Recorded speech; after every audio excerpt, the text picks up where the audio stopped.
Okay. That's fine.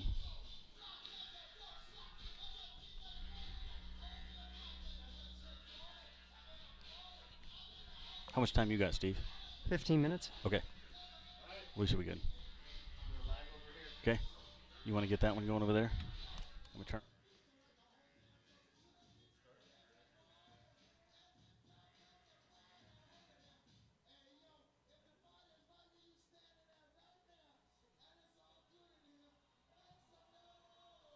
It's time.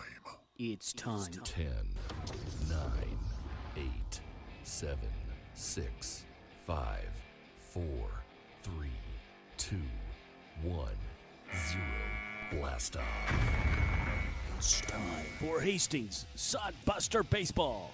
3 balls, 2 strikes, 2 outs. Runner will be going. This is the payoff pitch. Let's see if Shea can get out of the inning here. The kick and deliver. Swung on it, missed it, got him. 12 strikeouts for Shea Shanneman. That one hits to left field. Making the left fielder go back. Keep going back, and that thing is going to be gone. It's out of here. Holy moly, Cole Evans. 370 feet. Cole Evans got a hold of that thing. Wow. That one hit to short. Cervantes is second, back to first, and they get him. Nicely turned double play there, the old 6-4-3, and there's 2 down. Their double play tonight turned by the Busters. Sodbuster Baseball is on the air. All right, good evening, everybody. It is Josh Salmon along with Steve Stein as we get set for Sodbuster Baseball. And, boy, it's going to be a good night for baseball. 85 degrees, wind blowing from right to left field here, Steve. And, well, first time we get to see the Sasquatch. Yes, Bigfoot enthusiasts, we found them. The Sasquatch are here, and there's more than one, by the way. That's why they can't find Bigfoot.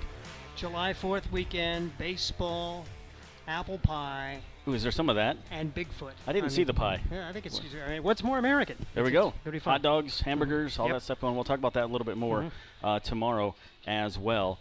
And, well, let's take a look at these two teams. Last time these two teams met up was 2019, as Spearfish did not play last year. Or excuse me, 2020, these teams met up. No, I take that back. It was 19. I'm doubting myself. I need to read what I wrote here. And so these teams met up a couple times in that season. Spearfish won the season series 7-4 in their 11 meetings. And if you look at the rankings that year, it was Western Nebraska Pioneers leading the Clark Division, then Fremont, Casper Horsehead, Spearfish, and then Hastings at the bottom. So these teams haven't met up since 2019. And today and doubleheader tomorrow, and it's only 3 times they're going to see each other this season. And Spearfish, they set out last year due to COVID concerns. Went 28-33, you mentioned, in 2019. Finished 4th in the Clark Division. Went to 24-38 the first year back in 2018. So they've never finished above 500, but they have totally turned things around this year. And one of the surprise teams in this league this summer, 21-10, their up-to-date record. Now they're 0-1 in the second half, and really those are the records we have to concentrate on down the stretch. But Spearfish is much improved. Probably going to finish well over 500 for the summer. And they can hit it a lot. Not a great pitching team, but there's no great pitching teams in the Expedition League. A lot of small parks other than this one here at Duncan Field.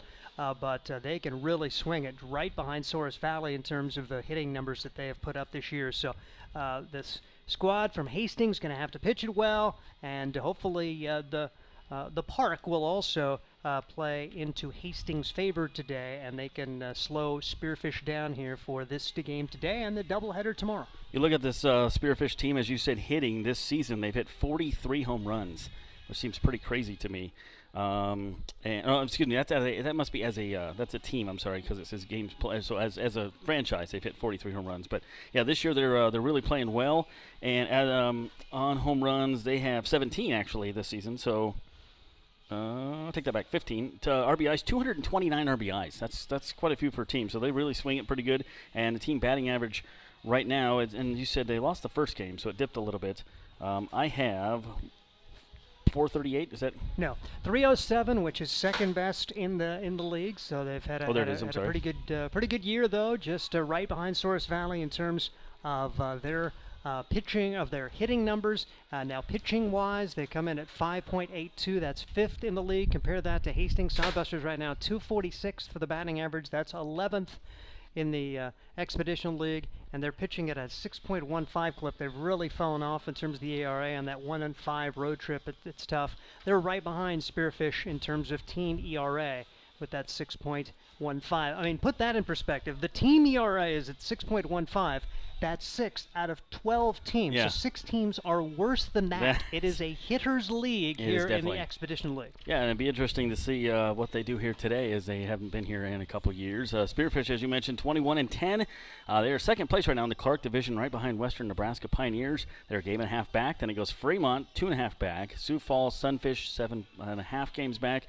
Then you have Pierre Trappers are 13.5, and your Hastings Sodbusters are 14.5 games back. Looking at the Lewis Division, Source Valley Saber Dogs, we saw them here not too long ago. They're leading that division actually right now. They're 24-9, having a really good season. Badland Big Sticks moved up a little bit in the rankings. They were struggling there for a while. They're 17-14. They are 6 games back at second place. Mining City Tommyknockers, one of the new teams this year, they are 6 games back as well. And then Wheat City Whiskey Jacks are 9 games back. Canyon County Spuds are 12.5, and Casper Horseheads are 14 games back. And as far as those records right now, those mean nothing, which is awesome, because those are the overall records. All you have to think about right now, Western Nebraska and Souris Valley have earned spots at the end of the year in the playoffs, because Western Nebraska ended up winning the first half in the Clark Division. Souris Valley won the first half in the Lewis Division. We just started the second half on July 1st, so the standings up to date for this particular half. Who leads the Clark Division? Sioux Falls at 2-0, the Sunfish. Fremont is the only other team in the Clark Division to win a game. They're 1-1. Western Nebraska and Spearfish 0-1, Hastings 0-1, and Pierre 0-2. In the Lewis Division, Souris Valley and Mining City 2-0. Casper is 1-0. Canyon County 1-1, Badlands 0-1, and Wheat City is 0-1. So those are the records right now that you're going to concentrate on for the next month and a half, because the winner of the second half would play the winner of the first half. Now, if it happens that it's the same team, the second place team in the second half will advance to the one-game playoff, and then there'll be a 3-game series between the Clark Division and Lewis Division champs for the title. All right, I had a chance to talk to manager Chandler Wagner about that exact topic, how we're kind of starting over fresh on this season, or as you will, here in the second half, and here's what he had to say. All right, joined by Chandler Wagner, manager of Sodbusters. 1-5 on the road trip, not the road trip you guys were hoping for. Nope, we were in pretty much all those games too, and kind of just couldn't piece it together at the back end of our bullpen, and ended up struggling because of it.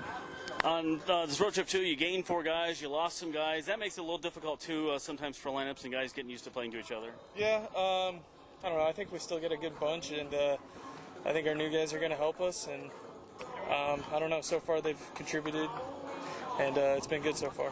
Right, we're in the second half of the season, so what are you telling the guys from here on out? Are we starting over, new clean slate, let's go out there and pretend like it's first of the season, or what? Yeah, and, I mean, a little bit, and just, I don't know, just kind of building upon how far we've come to begin with, because I think regardless of what our record says, I think we've gotten better throughout the year and just need to figure out a way to win games, and right now we haven't been able to do that, and I don't know, we've been struggling with the big hits and closing games out in the bullpen, and I think we're working in the right direction, as hard as that is to say right now, but I think we are headed the right direction. If we can keep building off it, then we'll be fine. Good to have McGuigan back. You didn't have him for part of the road trip. I think he had a little illness or something going on, so he's back in the lineup. Yeah, he wasn't feeling well this week, so it's good to have him back. I think he brings a lot of energy for us, and he's one of those guys that his baseball IQ and just his savviness kind of brings a lot to the table for us every day, and I think that's huge behind the plate. So. Couple home games this week. I know you look at the schedule. Next week you've got, 7 home games in a row. So that'll be nice for not traveling, for the guys getting comfortable. That's always better to be home in your own bed, obviously. But you got a little bit traveling this week. Yeah, I think it's cool, especially for our guys that we just got in. This will be their first home game, and they've never seen Duncan, so it was kind of a shock for them when they first got here. So it's cool, and for them to kind of adapt to their ballpark. So. All right. There you go, manager Chandler Wagner. Always nice to get an interview from him, and he's always very easy to talk to. So take a look at Spearfish Sasquatch. As I mentioned, they are second place right now, a game and a half back of Western Nebraska Pioneers in the Clark Division. 21-10 is the record. They have 1-game losing streak. In the last 10, they're 6-4. Let's take a look at who they've played. They took on the Pioneers on June 25th, and Pioneers won game 1, but Spearfish took the next 2 on that Saturday and Sunday. Okay, then the Big Sticks, they played 1 game against them on June 28th. That's Monday, and Spearfish won that one as well. Then they beat Sunfish, the first 2 of 3 against the Sioux Falls Sunfish on July 29th and 30th, losing to them on the 1st, and that's their one-game losing streak is to the Sunfish on Thursday. But they haven't played since last Thursday, since Thursday, and so it's a few days ago. Busters played up until Sunday, and then up until about the same time. So each team had a couple days off. We'll take a look at the schedule here as we talk about what the Busters have going on. Tomorrow is the doubleheader against these Sasquatch. All right, so Busters, we're in July here. They played 1 game at Fremont this season. So the season starts over here July 1st. And so Spearfish here today, doubleheader tomorrow, then they're off on Monday. Busters hit the road for Fremont on the 6th and 7th, then 1 here against Fremont on the 8th. Then they're on the road for 3 next weekend. Pier Trappers 9, 10, 11 before a 7-game homestand, the 12th through the 18th here at Duncan Field. And then the Busters will have 3 days off after that, so well-deserved. So, time to move up some ground, move up some rankings, and you got to close out some of those games. As Coach said, there was some close games. At Fremont game the other night where they were, I think it was 3-3 going to the 9th, and then Fremont put I think it was a 9 or 10 spot on the board. Those games you got to close out. You've got to finish those off. There was another one against Fremont. There was one earlier in the week that way too, and they haven't been able to get the game finished off. So see what happens, and that comes down to sometimes some clutch hitting or some bullpen work, but that's what you got to do. We'll take a break, come back, and we'll take a look at your lineups here on the Sidebuster pregame show. Josh Salmon with you, Steve Stein, and Nate Miller getting ready to run the cameras over here to my right. Land Distributing is a proud sponsor of the Hastings Sodbusters. When you come to the ballpark, get a refreshing Coors Light, courtesy of Nebraska Land Distributing. Nebraska Land Distributing also features Leinenkugels, the ultimate summer drink, cold and refreshing, and sold at Duncan Field. Another Nebraska Land Distributing option when you come to the ballpark is light beer from Miller. Everything you've always wanted in a beer and less. Nebraska Land Distributing, proud sponsor of the Beer Batter at all Hastings Sodbuster home games. Adams County Visitors Bureau is the perfect place to start your Hastings experience, a place where you'll meet artists, shopkeepers, and storytellers while you stroll through downtown shops, beautiful parks, and historic housing districts. Whether you're a traveler, meeting planner, or a new resident, the Adams County Visitors Bureau is excited to help you find what you're looking for, from places to eat, things to do and see, to places to stay. Ask the Adams County Visitors Bureau. Get details at visithastingsnebraska.com. Experience Hastings with the Adams County Visitors Bureau. It's hot. Can we get some popsicles? A lot of popsicles. Okay, sure. Let's go to Sam's Club. We can get some popsicles there. Plus, check out the pools on sale. Didn't Dad want to barbecue tonight? With all those popsicles, we should get some paper towels, too. Good idea, Mom. I'll grab some chips. Sam's Club has something for every season. Sam's Club, a proud sponsor of Hastings Sodbuster Baseball. Stop by before or after the game. For the best in promotional videos, custom designs, photography, websites, and more, it's Provident Promotions. You've got the business. Now make it stand out with Provident Promotions. Provident Promotions can help you design your logo, website, custom make your promotional video, and shoot just the right photo for your company or business needs to be seen everywhere. And they even offer email marketing services and social media management. Let them help you from start to finish. 111 North Burlington Avenue, Suite 110 in Hastings. A proud sponsor of Sodbuster Baseball. All right, welcome back. Josh Salmon with you, Steve Stein as well, as we broadcast you from High Duncan Field here in press box number 3. If you're just curious where we talk, that's where we're at. So if you ever come to the ballpark, we're at press box number 3. So you look up and say hi in the window, and we'll say hi back to you. How about that? Well, Busters have a little bit of a new look. Some new guys on the team. Some guys are gone. Not on the team anymore, so that's how this league works. A couple of the new guys, let's talk about them. We saw Connor Feening at the last homestand.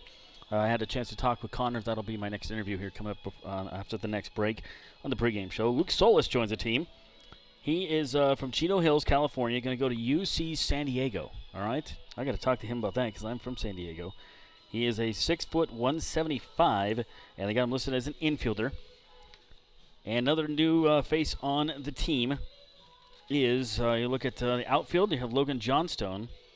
He is from Los Gatos, California. He's a freshman, going to go to Gonzaga, 5'11", 175 as an outfielder. Matt Hallback is a right-hander.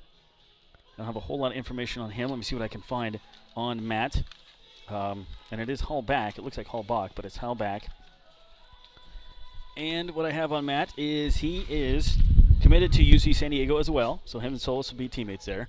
And for the 2022 season, he was ranked number 11 outfielder in California by Prep Baseball Report. He played travel ball for Trotsky National, named the honor roll every semester of high school, also played basketball in high school. And he is, so he chose UC San Diego to go to. So that's pretty cool. I think so. Very good. And we like having him on the team. He's had a few at-bats already. I had 12 at-bats for the Busters, already batting 333 for him.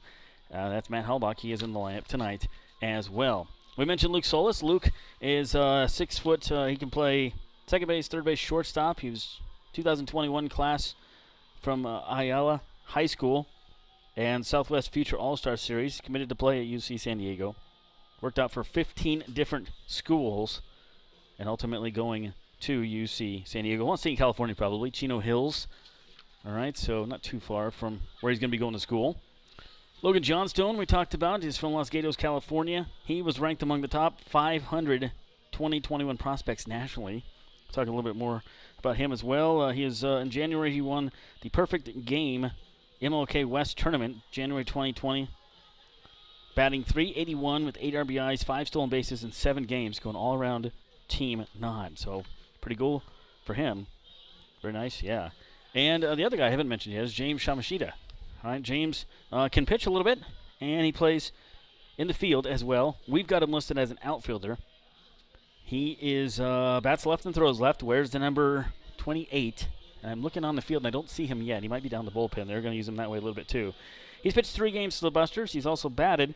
Looks like he's had about 10 at-bats with the team on the road, starting with starting with the Sunfish on the 25th and 26th and the 30th. James Shamashita wrapped up his season at San Jose State. Second season with the Spartans in 2020. Played in all 70 games and started 66 in 2 seasons. 284 hitter, 74 hits, 41 RBIs in those games. James Shamashita from hometown of San Diego. So he's the one we need to talk to because we both have the same hometown. Josh Salmon with you. Let's take a look at your lineups here on the pregame show as we check with visiting team, the Spearfish Sasquatch. All right, it's not the Spearfish Sunfish. It's Spearfish. Okay, there's a fish and there's a Sasquatch in the same sentence. So when the Sasquatch are here, right? A Bigfoot sighting. As I mentioned, they're 21 and 10. They're going to lead off with Ryan Bachman. He is the third baseman. John McHenry is the second baseman, batting second. Ben Parker's the center fielder, batting third. Charles McAdoo is in right field, batting fourth. Seth Surratt is in left field, batting fifth. Nick Winterstein, is batting sixth. He's the DH. Hayden Driggs behind the dish, batting seventh. Jacob Sanchez at first base, batting eighth. And Theo Hardy is the shortstop, batting 9, with Nico Cedias, the pitcher, on the hill. So again, it's Bachman, McHenry, Parker, McAdoo, Surratt, Winterstein, Driggs, Sanchez, Hardy, and the pitcher is Cedias. All right, for your Hastings Sodbusters, Omar Jackson will lead things off. He is in center field. Cole Dawson batting second, playing second base tonight. Trevor Matson getting a start at first. He is at first base, batting third. Matt Hallback, we just talked about a little bit ago, is batting cleanup in right field. JT Cafferty, hometown favorites, one of them. He is batting fifth as DH. Justin McGuigan, good to have him back in the lineup after a little bit of an illness. And he is batting sixth at catcher. Luke Solis, one of the new guys as well, is at shortstop, batting seventh. Carson Gohoy from Grand Island is batting eighth. He is in left field, and batting ninth is Ian Riley at third base. On the hill is one of Hastings natives, Leif Holtain. He's been very good for the Sodbusters this year. So you have Jackson, Dawson, Matson, Hallback, McCafferty, McGuigan, Solis, Cahoy, Riley, and Holtain is your starting lineup. So we'll take a break, come back, and we'll talk to Connor Feeney and find out a little bit about the catcher and what his season's been like with the Busters and what his college season was like this season on the pregame show. Sodbuster Baseball. First pitch coming up at about 6:35. My husband and I love to live in Nebraska. It's the good life. We always vacation here. Love those Nebraska state parks. We love to eat here. Where are you going to get a better steak? And we love to play here, especially Nebraska Pick 5 from the Nebraska Lottery. It has a $50,000 starting jackpot, drawing 7 days a week, and all the proceeds go back to our state. Hey, honey, this weekend, let's buy some Nebraska Pick 5 tickets, go to a state park, and grill some steaks. Like our first date. I'm no amateur. Top prize odds 1 in 501,000. You know Graham Tire for their quality tires and service, but did you know that they do brakes, batteries, and oil changes, and even shocks and struts? Graham Tire in Hastings has the quality products and great service you have come to expect from the Graham name. Rick and his crew will get you fixed up and right back on the road safely. And you can trust that the job was done right. That's peace of mind. Graham Tire in Hastings, West 2nd Street, open 7:30 to 5:30, Monday through Friday. A proud sponsor of Sodbuster Baseball. Hey, you. Your ad here. It's Josh Salmon of Salmon Says Media. Imagine turning on the radio or TV and hearing or seeing your business being advertised. Salmon Says Media offers voiceovers, full audio production, on-hold messaging for your phone, and more. Nearly 2 decades of experience. Salmon Says Media also offers radio imaging and podcast production. See us on Facebook. Salmon Says Media, the official media partner of the Hastings Sodbusters. 5 Points Bank of Hastings, safe, strong, and growing. Back in September of 2000, we opened for business at 4th and St. Joe with a staff of 5. Now we have 3 banking locations, over 45 employees, and have grown to become the largest locally owned bank in Hastings. Since our opening, we've listened to you and responded by providing high-quality customer service, new banking technology, and provided support to many community organizations. We appreciate your support and look forward to continuing as the better bank in Hastings. Time out. Time out. Smith, we only need 1 more out. Do you think you have enough energy? I'm exhausted and it's hot out here. I'm thinking about enjoying that nice, cool air conditioning I have at home. Oh yeah, you've talked about Ruts Heating and AC, the #1 source for residential and commercial HVAC services in Nebraska for over 45 years. Yeah, now. I have enough for 1 more batter, Coach. Smith, go finish this thing so we can all go home and cool off. Visit rutsheatingandair.com. Have you heard the latest in Sodbusters news? Hey, this is Josh Salmon, voice of Hastings Sodbusters Baseball, inviting you to check out the Sodcast, the official Sodbusters podcast. Each episode gets you up to date on team info, the latest news, player and coaches interviews, and more. Join Brian Frew and myself for the Sodcast all through the baseball season. The Sodcast is available for listening on Spotify for free. Hastings Sodbusters Baseball Inside Duncan Field with me, Josh Salmon, and co-owner Brian Frew. The Sodcast. Listen today. Nebraska Land Distributing is a proud sponsor of the Hastings Sodbusters. When you come to the ballpark, get a refreshing Coors Light, courtesy of Nebraska Land Distributing. Nebraska Land Distributing also features Leinenkugels, the ultimate summer drink, cold and refreshing, and sold at Duncan Field. Another Nebraska Land Distributing option when you come to the ballpark is light beer from Miller. Everything you've always wanted in a beer and less. Nebraska Land Distributing, proud sponsor of the Beer Batter at all Hastings Sodbuster home games. Welcome back to Duncan Field. Josh Salmon with you, voice of Hastings Sodbuster Baseball on the pregame show. Steve Stein will be joining me on the broadcast tonight as well. In fact, I have to take off a little early tonight as my full-time job requires me to take firework pictures a little bit later tonight. So Steve will have you for the last 3 innings. He'll get you between there now and then too, but he'll have you the last 3 innings, and I'll be back tomorrow as I have to get firework pictures for my full-time job. That's, pays the bills too, doesn't it? Yeah. Well, look at Connor Feeney. I had a chance to talk to him before the game, and he actually just kind of be standing there. I was going to go down and talk to somebody else. I didn't see him, and I turned around and I was like, hey, wait a minute, there's Connor. Let's grab him real quick and talk to him. Find out a little about Connor. He started with the Busters back on the 23rd. So he's had 19 at-bats for the Sodbusters. All right, he's batting .158. Been doing a good job behind the dish. He's got 2 RBIs, 6 walks, 8 strikeouts in that time. So kind of figuring out the league a little bit. 3 hits. And 2 runs scored in those 19 at-bats. It's 6 games he has played for the Hastings Sodbusters. Had a chance to visit with him. Nice young man from Texas. Here is that interview. Feeney, tell us a little bit about you, where you go to school, and what you're majoring in. I'm a catcher at Wayne State College up in Wayne, Nebraska, and I'm majoring in criminal justice. And you're from, remind me, is it from Texas? Dallas area, yes, Dallas sir. area, all right. So how does the Dallas beef compare to the Nebraska beef? Have you had a steak here yet? I have had a steak here, and I am going to have to go with Texas beef. All right. Well, it's a little bit bigger in Texas, right? How's it going for you on the Sodbusters? You joined us before the road trip, and you've impressed the coaches so far. Yeah, I think we're doing okay. We've been more competitive lately and starting to get back into the groove of things, and I think we'll turn around here pretty soon. You ever played in a summer league like this before? Actually, yeah. Before I got here, I played up in the Northwoods League. Okay. So it's kind of like this, a little bit bigger D1 players usually, but pretty much the same thing, playing every day. Cool. Making some friendships here on the team? Absolutely, yes, sir. Good time. Cool. And then working with the pitching staff, I know they've had kind of a tough go this season, and you get new guys in and out and that kind of thing. What's the best thing you're telling your pitchers?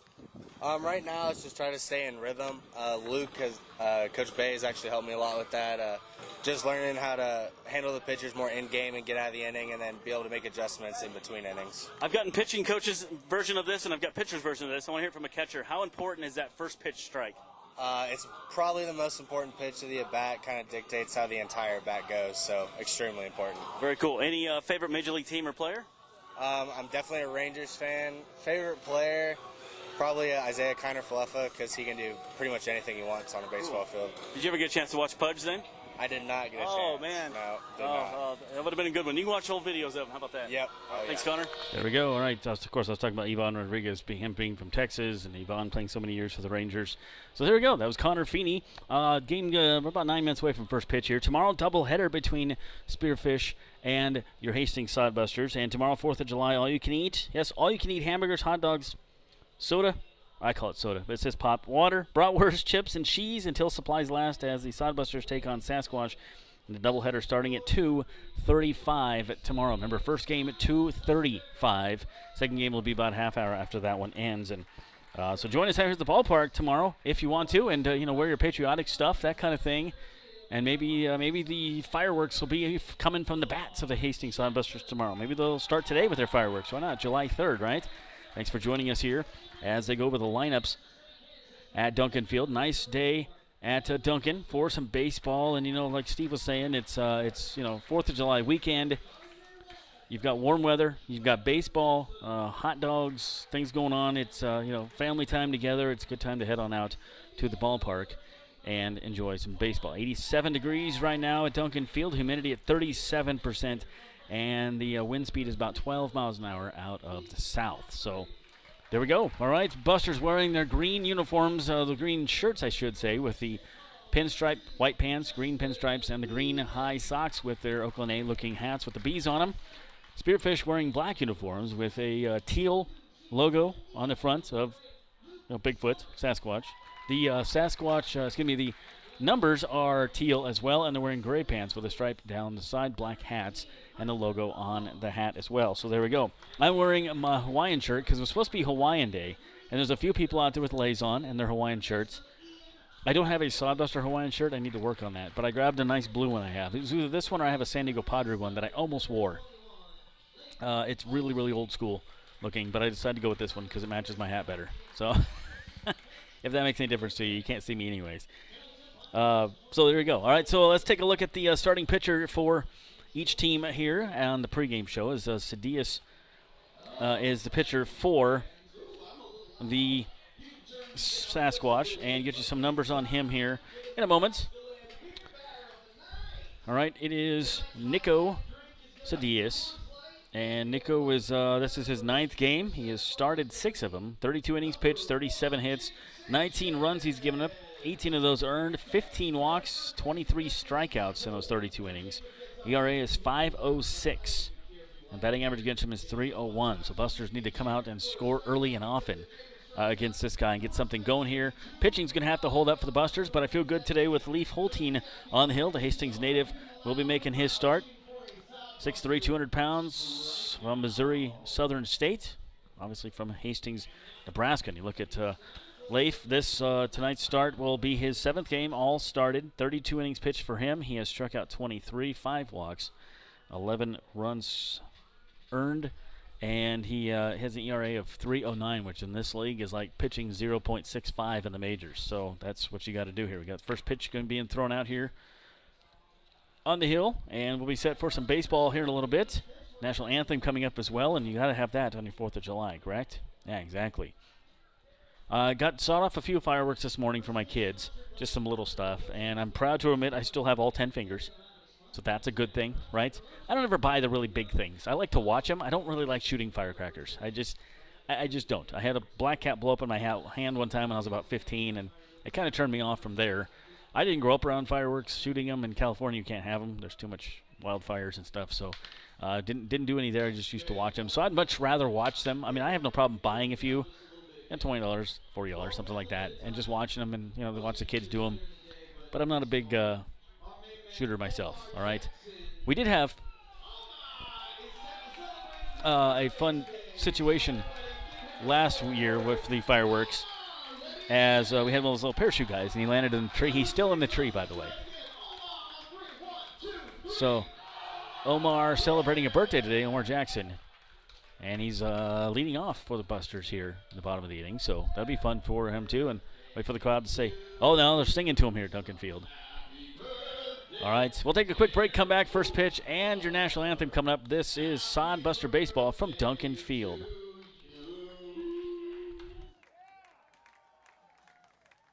Tell us a little bit about you, where you go to school, and what your Nebraska Land Distributing is a proud sponsor of the Hastings Sodbusters. When you come to the ballpark, get a refreshing Coors Light, courtesy of Nebraska Land Distributing. Nebraska Land Distributing also features Leinenkugels, the ultimate summer drink, cold and refreshing, and sold at Duncan Field. Another Nebraska Land Distributing option when you come to the ballpark is light beer from Miller.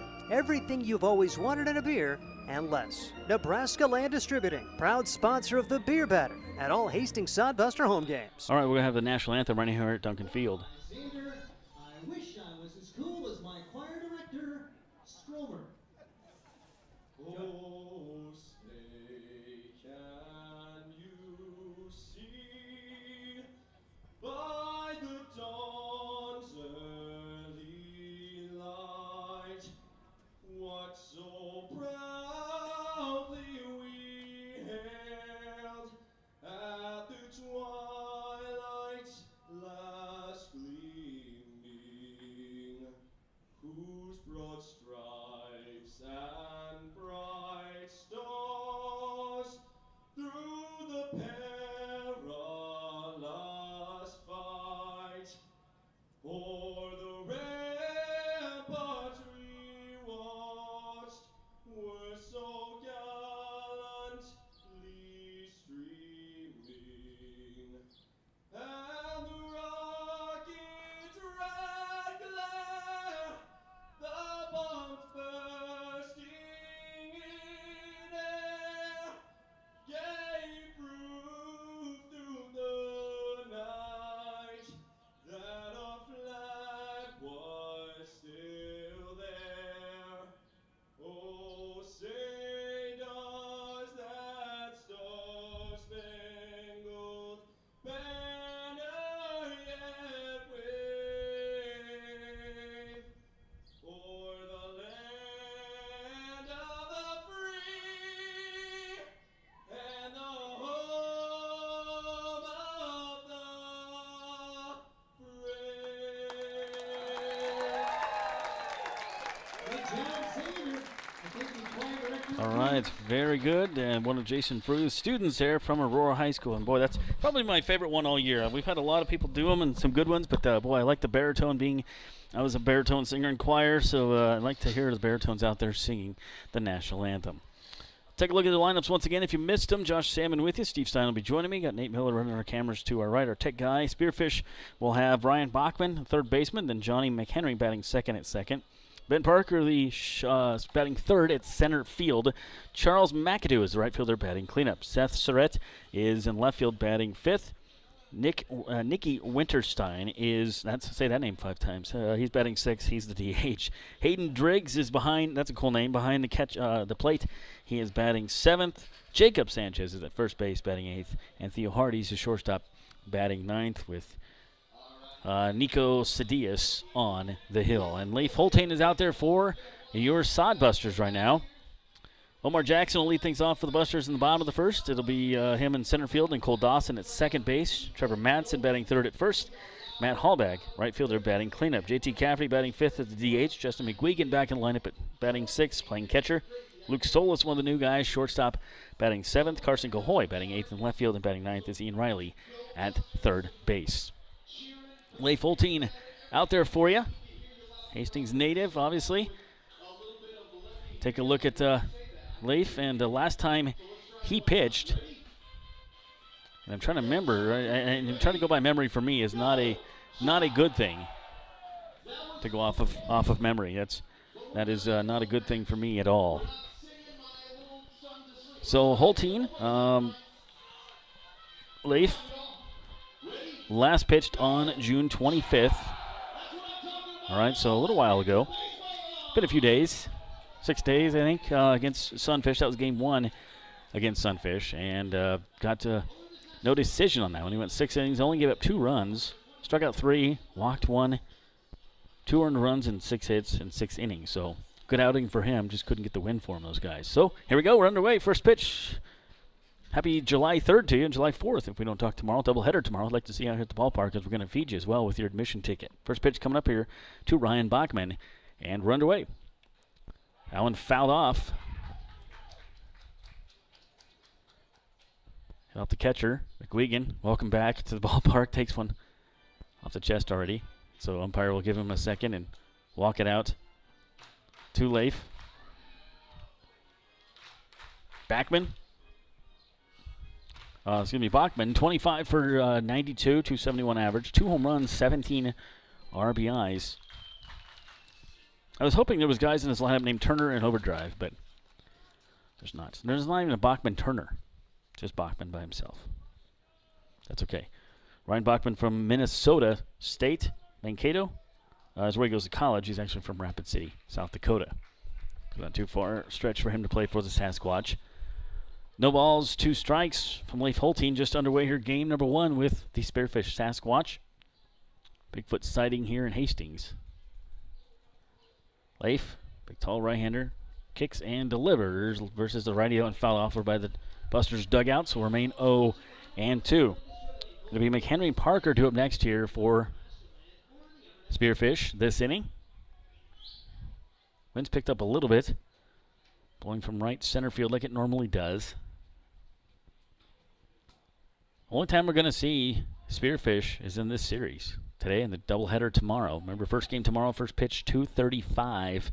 Second game to follow about a half hour later. Let's see how he's at the ballpark. Strike 3, and they got him. Froze him, and no debating there from Bachman. 1 down, 1 strikeout for Leif Holtein. It's a good start, right? It's a good ratio. Sure is. So left-handed batter comes up. That is Johnny McHenry, second baseman.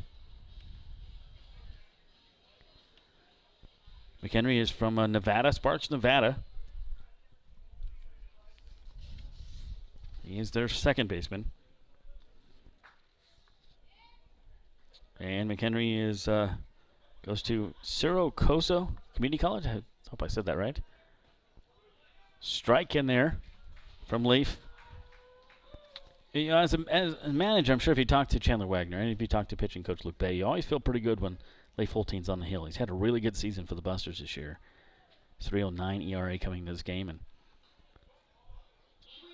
and it's just, you know, this is second game of the second half, and so as Steve said, the winners of the first half of each league will go into the playoffs against the winners of the second half of each division. And if it's the same team, then the second place team in the second half will play. Got all that? It's going to be a test later. So Busters hope to be the leaders the second half. Got some work to do at the bottom of the Clark division, but you never know. I thought Fremont was a lock to win the first half, and they ended up third in the first half, with the Western Pioneers winning the Clark division in the first half. The 0-2 coming up here from Holtein. That one outside. First ball he's thrown today. Johnny McHenry, 1-2 is the count here. 87 degrees. Outfield playing pretty deep. Infield the same. Holtein's 1-2 offering coming in. Foul off third base side. Just reach out and get a piece of it. Pretty good piece of hitting there by McHenry. It's going to be a strike either way. So tomorrow your ticket, $15 admission ticket or more. That's your general admission, $15. You get fed hot dogs, burgers, all kinds of fixings and sides and stuff just with your ticket. Just take up the concession stand and get your grub. So good chance for you to enjoy some free food tomorrow, 4th of July. It's Buster's way of saying thank you to all of the fans this season. Foul off again, third base side. We'll do it all over again here. Spearfish Sasquatch didn't play in 2020. Last time these teams met up was 2019. And Sasquatch won 7 out of the 11 meetings that year.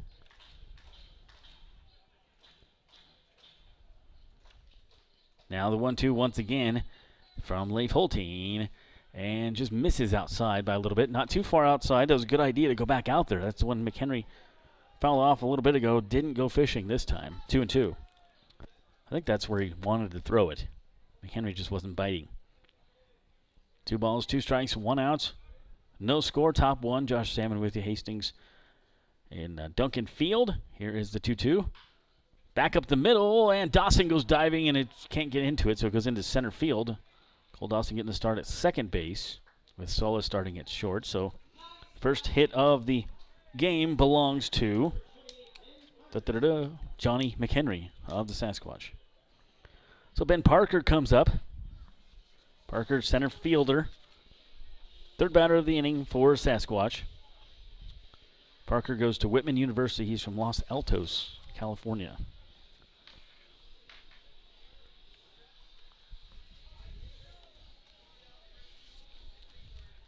So 1 on, 1 out for Sasquatch. And the bat, that one goes towards the railing, and luckily one of the players was standing over there, and JT Cafferty, I believe it was, picks it up. Not a big deal, and good thing he was paying attention. And good thing there's netting up there, because there was a little kid standing right there, too, by the railing. Bat went flying. Didn't even hit the pitch. It slid right out of his hand. They're going to give him a little spray stuff, grippy, to get on there. Ben Parker, .393 batting average for him. One of the highest on the team. In fact, that is the highest on the team. 112 at bats. If he gets on, he can steal some bases as well. But he does strike out a little bit. 13 strikeouts.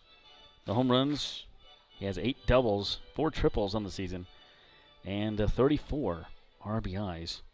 Also leads the team in that one. So it's a tough out here with Ben Parker.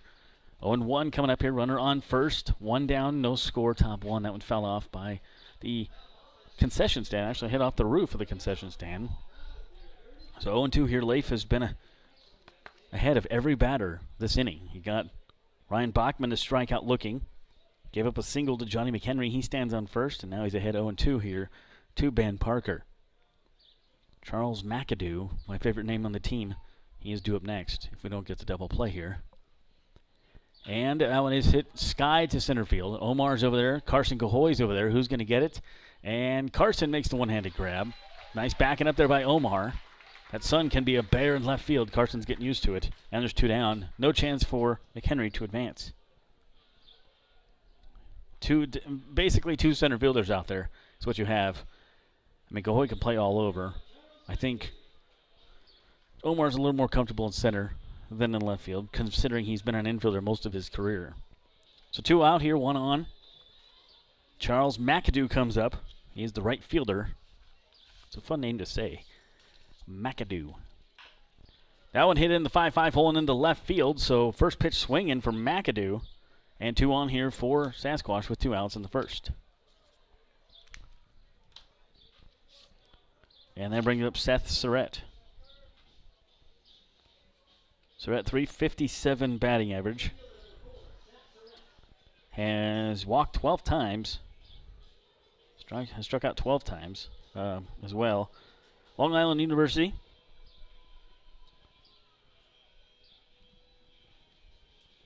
So they want to pitch away to him on the scouting report. Thanks for Sasquatch for sharing this with me. Scouting report has him pitch away is the plan. Actually, I believe this is from Luke Bay. So let's see if they go away, and they do go away. And that one just misses.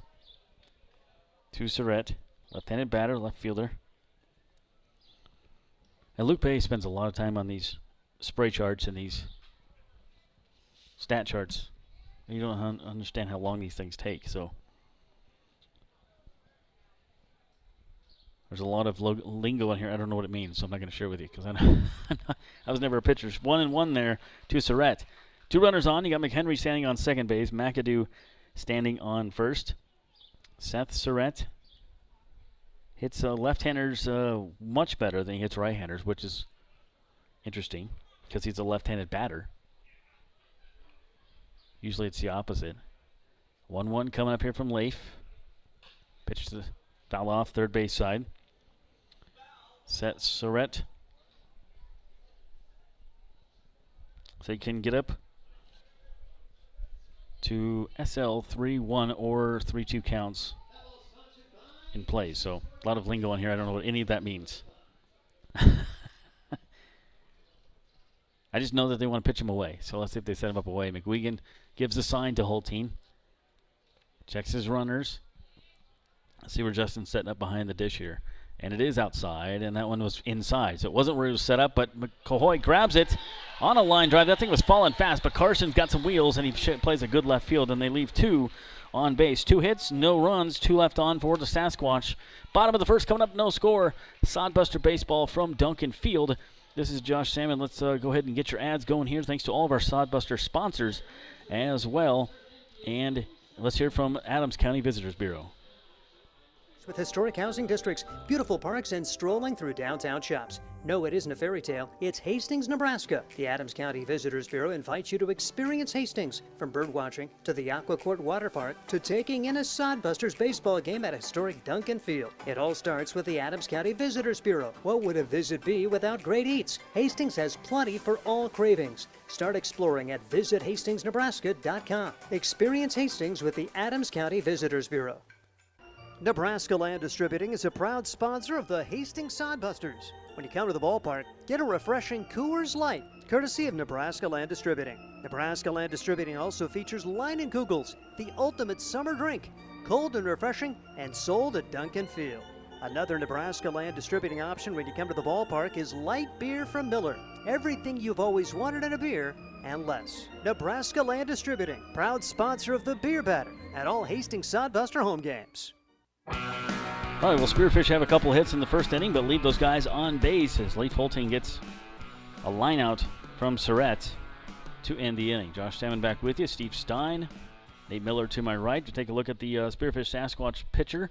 Right-hander out there for them, and it is Nico, N-I-C-O, Sadias.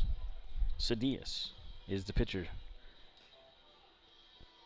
Get you some information on him here. Sadias is from Axe, Ontario, Canada. So that's interesting. He's pitched 32 innings this season. His record is 4-0, 5.06 ERA. Batting average against him is 3.01. He has struck out 23 batters in 32 innings. And Omar Jackson, on his birthday, is the first one up here in the first to get things going for the Busters. No score, bottom 1. Spearfish and Hastings. Righty versus lefty. Omar showing bunt, pulls back, takes the pitch up high and outside. Ball 1 to Omar. They didn't say how old he is. I can probably research that.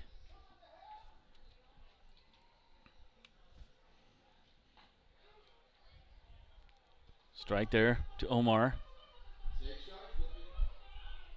Omar Jackson goes to Arkansas Tech, plays under Coach Dawson over there. And he converted from an infielder to an outfielder. And he does a good job for outfield. Very quick. His speed, I think that was a big thing. Good arm, too. Slider misses. 2 balls and a strike. It'll be Omar, Cole Dawson, and Trevor Matson do it for the Busters. If anybody should reach Matt Hallback. 2-1 here, no score. Bottom 1 from Duncan Field. Pitch on the way. That one back to the pitcher. He slips a little bit, but able to make the play. And they do get him by about 2.5 steps. So, slips on the turf up there. Remember, the entire infield here at Duncan Field is turf. Even if it looks like dirt, it's turf. The pitcher's mound, the batter's box, everything on the infield is turf. The outfield is real grass. Sometimes teams that haven't played here in a while, or guys who've never played here, it takes a little bit for them to get used to. I think he just lost his footing there. So it brings up Cole Dawson. Cole's been outstanding for the Busters this year. Batting .337, shows bunt. He is a master bunter. That one didn't quite get it down. It was a bad pitch to bunt on, and foul tip. Catcher catches it, strike 1. Cole. Russellville, Arkansas. Nice young man, good athlete. First time I've seen him play second base this season, but he's got good hands. You can put him anywhere. On upstairs, ball and a strike to Cole Dawson. No score here, just underway with the bottom of the first.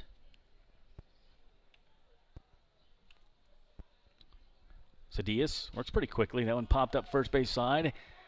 Slicing. Is he going to have a play at first? And he does make a catch. Wow, that's a nice play by the first baseman over there, Sanchez. That's a tough one. Running out of real estate towards the fence and then makes a catch reaching back behind him. So fouling out is Cole Dawson. Brings up Trevor Matson. They're playing the song from the outfield, even though he's an infielder. So I don't know if he picked his music or if we just gave him a song. First pitch looked a little inside to me, but it was called a strike. So strike one here to Trevor. Buster's looking for their first batter of the game. Nico Cedillas gets Madison to pop that thing a mile high. Second baseman running over and does make the catch about 12 feet, 15 feet from first base. And so 3 up, 3 down for the Busters here in the first. No score coming back to Duncan Field. This is Sodbuster Baseball. And now a word from Sam's Club. I'm a working mom. I don't have a lot of time for grocery shopping. That's why Sam's Club is so convenient. I can get the food my family loves, household supplies, and be on my way. My husband likes that they offer oil changes and tire services. Really saves him time. They have early hours for Plus Club members so I can beat the crowd on the weekend. Plus, Sam's Club offers free curbside pickup. Order online or in the app. Sam's Club, Grand Island. Sam's Club, a proud partner of Sodbuster Baseball. For the best in promotional videos, custom designs, photography, websites, and more, it's Provident Promotions. You've got the business. Now make it stand out with Provident Promotions. Provident Promotions can help you design your logo, website, custom make your promotional video, and shoot just the right photo for your company or business needs to be seen everywhere. And they even offer email marketing services and social media management. Let them help you from start to finish. 111 North Burlington Avenue, Suite 110 in Hastings. A proud sponsor of Sodbuster Baseball. No score with 1 inning in the books here at Duncan Field. Game number 1 against the Spearfish Sasquatch at Hastings. Duncan Field, beautiful Duncan Field. Come on out, join us tomorrow as your meal ticket will get you free eats. Or I shouldn't say your meal ticket, your game ticket will get you a free meal tomorrow for the doubleheader. All right, pay for 1, stay for 2. How about that? You like that? You can use that if you want. 2:35 is first pitch. Nikki Winterstein comes up the DH here for the Sasquatch to lead off the second inning. And Holteen, slider misses inside. So it'll be Winterstein, Driggs, and Sanchez. 6, 7, 8 here due up for the Spearfish. They were able to get 2 hits in the first inning, but stranded those guys on bases. Leif pitched his way out of it. Here's the 1-0. First batter he's fallen behind entire game. That one fouled off third base side and out of play. It's a ball and a strike. Every other batter he's been ahead of in the count. 1 ball, 1 strike. Leif Holteen is one of those guys who is a broadcaster's dream because he works very quickly. Left-handed batter here in Winterstein. The 1-1. That one smacked into left center field. It's falling fast. Not able to get there is Cahoy. He does stop it, however, and get it in. That is a single. That was a pretty good piece of hitting there by Winterstein. That was on the outside part of the plate. And he just took it where it was pitched and smacked it into left center field. Cahoy got there very quickly, or he would have got a double. So third hit given up by Leif today in the game. And leadoff hitters on here for the Sasquatch. Brings up Hayden Driggs, the catcher. Driggs is from Madera, California. Goes to St. Mary's College. They have a couple catchers on their roster. Driggs batting .306. That one hit to short. Could be 2. Over to second, back to first. And they do get him. Good stretch by Matson. Throws a little high from Dawson. Matson does a good job over there. It was a nice one from Solis to Dawson to Matson. And the old 6-4-3 double play. And there's 2 down. It's exactly what you wanted to do if you're Leif Holteen. And 1 pitch, 2 outs. That's a good ratio.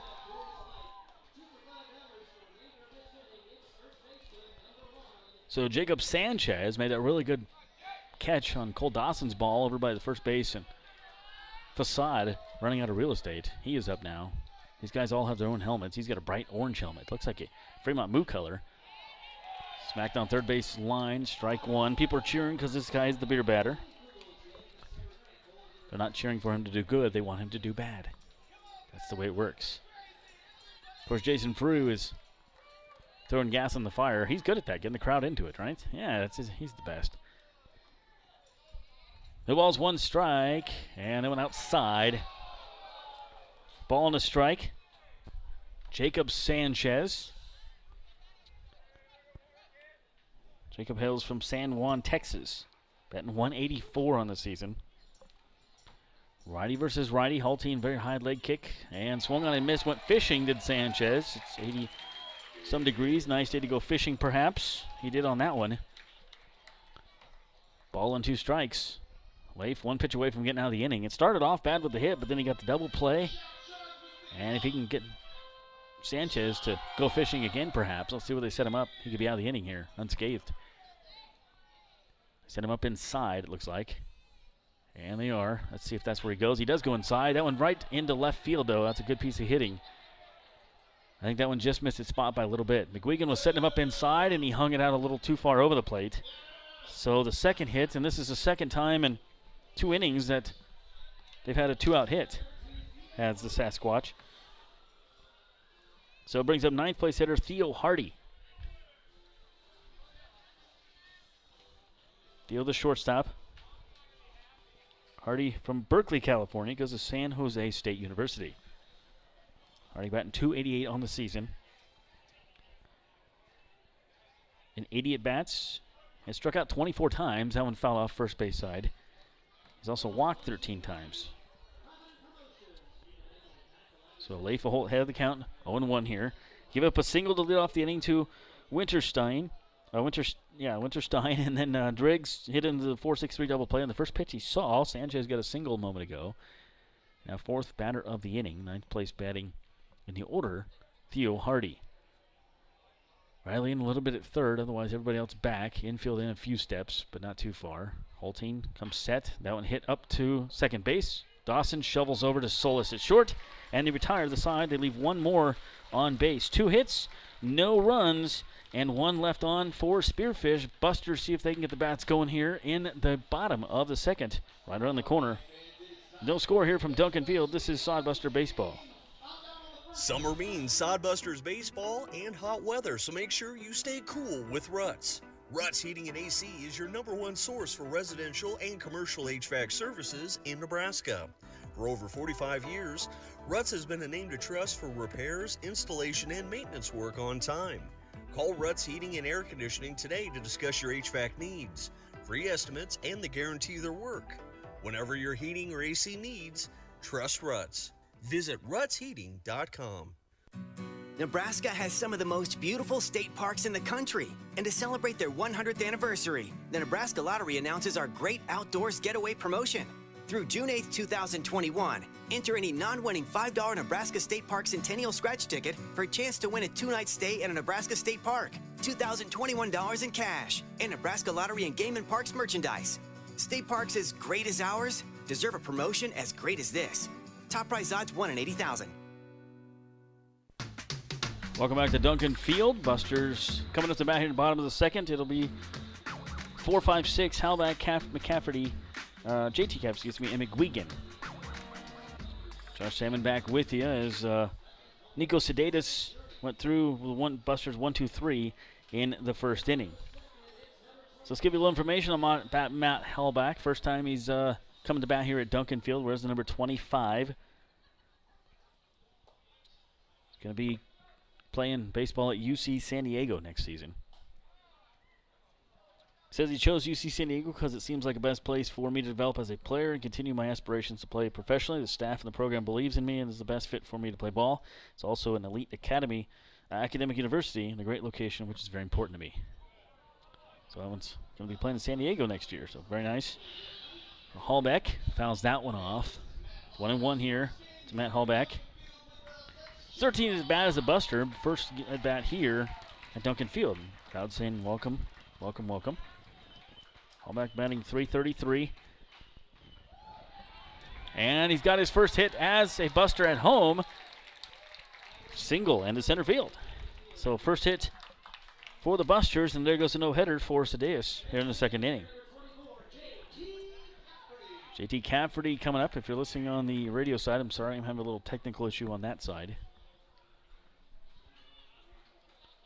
JT Cafferty, DH today. Dodged a bat earlier. as it went flying out of one of the players' hands.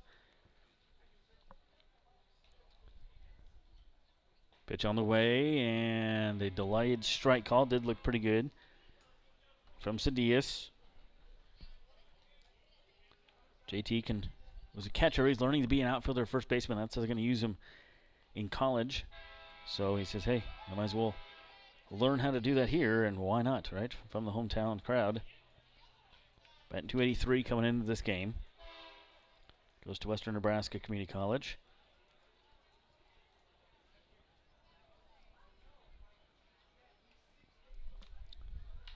One on, no outs. Throw to first. Runner back. Hallback had a big lead over there. He has not stolen a base as a sodbuster has Hallback, but as good a time as any, right? To get something going. Another big lead again for Hallback. The 1-1 coming up here to JT Cafferty. Doesn't go. Swung on and missed on that one. Throw down from the catcher, and he's back. So Driggs keeping an eye on him as well. Cafferty swung and missed on the pitch. It's 1-2 to him. McGuigan due up next. It's nice to see Justin back in the lineup. Had some illness on the road, didn't play. The 1-2 coming up here from Cedius. Throw to first. That was a high one. And back. Paying a lot of attention there to Hallback.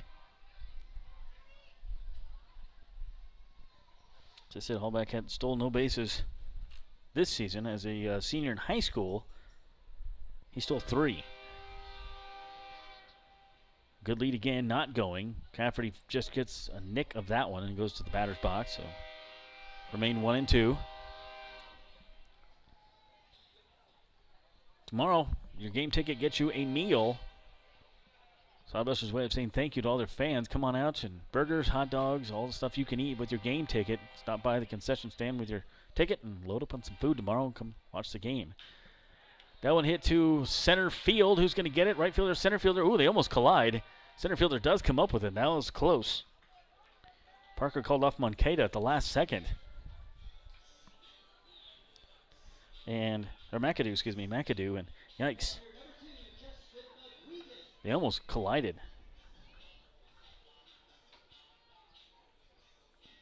Justin McGuigan comes up. No score. Busters have a runner on base. McGuigan doing a great job for the Busters this season. Happy to have him on the team. .328 batting average. He was up around the .425 there for a while. Still .328, nothing to sneeze at. It's been a hitter's league, though. As Steve said, Spearfish has a 6-something ERA coming into this game, and they're in 6 out of 12 in ERA. So there's 6 teams worse than them in ERA. Breaking ball floats up and doesn't hit, doesn't make its spot.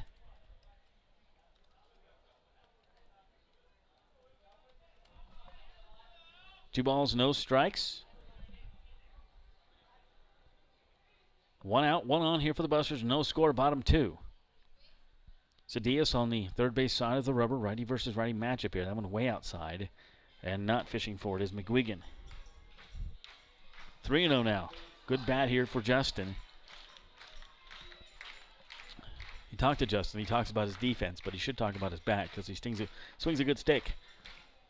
Good crowd on hand here for your July 3rd Saturday. Pretty much everybody, almost everybody in the shade here at Duncan Field. That's a nice part. You start off in the sun, you give it a half hour, and you're in the shade. So shadows make their way onto the field at these 6:35 games. Tomorrow you'll probably be in the sun a little bit. First game at 2:35, first pitch. Okay, can't promise that for first game. Second game, however, a little bit different story. It'll be a half hour later. It'll take a little longer for the shade to creep up, but why not? You still have time to get out here and go watch your fireworks and stuff tomorrow night as well. Here's the 3-0. And called strike. No argument from Justin. 3 balls, 1 strike, 1 out, 1 on here for the Busters. Not many numbers on the scoreboard right now. It's a good thing if you're Hastings for defense, not for offense. Got to get something going here. And strike 2. So Cedius battles right back after falling behind 3-0 to the Sodbuster catcher. battles back for 2 strikes. Both of them looking. So let's see what he goes with here. He's been mixing up his pitches pretty good. So Diaz gets a sign he likes, checks his runner, haul back. Good lead at first. He's had a good lead since taking first base. And they throw over there. He almost stepped once towards second base. I thought maybe they're going to have him, but he got back in time. The throw was a little later than I thought it was going to be. When I looked over there, he was breaking one more step towards second and then back to first.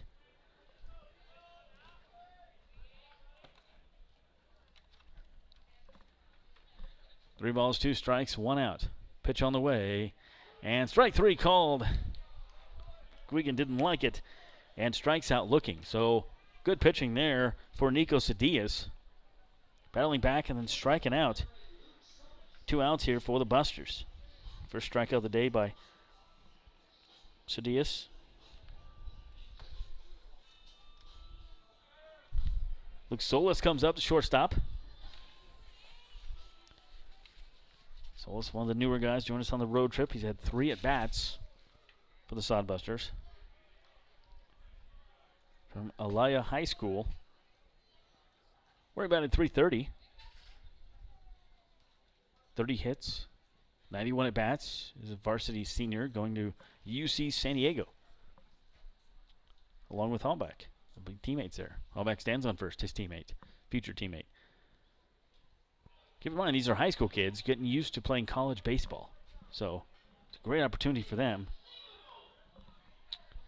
We saw that last year and how it helped out some of the players towards the end of the season as well. And some of those guys came back, like Rand Sanders and Leif Holtein and some of those guys. No balls, 2 strikes, 2 outs. Busters with a runner on. The 0-2 coming up here from Cedillas.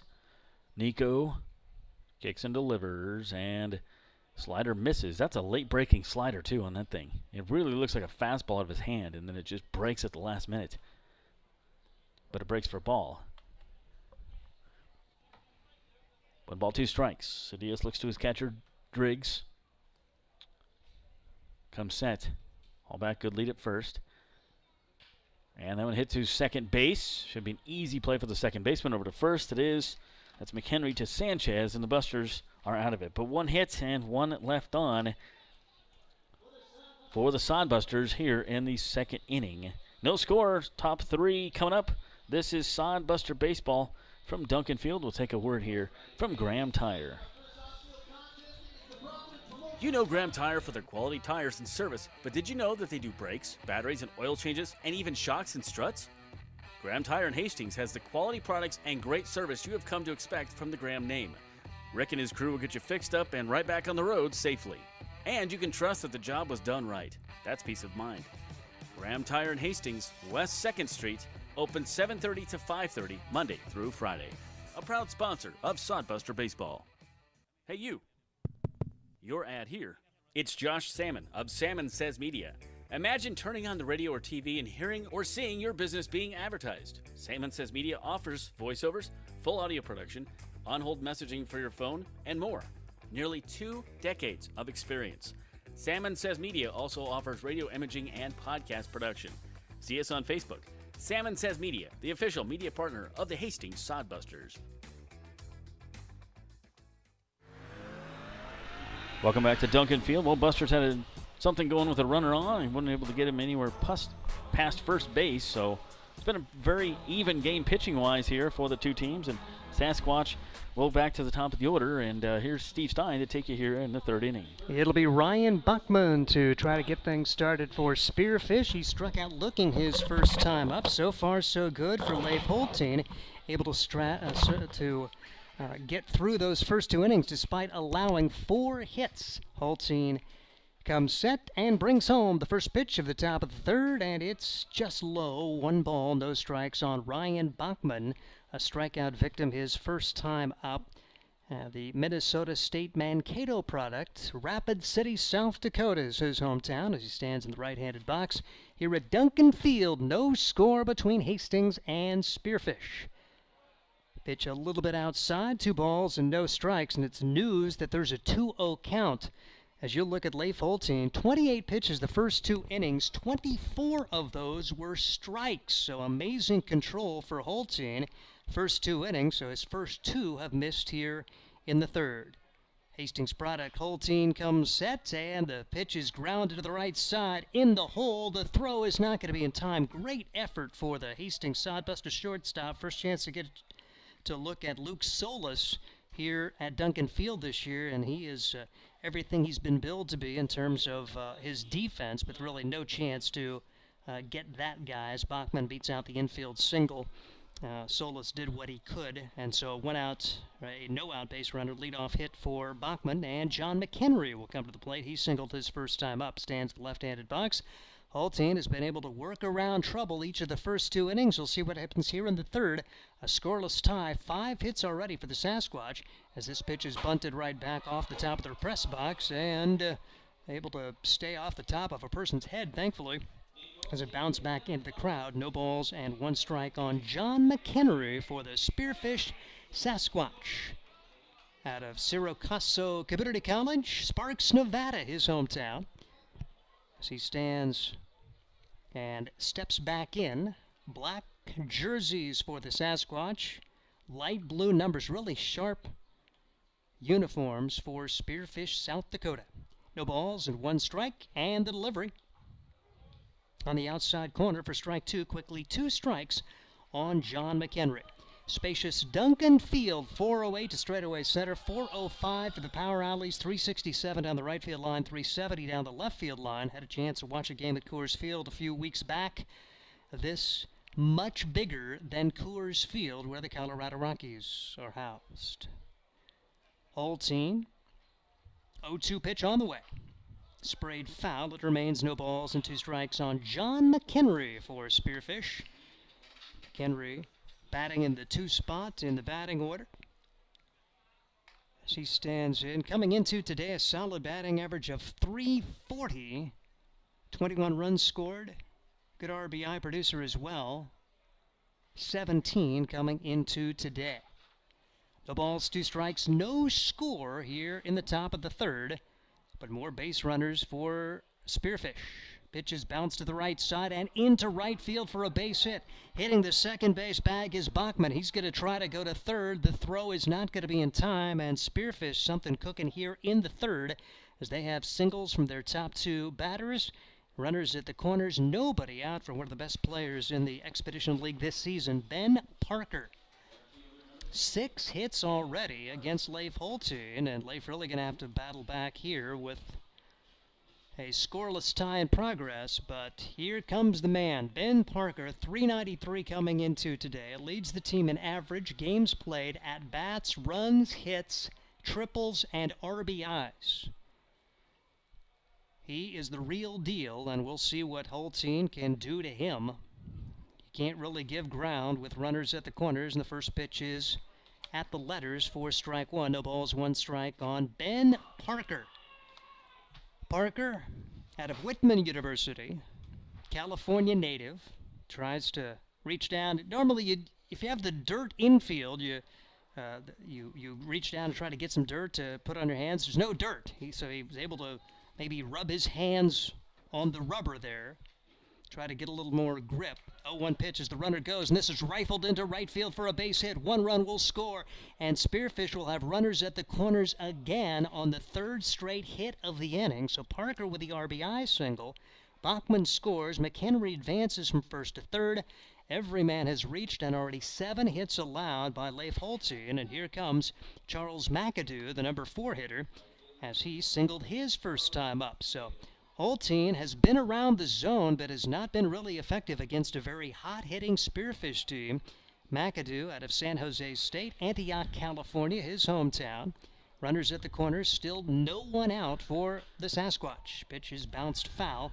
No balls and 1 strike on Charles McAdoo. You know, Holtein got in a couple situations in the first inning with 2 runners on, and then 2 runners on again in the second. Got out of both of them. Not the case here in the third.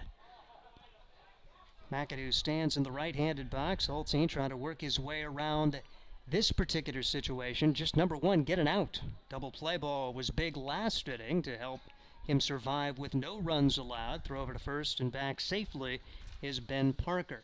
Mentioned Parker leading the team in most offensive categories. As far as stolen bases, pretty good in that as well, as he has stolen 8 in 9 attempts. So definitely a threat to go. They had a successful hit and run earlier this inning. This pitch is bounced to the left side. Solis has got it, throws to second for 1, over to first, and not going to be in time. A run will score as they do get the first out, but well played.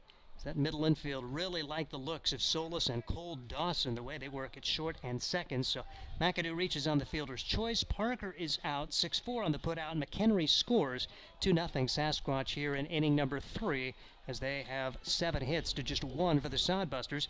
And we will see Seth Surratt come to the plate. He lined to left field his first time up. So 2-0. The Sasquatch with the lead, and the pitch is bunted down the third base line, but foul. No balls and 1 strike on Surratt. Yeah, Surratt had that falling line drive out to left, and Cahoy got it. Surratt out of Long Island University, a New York native from Newburgh. How you doing, New York? And if there are New Yorkers listening or watching, I'm sure they are just screaming at the TV or stream right now. They're going to do that anyways. Yeah. Okay. That's a given. All right. No balls, 1 strike, 1 out. 2-0 is score. Spearfish on top of Hastings. That's Josh Salmon with the impersonations. P.O. Box. Throw over to first and back in safely is McAdoo. He reaches on the fielder's choice. First out of the inning, as 3 singles have plated 2 runs for Spearfish here in inning number 3. As McAdoo given an RBI to go along with Ben Parker's RBI. Parker, the RBI leader of the Sasquatch. Pitch is high and away, 1 ball and 1 strike. Spearfish hasn't had many 2-game losing streaks this year. They're coming in off a loss after they fell on Thursday. Meanwhile, Hastings suffering through a 1-5 road trip, as they're now 3-13 away from Duncan Field this year. Holtein's delivery, and this one is lofted high in the air, right field, playable, as waving off his center fielder is the Hastings right fielder, Matt Hallback, and there are 2 outs in the inning, so Surratt is 0 for 2 on the day, and that will bring up Nicky Winterstein, designated hitter for the Spearfish Sasquatch. Winterstein in the last 7 games has batting .727. Woo. 6 RBIs in 11 at-bats, 8 hits on those. He's only struck out 1 time. Winterstein out of Toledo University from Columbia, South Carolina, and one of the better beards in the Expedition League. I was going to say something. You talk about the Sasquatch. Yeah, the mascot. Pitch is Steve right Stein there for strike 1. Post office box. Yeah, that's right. No, that's no. I'm complimenting him. Oh, okay. I mean, that is a good-looking beard. It is, for, yeah. The Spearfish Sasquatch, and he's got that Sasquatch type style of beard. I couldn't grow a beard like that. No, me neither. No balls, 1 strike, 2 outs, 2 home for Spearfish here in the top half of inning number 3. As Holtein comes set, and the delivery. Runner goes, the pitch outside, the throw down to second base is not in time. I tell you, that was a pretty good throw. Winterstein takes the pitch for a ball, 1 ball and 1 strike, but decent speed there for Charles McAdoo as he swipes that one for the Spearfish Sasquatch. So he's in scoring position now. 1 ball, 1 strike, 2 outs, and Winterstein trying to deliver him right here. He stands in the left-handed box, and the delivery is fouled back to Oh, wow. Right in the dugout. the dugout of Hastings, and the count goes to 1 ball and 2 strikes on Winterstein. Wow, that was right towards Chandler Wagner, too. Good reflexes, Coach. Holy moly. 1 ball, 2 strikes, 2 outs. Spearfish leads it 2-0, top half of inning number 3. A great season for the Sasquatch in progress, 21-10 as they went 21-9 in the first half. Lost their second half opener to Casper on Thursday. They'll try to get revenge as they'll be home to Casper Tuesday through Thursday after leaving Hastings. Runner goes, 1-2 pitch, taken high, throw to third is in time. McGuigan guns it down to Riley, and that will do it for Spearfish, but they get 2 runs across, and we head to the bottom half of inning number 3. It's 2-0 Sasquatch. This is Hastings Sodbuster Baseball. 5 Points Bank has been your hometown bank for over 40 years, and now you can take us wherever you go. Mobile Deposit allows you to deposit checks from your smartphone or tablet with our free business banking app. And never pay for an ATM charge again with our MoneyPass app. It maps out ATMs near you that won't charge a fee because of its partnership with 5 Points Bank. We're here to serve you in person and online, and that's why we're the better bank. Have you heard the latest in Sodbusters news? Hey, this is Josh Salmon, voice of Hastings Sodbusters Baseball, inviting you to check out the Sodcast, the official Sodbusters podcast. Each episode gets you up to date on team info, the latest news, player and coaches interviews, and more. Join Brian Frew and myself for the Sodcast all through the baseball season. The Sodcast is available for listening on Spotify for free. Hastings Sodbusters Baseball Inside Duncan Field with me, Josh Salmon, and co-owner Brian Frew. The Sodcast. Listen today. It is Hastings Sodbuster Baseball as the Sodbusters trail it by a score of 2-0. So 3 straight hits for the Spearfish Sasquatch to open the third, and a fielder's choice grounder, and they score a couple of runs in that inning, making the most of their hits after they had stranded runners the first 2 innings. We'll see what the Sodbusters can get done as they'll bat their 8, 9, and 1 hitter against Nick Saldias through the first couple of innings, very solid. He set him down 1-2-3 in the first, did allow a leadoff single in the second, but worked around that as he retired the next 3. And we'll see what Carson Cahoy can get done as he bats for the first time today for the Hastings Sodbusters. 246 on the season for the squad from Hastings. And Cahoy, 13 runs scored. See what he can get done on the year. 9 RBIs for the Grand Island product. Bounces this one. First pitch toward the shortstop. He's got it. Throw to first and dug out nicely. A good job for the first baseman, Jacob Sanchez, to bail out his shortstop. Cahoy gone on 1 pitch as the throw came from Theo Hardy. And there's 1 out here in inning number 3. 2-0 a score. Spearfish on top. Expedition League scoreboard, Fremont's up 7-0 in the first on Swords Valley. Ooh. And Sioux Falls Sunfish lead 5-0 in the first on Pure Trappers. So early offense in those 2 games as Sioux Falls trying to go 3-0 in the second half, off to a strong start, the first-year program. As the first pitch is across for strike 1 to Ian Riley. No balls and 1 strike on Riley, batting in the number 9 spot for the Hastings Sodbusters.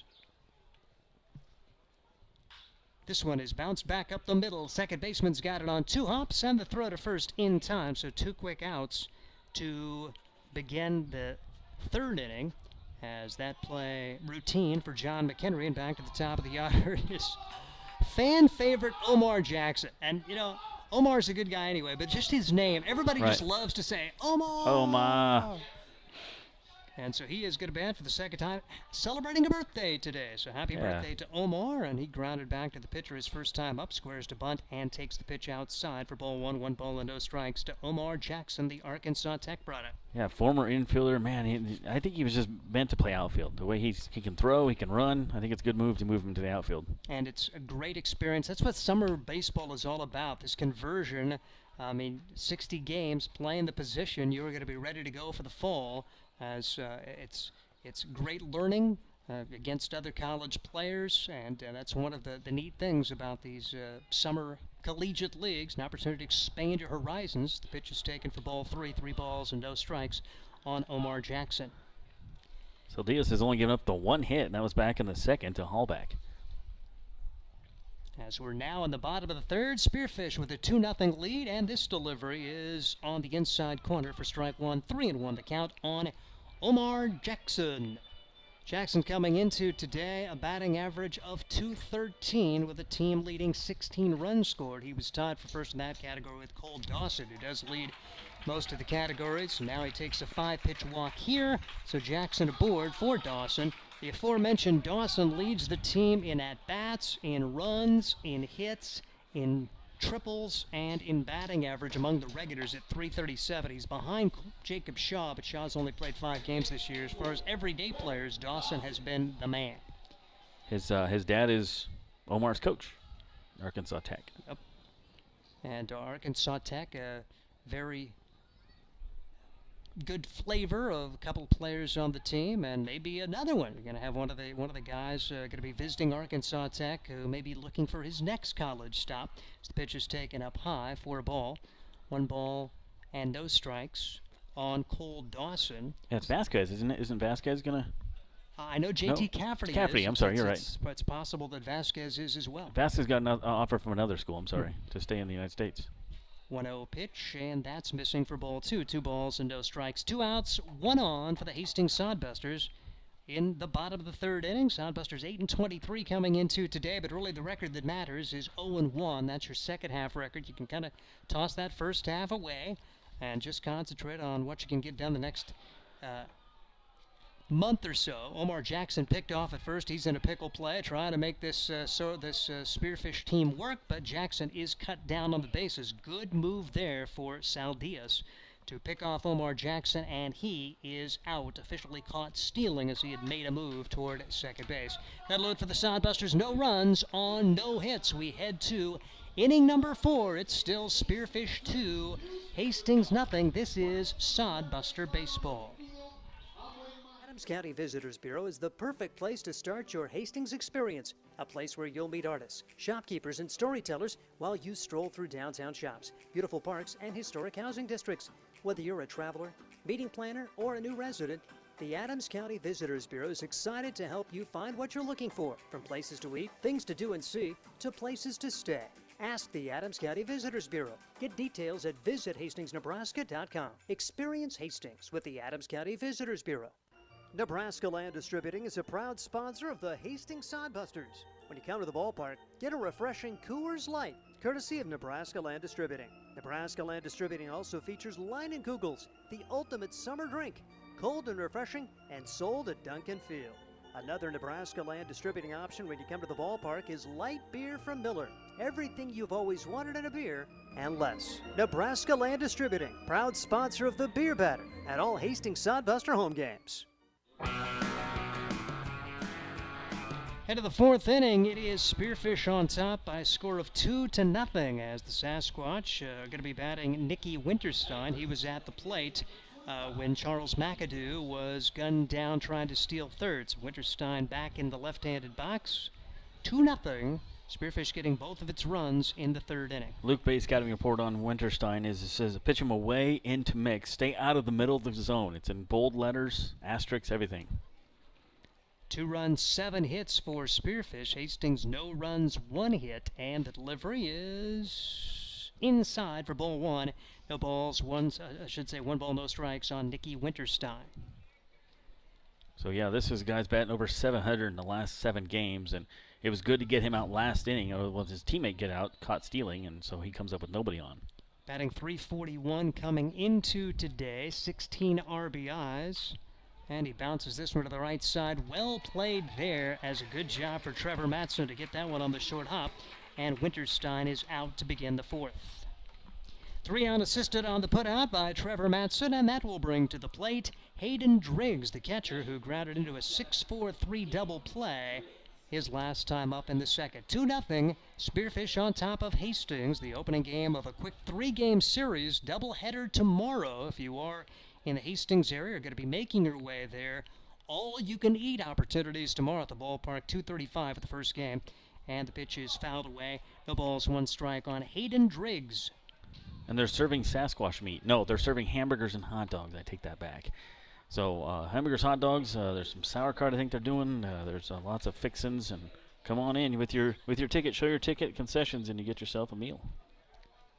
Hayden Driggs batting .292 coming into the day. The 0-1 delivery and a check swing. Driggs offered at it, and it's quickly 2 strikes. Just 1 strikeout for Leif Holtzien, who had 46 pitches thrown coming into this inning. He's been around the zone immaculately, though, not close to a walk yet today, as the vast majority of his pitches have been strikes. 40 strikes, 10 balls, and throwing strikes has been an issue for this Hastings staff overall. Holtein has not had that issue, particularly here today, as the pitch is in the dirt. 2 balls and 2 strikes on the Spearfish catcher, Hayden Driggs. So Fremont got 7 in the first. Finally, Source Valley got him out. 3 outs. It's bottom of the first. Source Valley trails at home 7-0. Source Valley, if a team has the offense to come back, it's Source Valley. Exactly. SaberDogs, the top hitting team in the league, just in front of Spearfish, one of the most improved teams in the Expedition League, the Spearfish Sasquatch. This one off the glove, or off the handle, I should say, and right into the glove of second baseman Cole Dawson. So a weekly hit liner from Hayden Driggs, 2 outs of the inning, and that'll bring up Jacob Sanchez. Yeah, Dawson almost missed that one. He played on it, and it was just kind of taking a weird fall, and he got it in the webbing of the glove. So anything in his vicinity, he's got good hands. We knew he'd get it. A lot of spin on that particular jam shot. And Jacob Sanchez, first baseman, who singled his last time up. 2-0 the score, inning number 4, with Spearfish leading the Hastings Sodbusters. As Holtein comes set, works out of the stretch always. This one rifle down the left field line and foul. Collective exhale from everybody in the stadium. Probably would have been at least 2 for the first baseman Sanchez had he got that one to fall.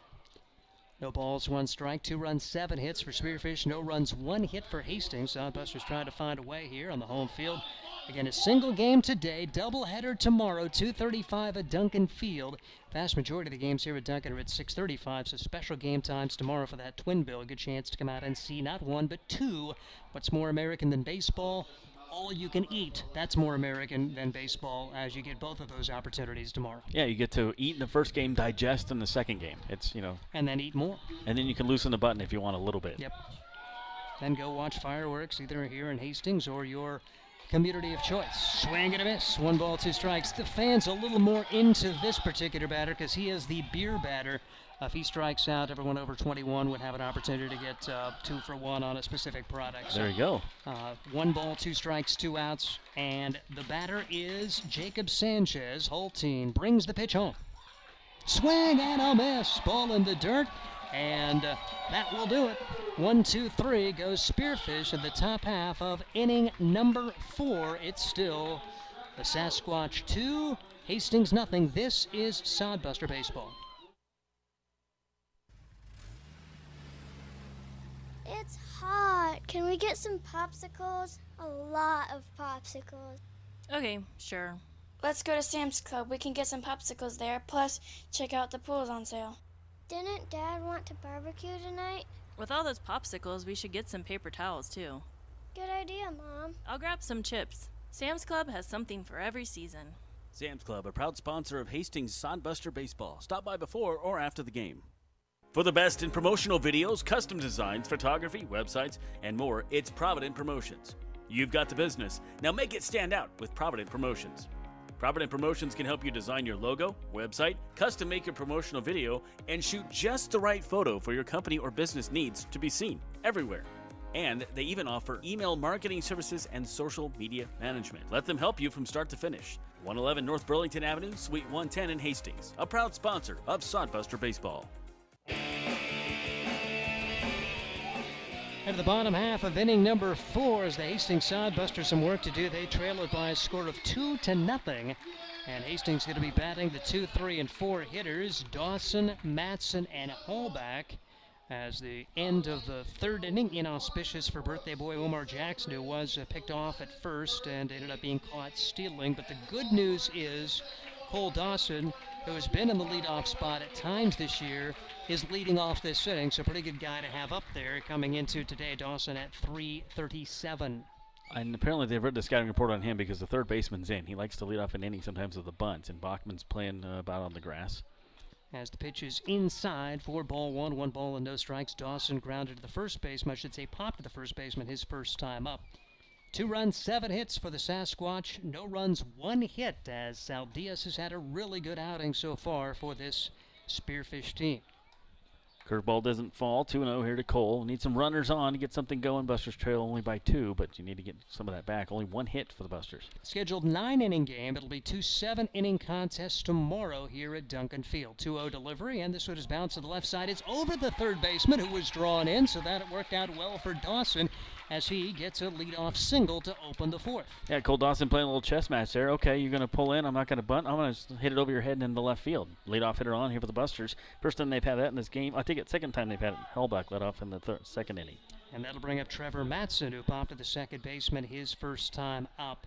It is 2-0 Spearfish, bottom half of inning number 4. 2 runs, 7 hits for the Sasquatch. No runs, 2 hits for the Sodbusters with their green jerseys today. White numbers, white pinstripe pants. The pitch is upstairs for a ball. 1 ball and no strikes on Trevor Matson, who's kind of locked in as the everyday first baseman. Has played some on the left side of the infield at third, but I think there's other options there, and Matson looks really good at first base. 1 ball and no strikes the count here in the bottom half of inning number 4. Saldias, a check of the runner. Pretty good move for a right-hander, and comes set and brings the pitch low for a ball. 2 balls and no strikes on Matson. Yeah, Matson, he seems more comfortable also at first base. He can play third, he'll do anything you ask him, but he just seems more comfortable in the field at first. Cole Dawson, third on the team in stolen bases with 6 coming into today. A moderate lead for him, maybe playing a step closer after Omar got picked off last inning. 2-0 delivery. This one is drilled down the left field line. That is a fair ball. Here comes Dawson around third. He will score. Matson, I think he missed the first base bag, had to go back, and he will still make it to second. An RBI double for Trevor Matson, and the Sodbusters are on the board with a runner in scoring position. Nobody out here in inning number 4. It's 2-1. Yeah, Saldias thought that was a foul ball, and he went over to plead his case in the middle. Now the manager's out there for Sasquatch. It looked fair from where we're at. If there was any chalk on that line, the chalk might have hopped up a little bit. It was pretty close, but if it hits that line, it's still a fair ball. So runner in scoring position, and we'll see what Matt Hallback, the right fielder, can get done. He singled his first time up. So the Sodbusters, after having only 1 hit heading into this inning, have 2 hits already. The other guy who has a hit today is at the plate, Matt Hallback, as he is batting 1,000 here at Duncan Field. His first at bat was successful for the Hastings Sodbusters, the UC San Diego recruit out of Los Gatos, California, stands in the right-handed box. And Saldias looks back to second, where Matson leads away. The delivery off speed right across for strike 1. No balls and 1 strike on Matt Hallback for the Hastings Sodbusters. So 2 runs, 7 hits for Spearfish. Now 1 run, 3 hits for the Sodbusters, with 2 of those coming in succession to begin the bottom half of inning number 4. Got to be a Triton there at UCSD. Saldias. This pitch is in the dirt on the curveball. 1 ball and 1 strike on Matt Hallback, with J.T. Cafferty waiting on deck. Justin McWegan also expected to bat this inning. Runner at second, nobody out for the Sodbusters as they trail it by a score of 2-1. Only meetings of the season against the Spearfish Sasquatch today, and a doubleheader tomorrow, and that is it for these 2 Clark Division opponents. Fastball is rifled foul. 1 ball and 2 strikes on Hallback. So as we have the Sasquatch, there's supposed to be an expansion team next year in North Dakota. Maybe we'll get the Loch Nesses or something like that. You know, the Yetis. Well, the Yetis and Sasquatch well, is not just they're cousins, aren't they? I'm not sure. I think they're cousins. Is that just another name where the Yetis are more mountainous and that could be. And Bigfoots are just lazy. more of forest dwellers. I don't know, mountain. Yeah, I'm not sure. Don't know the genetics of it. One way or the other, it's a swing and a miss as Hallback goes after a high, hard one. He's down on strikes for the first out of the inning. J.T. Cafferty, see what he can get done. He flew out to center his first time up. Runner at second, 1 out, 1 home. Sodbusters trailed by a score of 2-1. Say what you want about the Yetis, but they make nice coolers. Yeah. They have plenty of time up there in the woods. 2 runs, 7 hits for Spearfish. 1 run, 3 hits for the Sodbusters. Down 2-1, bottom half of the 3rd inning. Wind blowing in from center here at spacious Duncan Field, making this monstrous ballpark play even larger as the pitch is fouled away. No balls, 1 strike on J.T. Cafferty for the Hastings Sodbusters. forestry major in college, going to Western Nebraska now, weighing his 4-year options, and one of those options could be Arkansas Tech. See how it all works out for J.T. Cafferty. That's a cool major. A lot of people that major in that go to Shadron or something. Well, kind of right up in the neighborhood there. It's WNCC. 0-1 delivery on the way. Skied a mile high into center field. That's not going to be enough to advance the runner. As coming in to make the play in short center field is Ben Parker. So 2 outs in the inning. It'll take a 2-out hit from Justin McGuigan to get Madsen home from second base. So when I looked at the roster this morning, McGuigan was not on there, and I started to weep a little bit because he's been such a good player. And so then when I get here, he's in the starting lineup, so I had to ask Andy Chase, our stat guy, they can only have so many guys in the roster. He was sick all week, so they took him off. And so anyways, it works itself out, I think, right now that Jack Hammond is not on the roster, I believe. And so but he's in the dugout. For McGuigan to come back. He was ill. They wondered if he had COVID, and tests came back negative, and so he is positively back in the lineup as he takes the pitch up high for ball 1, 1 strike. Struck out his first time up. Haven't been many strikeouts today for Sal Diaz. He's been around the zone, but has only 2 Ks today. But the Sodbusters have been able to touch him for only 3 hits and 1 run. That's coming this inning on the RBI double from Trevor Madsen, who stands there now with 2 outs. Yeah, he hasn't really been able to get his curveball the way he wants it. 1-0 delivery on the way, and that time he did get the curveball right across for strike 1 and 1 the count on Justin McGuigan, the Concordia St. Paul product, who did play in the spring. 25 games for Concordia St. Paul, which went 15-23, an exercise science major. McGuigan standing in the right-handed box. A 1-1 count with 2 outs in the bottom of the 4th. Sodbusters are on the board, but they trail it 2-1. Sal Diaz, a check of the runner. A long time on the hill, and the pitch is hit foul. Luke Bay, nice job, hung in there. It bounced off his body a little bit, but was able to grab it for the Sodbusters in their coaching box, and the count goes to 1 ball and 2 strikes on Justin McGuigan. Former pitcher Luke Bay, only a couple years removed from college baseball, still got good hands. He's a grad assistant at Kansas State. The head coach, Chandler Wagner, is a volunteer assistant at the University of Kansas. 1 ball, 2 strikes, the pitch. Take it upstairs for a ball, 2-2 the count on McGuigan. 4th inning here at Duncan Field, and as the sun sets in the west, it gets a little more difficult if you're on the left side of the infield. The shortstop, the third baseman, and that left fielder really have to battle the sun on a night like tonight. Temperatures in the 80s, winds blowing in from center field here at Duncan. 2-2 pitch. Curveball is bounced back up the middle. The shortstop's got it behind the bag. Long throw in time. Well played by the Spearfish middle infielder Theo Hardy as he guns down McGuigan, but the Sodbusters do get a run on 2 hits. They leave a man, and we head to the 5th inning. Josh will have the call when we come back. It's Spearfish 2, Hastings 1, and this is Sodbuster Baseball. Time out. Smith, we only need 1 more out. Do you think you have enough energy? I'm exhausted and it's hot out here. I'm thinking about enjoying that nice, cool air conditioning I have at home. Oh yeah, you've talked about Ruts Heating and AC, the #1 source for residential and commercial HVAC services in Nebraska for over 45 years. Yeah, now. I have enough for 1 more batter, Coach. Smith, go finish this thing so we can all go home and cool off. Visit rutsheatingandair.com. My husband and I love to live in Nebraska. It's the good life. We always vacation here. Love those Nebraska state parks. We love to eat here. Where are you going to get a better steak? And we love to play here, especially Nebraska Pick 5 from the Nebraska Lottery. It has a $50,000 starting jackpot, drawing 7 days a week, and all the proceeds go back to our state. Hey, honey, this weekend, let's buy some Nebraska Pick 5 tickets, go to a state park, and grill some steaks. Like our first date. I'm no amateur. Top prize odds 1 in 501,000. Welcome back to Duncan Field.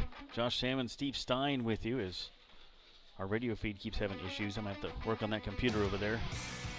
Buster's able to put 1 on the board there in the in the bottom of the 4th, and so that makes a 1-run game here. As we look for Spearfish, it's going to be 9, 1, and 2. It'll be Hardy, Bachman, and McHenry due up here for the Busters.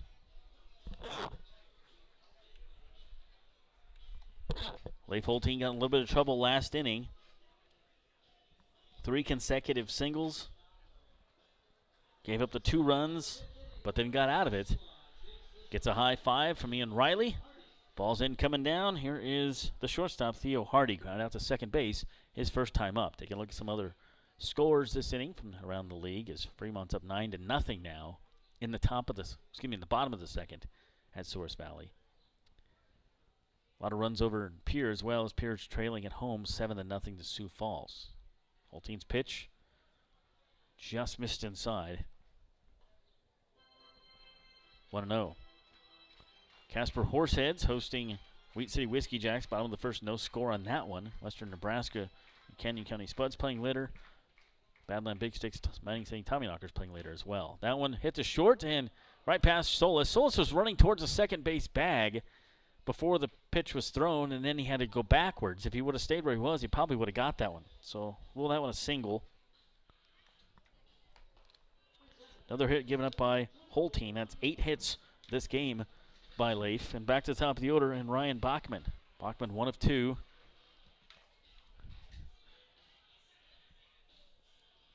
For the third baseman. There's some bodies moving around the bullpen, but nothing happening right now for the Busters in the bullpen. Just a couple guys moving around right now. Holtein checks his runner. Hardy, and runner goes. Throw down there. Ooh, that's a good one. Oh, but it bounced. I thought it was going to be right on the mark, and it would have been if it didn't bounce. McGuigan just not enough mustard on it. Would have had him otherwise. The timing was perfect. The aim was good. Just not enough on it. So a stolen base there by Hardy.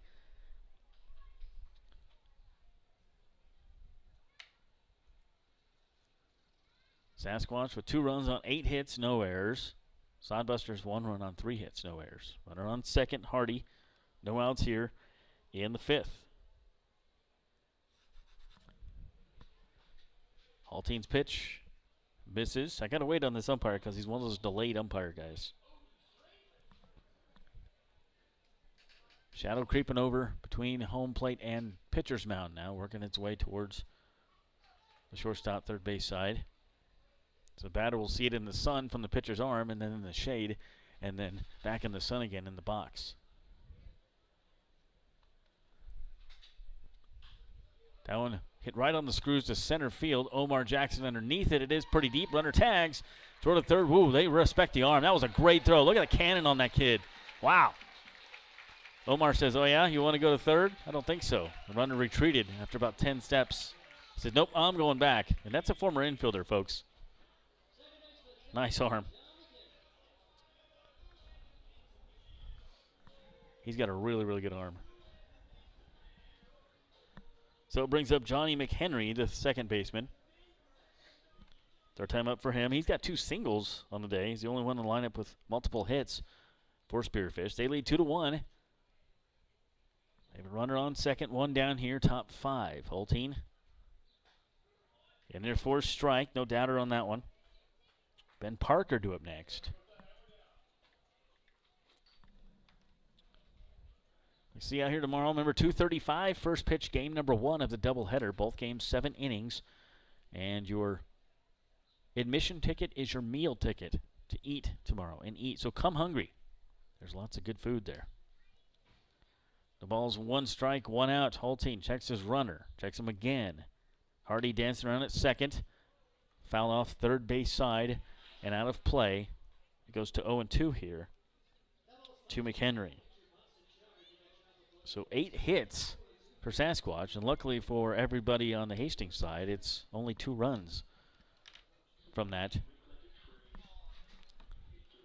Are some pitchers stretching, but again, nobody throwing right now in the Buster bullpen. Several bodies down there kind of working things out. Had a day off yesterday. So it's this 3-game series in 2 days. It's the only time you get to see Spearfish this season. Here and then twice tomorrow. The 0-2 coming up from Leaf. And, ooh, did it hit him? Nope, it missed him. It was inside. It was very close.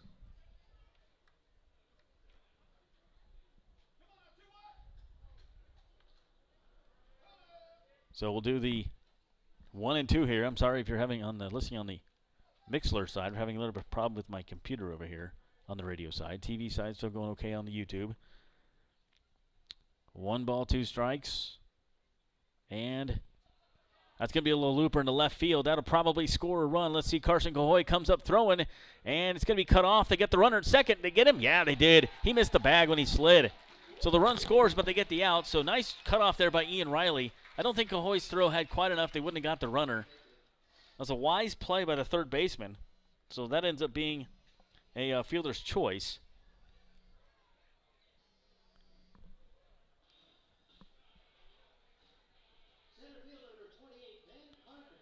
And so they do score a run, though,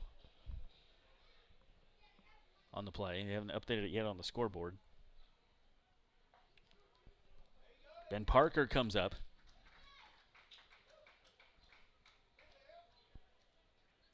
There's an out on the scoreboard.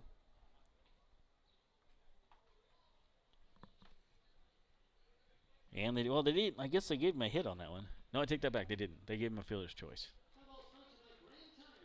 Fouled off. 0-2 here to Ben Parker.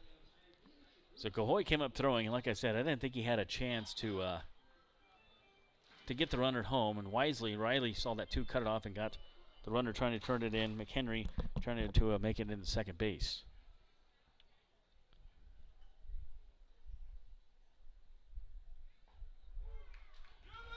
And they strike him out to get out of the inning. So what a way to end it. They leave nobody on base there, but they do score a run on 1 hit. It's 3-1 Spearfish. Bottom 5 coming up. Sodbusters battling back here a little bit, going down by 2. This is Sodbuster Baseball from Duncan Field. We'll take a word here from Graham Tire. You know Graham Tire for their quality tires and service, but did you know that they do brakes, batteries, and oil changes, and even shocks and struts? Graham Tire in Hastings has the quality products and great service you have come to expect from the Graham name. Rick and his crew will get you fixed up and right back on the road safely. And you can trust that the job was done right. That's peace of mind.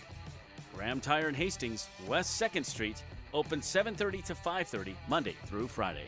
A proud sponsor of Sodbuster Baseball. Hey you, your ad here. It's Josh Salmon of Salmon Says Media. Imagine turning on the radio or TV and hearing or seeing your business being advertised. Salmon Says Media offers voiceovers, full audio production, on-hold messaging for your phone, and more. Nearly 2 decades of experience. Salmon Says Media also offers radio imaging and podcast production. See us on Facebook. Salmon Says Media, the official media partner of the Hastings Sodbusters.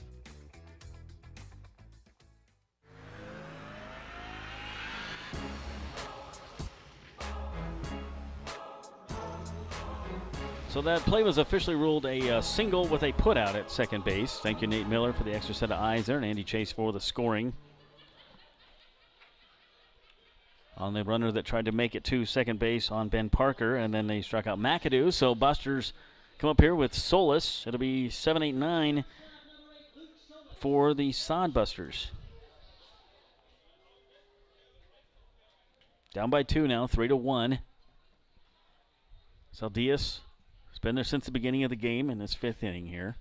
1-0 to Luke Solis. Grounded out to second base, his first time up. Solis swings and misses on that one. 1-1. Solis, 0.77 batting average, but hasn't been with the team very long. Give him a little bit of time. He's going from high school baseball to college baseball. Curveball floats in there, and he's looking for a curveball. Hit that thing right back up the middle. Second baseman gets a bare hand on it, but has no chance to get the play. So a single, 4th hit of the day for the Busters.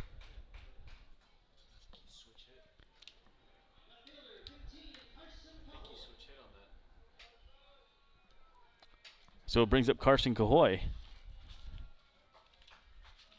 Carson grinded out the shortstop his first time up. Solis with a good lead over at first. It's one of those sticky situations where you're down by 2, strike is the pitch. You need base runners. You need to get guys beyond first base, but then again, you don't want to run yourself out the inning.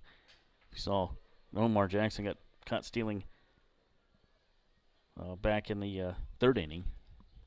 So 0-1 now to Carson Cahoy. That one fouled off first base side. 0-2 here as Carson's very aggressive on that one. So tomorrow, doubleheader, 2:35 is your first pitch, first game. Both 7-inning games. The 0-2 coming up to Carson Cahoy. Outfield playing kind of shallow for him, actually. Pitch up high. 1 ball, 2 strikes to Carson.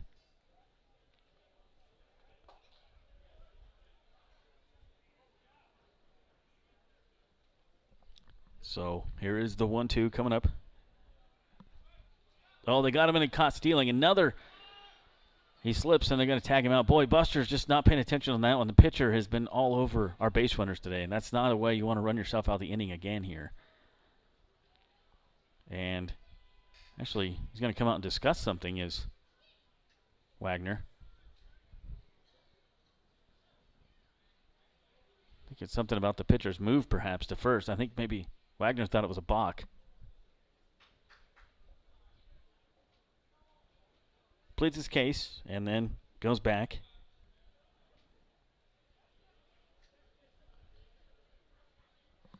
So twice this game,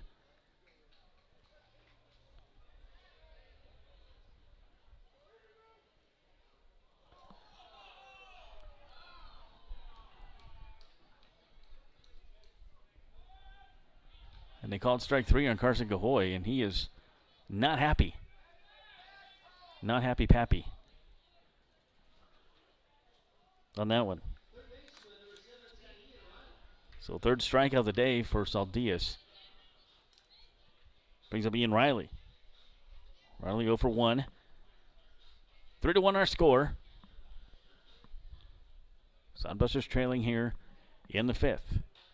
That one over the third baseman. I thought maybe he's going to come up with it there. Bachman couldn't quite get it, and the runner on here with 2 down. For the Sodbusters, Ian Riley.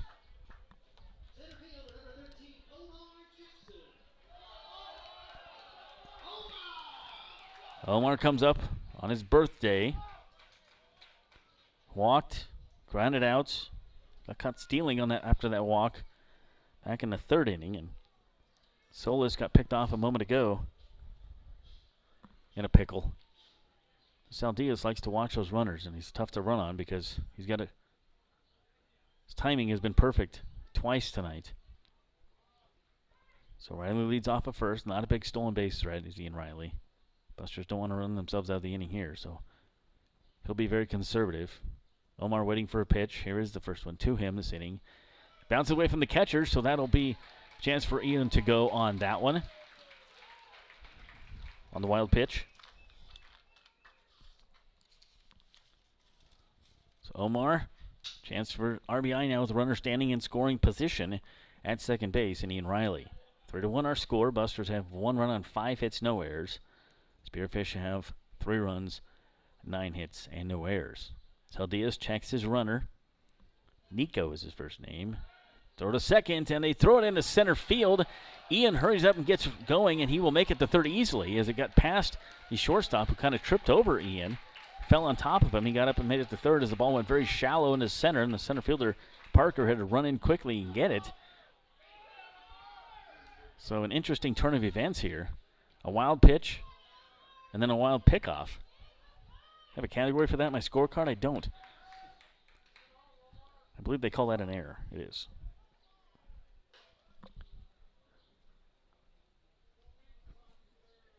So the count here to Omar amongst all that is 1-1. 1 ball, 1 strike. Omar Jackson now a very easy chance. Runners coming in on the corners. Outfield very shallow as well. And a little looper to shortstop. Omar's running down the line as fast as he can, and does he beat it out? He is out. So the Busters run out, get out of the inning, leaving 1 on base. So 2 hits, no runs on that one. They still trail 3-1 at the end of 5. 6th inning coming up. This is Sodbuster Baseball from Duncan Field. A word from 5 Points Bank. 5 Points Bank has been your hometown bank for over 40 years, and now you can take us wherever you go. Mobile Deposit allows you to deposit checks from your smartphone or tablet with our free business banking app. And never pay for an ATM charge again with our MoneyPass app. It maps out ATMs near you that won't charge a fee because of its partnership with 5 Points Bank. We're here to serve you in person and online, and that's why we're the better bank.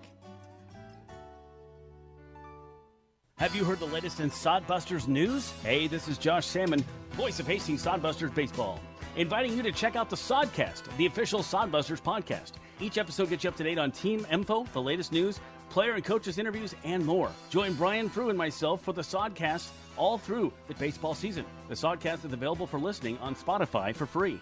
Hastings Sodbusters Baseball Inside Duncan Field with me, Josh Salmon, and co-owner Brian Frew. The Sodcast. Listen today.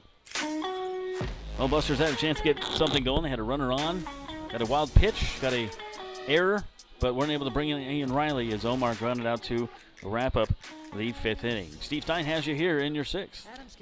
And it is Charles McAdoo who had a fielder's choice grounder that brought home a run his last time up. Spearfish leads it 3-1 as McAdoo stands in the right-handed box for the Sasquatch. Holteen out there to work in the 6th. He's gone all the way so far. He's really been around the zone, but has been hit around for 9 hits so far in this one as the pitch is in there for strike 1. No balls and 1 strike. Did get a big strikeout this past inning in the 5th as he retired Ben Parker to end that frame, one of the top hitters in the league. Just his 2nd strikeout, make his 3rd strikeout of the day as the pitch is fouled away. No balls, 2 strikes on Charles McAdoo. Manny Herrera warming up in the bullpen. So Holteen could be nearing the end of the day. He has thrown 70 pitches so far for the Hastings Sodbusters as the delivery is in the dirt. So 68 pitches coming into this frame. Still pretty good pitch count number. Workable if he can have a solid inning here. Maybe get through the 6th and work into the 7th for Leif Holteen, the Hastings product. 1 ball and 2 strikes the count. As Holteen comes set, shakes off Justin McGuigan on the first sign. Now he's set to go and brings home the 1-2 delivery. And this one is chopped a mile high. Going to be brought in by Holteen. Throw to first, and he is going to be safe. Good call. Yeah, I think they got that one right. As Holteen did all he could, but that bounced off the plate, and Holteen basically had to wait for it to come down, so it's an infield single for McAdoo, who is 2 for 3 on the day with an RBI. Yeah, it was a razor throw over to first, but he was just too safe, and like you said, it just bounced a mile high. They got the right call. Seth Surratt 0 for 2 on the day, a line to left and a fly out to right. His first 2 trips to the plate here at Duncan Field. 3 runs, 10 hits for Spearfish, and 1 run, 5 hits for the Hastings Sodbusters. Sodbusters had an opportunity the past inning but could not score as the pitch is across for strike. No balls and 1 strike on Surratt. Surratt out of Long Island University as he is going to try to move that runner along. We'll see if they do a little small ball here. It's been a very good offensive team this year. Quick move over to first, but back in safely is McAdoo, who will take off. He stole a bag, but then was caught stealing, stole second, and was thrown out trying to take third his last time on. McAdoo has 5 stolen bases, including that one. Runner goes. The pitch swung on, foul tipped into the glove. The throw down from McGuigan, and it is on the shortstop side, and the count goes to 1 ball, or I should say no balls and 2 strikes, but another stolen base for McAdoo. Make that 6 on the season now. Hastings Sodbusters trail it by a score of 3-1, and you get a foul tip. That's really tough to throw out the runner, as Spearfish leads it by a score of 3-1. Visiting half of the 6th inning. Sodbusters trying to battle back here and avoid an 0-2 second half start to the Expedition League schedule. 0-2 delivery on the way, and that one's in the dirt. Good stop from McGuigan. It's 1-2 on Seth Surratt. Runner in scoring position, nobody out. Spearfish, after a very solid first half, trying to get back to 1-1 second half competition. Yeah, it was a battle. Western Nebraska came back to win the Clark Division first half title by just a game over Spearfish, and Fremont was right there as well. They ended up in third after leading the division most of the first half. Pitch fouled away over by the Spearfish dugout. Count remains at 1-2 on Surratt. 3-1 the score. Spearfish on top. For Hastings, they can flush that first half, and if you play solid second half ball, win the division and make the playoffs. The schedule a little different looking in the second half. They played Fremont so many times. The first half, they only get them 6 times down the stretch.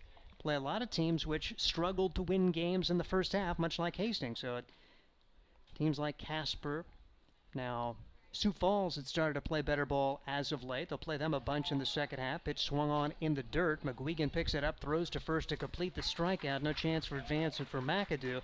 Surratt goes down on strikes. He becomes the 4th strikeout victim for Leif Holtein. Yeah, no chance for the runner to advance on that one either, as McGuigan got on it. That will bring up Nicky Winterstein. Winterstein 1 for 2 on the day, a single in the second, and he grounded out in the 4th. Tough out. You got to get this is important out. This guy can swing a stick. 3-1 the score. Spearfish on top of Hastings as the Sodbusters trying to find a way to battle back here.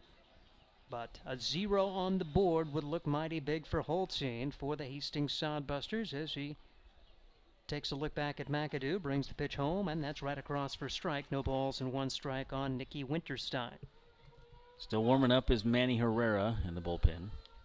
Winterstein out of Columbia, South Carolina, but plays his college ball at the University of Toledo. So guy's been a little bit of everywhere. Toledo, South Carolina, and now South Dakota to play his summer league collegiate ball. Ball is in the dirt. Bounces away from McGuigan up the third base line, and that will allow McAdoo to get to third. So wild pitch. Now any old ground ball could add another run.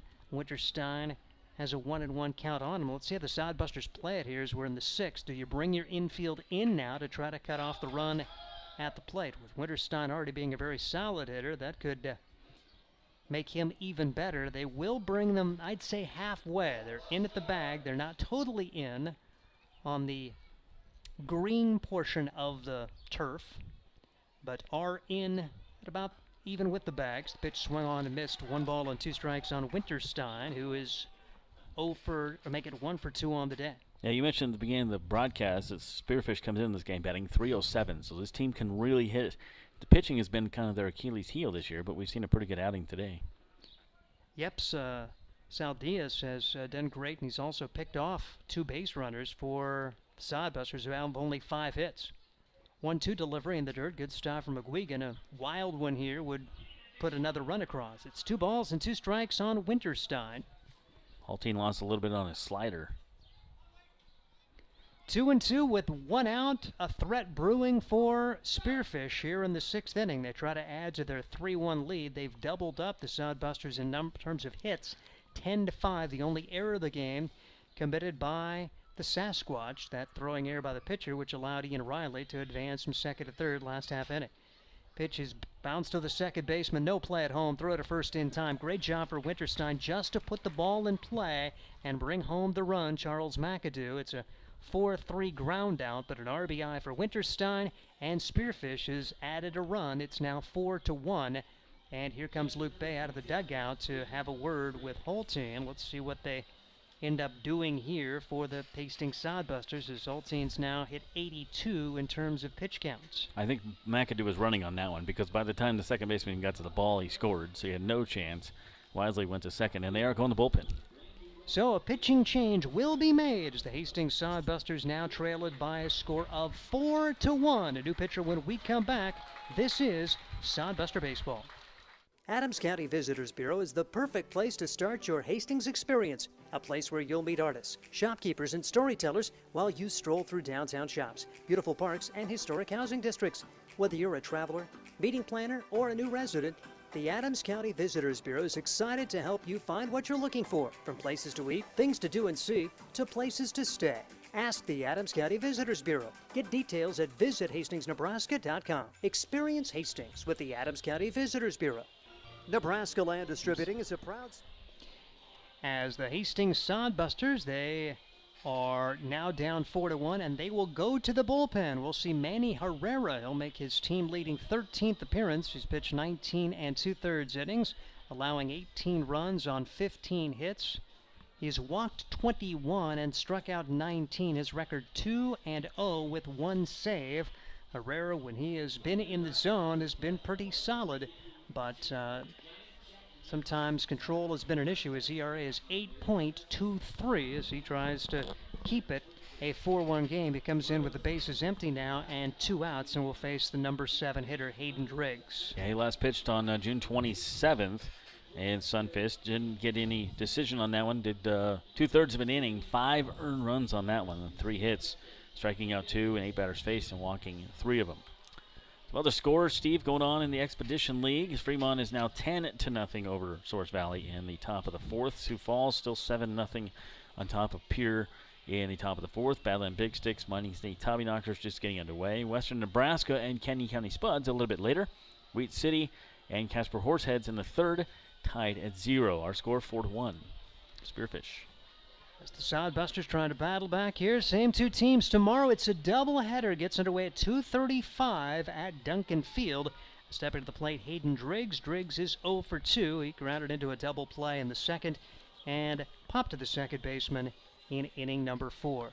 Bases empty, and we'll see what Manny Herrera can get done. Manny plays his college ball at York out of Panama City. The delivery is outside for ball 1. That's Panama City, Panama, by the way, not Panama City, Florida. I think there's a Panama City, Florida. Yeah, you're right. Yep, so. But he is from the country. You ever talk to him? A nice young man. Yep. He's cool. Always smiling. 1-0 the count as Herrera winds and delivers. Over but low, 2 balls and no strikes. And with the solid pitching for Holtein, he's always around the zone.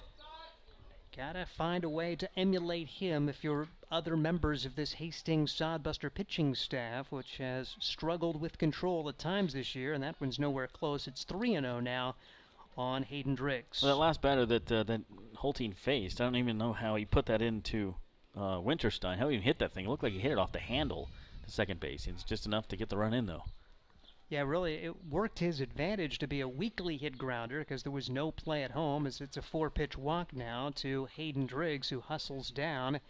Wanted to make sure that McGuigan hustled back, and if McGuigan took his time, Driggs may have taken off for second. As it stands, it's a 2-out walk, and Jacob Sanchez will bat now. He's 1 for 2 with a single and a strikeout. Well, in the highlight of the pitching today, that's the first walk the Busters have given up for either pitcher. And walks have been in trouble this year, but here we are in the 6th inning and just 1 walk given up. Yep, Holtein 4 Ks, 0 walks, and that's kind of a typical line for Holtein. And Sodbusters would like to get other guys following that particular recipe. The pitch across for strike, no balls, 1 strike on Jacob Sanchez. That sun bearing down on the shortstop and third baseman right now as the shadow just creeping over third base bag. Sanchez coming into today a 188 batting average.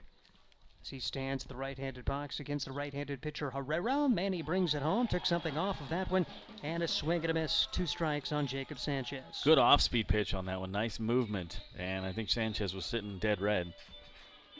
4-1 the score. Spearfish adding a run here in the 6th after they put up a run in the 5th. They put 2 runs on the board in the 3rd. Sodbusters' only run coming in the 4th. It's 4-1. Spearfish on top. As Manny Herrera comes set, brings home the 0-2 delivery, and this one is fouled away, and the bat cracked in half. Wow. Thing with the toothpicks. Yeah. Just shattered.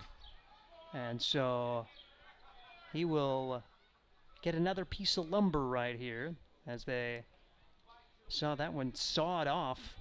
Kind of split the bat in half a little bit. Took a chunk out of that thing. You can make an ice pick out of that. Fortunately, it did not, the shard did not have much on it, and sometimes you'll see those, it can be a weapon when it comes tomahawking off of there. It only made it about 10 feet down the third base line, so a new piece of lumber here for Sanchez. It's still 2 strikes on Jacob Sanchez. Well, we saw the bat go flying earlier towards the dugout early in the game, and now this one they break the bat here, so and he's got batting gloves on. 4-1 the score. Spearfish on top of Hastings. This Expedition League encounter, the first of 3 games, as the pitch inside and it hit him. So all of that 0-2 pitch, and now a hit batsman, and it's a little 2-out rally. Self-inflicted here, a walk and a hit batsman. Herrera trying to find a way to get the 3rd out here, and he faces the number 9 hitter, Theo Hardy. Yeah, he didn't even need a bat for that. He could have just stood there. Yep. Fielder's choice grounder for Hardy, his first time up. He singled and scored last inning. So the Sodbusters, after seeing Holteen work his way into the 6th and not allow a walk or a hit batsman, Manny comes in and walks the first man, hits the 2nd. Got to have Luke Bay just pulling his hair out, along with Chandler Wagner. 4 runs, 10 hits for Spearfish, and a big opportunity here to steal a run or 2 if they could find a way to get a hit. Pitch is over but low. 1 ball and no strikes on Theo Hardy. Well, I've liked the job that plate umpire George Tyree has done. He seemed to have a very fair zone and has not been an issue for Holteen or Nico Saldias, the starting pitchers for their respective teams. 1-0 delivery. And that just misses. It's 2-0 now on Theo Hardy. Yeah, he's been very consistent, and I think he's been very fair tonight. 4-1 the score, but Spearfish looking for more here. And, man, you do not want to walk this guy because the top of the order looms. Hardy batting .288 coming into today. Here's the delivery. It's missing, low and outside. 3-0 on Theo Hardy. So he had a 4-pitch walk to Driggs. Then he threw 3 straight strikes to Sanchez. The 3rd one was fouled away before hitting him. And then has not thrown a strike to Theo Hardy, who's likely got the full-on take sign here in the number 9 spot in the batting order for Spearfish. 3-0 delivery, and that is on the inside corner for strike 3 and 1, the count on Theo Hardy. Hardy had a single his last time up back in the 5th, batting .293 currently. San Jose State product from Berkeley, California. 4-1 the score. Spearfish on top of Hastings. 3-1 delivery. And this one is a bouncer off the glove of the first baseman, knocked down by the second baseman. Here comes a throw home and out at home. Great job for Cole Dawson as he was able to back up Trevor Matson at first, kind of double clutched it, and was able to gun down Hayden Driggs at home for the 3rd out of the inning. When all is said and done, Spearfish does come up with a run, and they lead it by a score of 4-1. This is Sodbuster Baseball. Nebraska Land Distributing is a proud sponsor of the Hastings Sodbusters. When you come to the ballpark, get a refreshing Coors Light, courtesy of Nebraska Land Distributing. Nebraska Land Distributing also features Leinenkugels, the ultimate summer drink, cold and refreshing, and sold at Duncan Field. Another Nebraska Land Distributing option when you come to the ballpark is light beer from Miller. Everything you've always wanted in a beer and less. Nebraska Land Distributing, proud sponsor of the Beer Batter at all Hastings Sodbuster home games.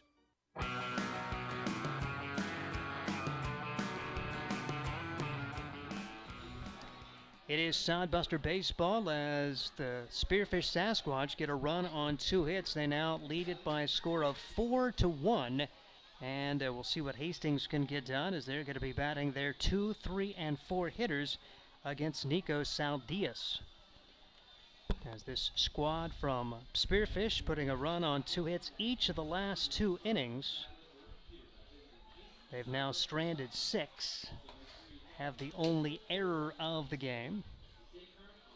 And the Hastings Sodbusters trying to find a way here. They got a couple of hits last inning, but nothing to show for it. Now have 1 run on 5 hits. Well, what an untypical way to end an inning. I mean, you got a rally going against Manny, who's obviously having a tough night, and you get to play, and Matson dies for it. What a backup job there by Dawson. He had a long way to go to get that thing. Double clutched it, and then threw the runner out to end the inning at home.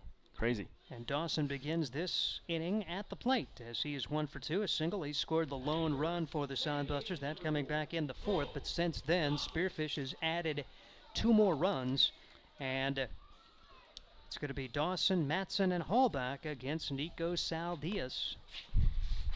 Saldias Brings the first pitch home, and this one is rifled foul. No balls and 1 strike on Cole Dawson for the Hastings Sodbusters, as we are joined by the general manager, Scott Galusha, as we'll hear from him in and around this inning.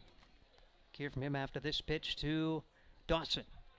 Off-speed pitch is in there for a strike. What about Cole's defensive play that last half? That was good. That was, he couldn't get a hold of it. I saw that he saw the play in front of him the whole time, but he had to grab at it 2 or 3 times, and then he got to the point where he had to make a good throw, and he did. So that was a big play for us. 0-2 pitch, and Dawson goes down on strikes. And Sal Diaz has been really tough on the hill for this squad from Spearfish. Yeah, that's a 4th strikeout for him. He's been around the plate, and he's forced us to swing at pitches that we don't want to swing at necessarily, and done a good job pitching to contact, and done exactly what you want to do in this league, make the other team beat you. And so far we haven't been able to string enough hits together to do that.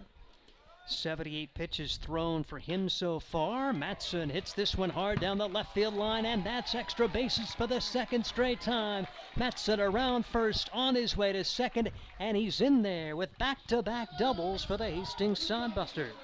A little bit better path that time for Matson. Boy, he's really, we knew we were excited to get him when I got him last December. Just a great kid. We knew he could hit, and it's nice to see him kind of find his stride for now, and he's been hitting the ball solid. You got a dedication you want to make, Scott, or absolutely. a memory of? It's been a really weird week for me. Guys, my first grandson was born on Sunday. Congrats. And about 1 o'clock, and then about later on that day, I got word that one of my dear friends has passed away. So the big guy gives me one and takes one, and so hopefully the Skalberg family is listening. We think the world of them, and we've lost a good one. A good friend of mine, a good colleague of mine. I coached with Barry, taught across the hall from Barry. Just a great guy. He was here last year, threw out the first pitch for us. Just a wonderful family, and unfortunately just too short. We took him too early. No kidding. Well, God bless his family. Our thoughts are with him. Matt Hallback was hit by a pitch on one that deflected off his helmet. He's now at first, and Trevor Matson at second. First and second, 1 out. Sodbusters trail it by a score of 4-1 here in the bottom of the 6th, as Barry Skalberg losing his battle with cancer. And I know it's been a tough for a lot of folks in this area. This one, I mean, you know Barry. I know from coaching and what you've been around the athletics. Just a great guy. And, Tracy, Barry's wife, allowed me the privilege to wear this, I'd say, god-awful Twins jersey. This is one of Barry's, and I told her I was going to wear it this weekend in honor of my good friend. And it was just a real hard weekend. Barry and I we have too many similarities. It's almost eerie. Our wedding anniversaries are exactly the same day, 7/11 of '98. We taught together, we coached together, we do a lot of things together. And actually, I have the same cancer that Barry has. And so it's hit pretty tough, but we lost a good one, and our thoughts and prayers are with him and his family. J.T. Cafferty at the plate now for the Sodbusters, trailing at 4-1, and pitches in the dirt. There was a little bit of delay between the two at-bats because Spearfish head man, their head man Jared Molna had come out to kind of get clarification on that hit batsman, and it was a bang-bang play at the plate. And I really don't think there was any dispute. You could hear the double tick off the helmet of Sodbusters, Matt Hallback. 1-0 delivery is on the way. And that pitch is inside. It's an opportunity here for the Sodbusters. 2-0 to J.T. Cafferty. Matson runs at second after doubling, and Hallback hit by the pitch. The only thing Barry loved more than his family was baseball. Whether he was teaching it or watching his beloved Twins, or every time he get a chance, he'd go to a baseball field, whether it's Duncan Field. He enjoyed some games with us, but he took his family to a lot of baseball fields. Attaway, JT, attaway. Hit to center field. The Sodbusters are going to score a run as Matson comes in, and Hastings will have runners at the corners. And now an overthrow from the center fielder. Missed his cutoff man. That will allow J.T. Cafferty to scoot into second. So it's a single for him. He goes to second on the throw. Give an RBI to J.T. as Trevor Matson scores. Hallback ends up at third, and the Sodbusters have the tying runs in scoring position with just one out and Justin McGuigan coming to the plate. Well, Parker still threw that thing sidearm from the outfield. I'm not sure why, and the throw didn't go anywhere near his cutoff guy, so that worked out good. You know, just a little lackadaisical on that throw in. Didn't think anybody was going to take an extra base, and a little lazy, and we took advantage of that with good base running by JT. Justin McGuigan, great to have him back in uniform and in the lineup. He's 0 for 2 on the day with a strikeout his first time up. He grounded out his last time up, and he takes the pitch high for ball one. 1 ball and no strikes, only the best threat that the Sodbusters have had against Nico Saldias. Yeah, this is one of the guys you want up at the plate at this situation right now, one of your big RBI guys. Yeah, he's had good at-bats for us all year. Just a solid baseball player and a great guy. Team favorite for sure. Fan favorite as well. Yeah. Fans really like him. Not quite like Omar. Yeah, he's not quite in Omar's league, but who is? Omar right. is That's he's kind of so the man, fun. the myth, and the legend. He's just been he's been a joy from day one. He works really hard, and the fans just think the world of him. And now we love his mom, too, after she was doing the Name That Tune contest earlier. Oh, really? Yeah, That was his mom? Yep, she Awesome. was fun. And she played along with it so well. Yeah, she was right in there with us when we were talking about that. So Jesse and Rose, Omar's parents, are here, and his sister's here as well. For his birthday. Enjoying some baseball this weekend. Yeah. McGuigan steps out here. 1 ball and 1 strike. 1 out, 1 home for the Sodbusters, who trail it 4-2. We're in the bottom half of the 6th inning. 9-inning game today, and then a doubleheader tomorrow. Maybe get some details from Scott on what's going to be happening tomorrow on a special day at the ballpark. 1-1 delivery. Bouncing ball to the left side. Nice play on the short hop by the third baseman. Throw to first and no chance for advancement. That is a dynamite play for the Spearfish Sasquatch as Ryan Bachman saving a run or perhaps 2 with that play. And now the Sodbusters are going to need a 2-out hit from Luke Solis. Yeah, he had to range deep in the hole there and had to play that on the short hop. That easily could have got through, or it was a tough play, and made a great play. And unfortunately, that's kind of how it's gone for us. They got a couple slow ground balls in the right spot to knock a couple runs in, and we can't quite get that done. So hopefully Luke can get us taken care of. There's a lefty warming up for Sasquatch right now.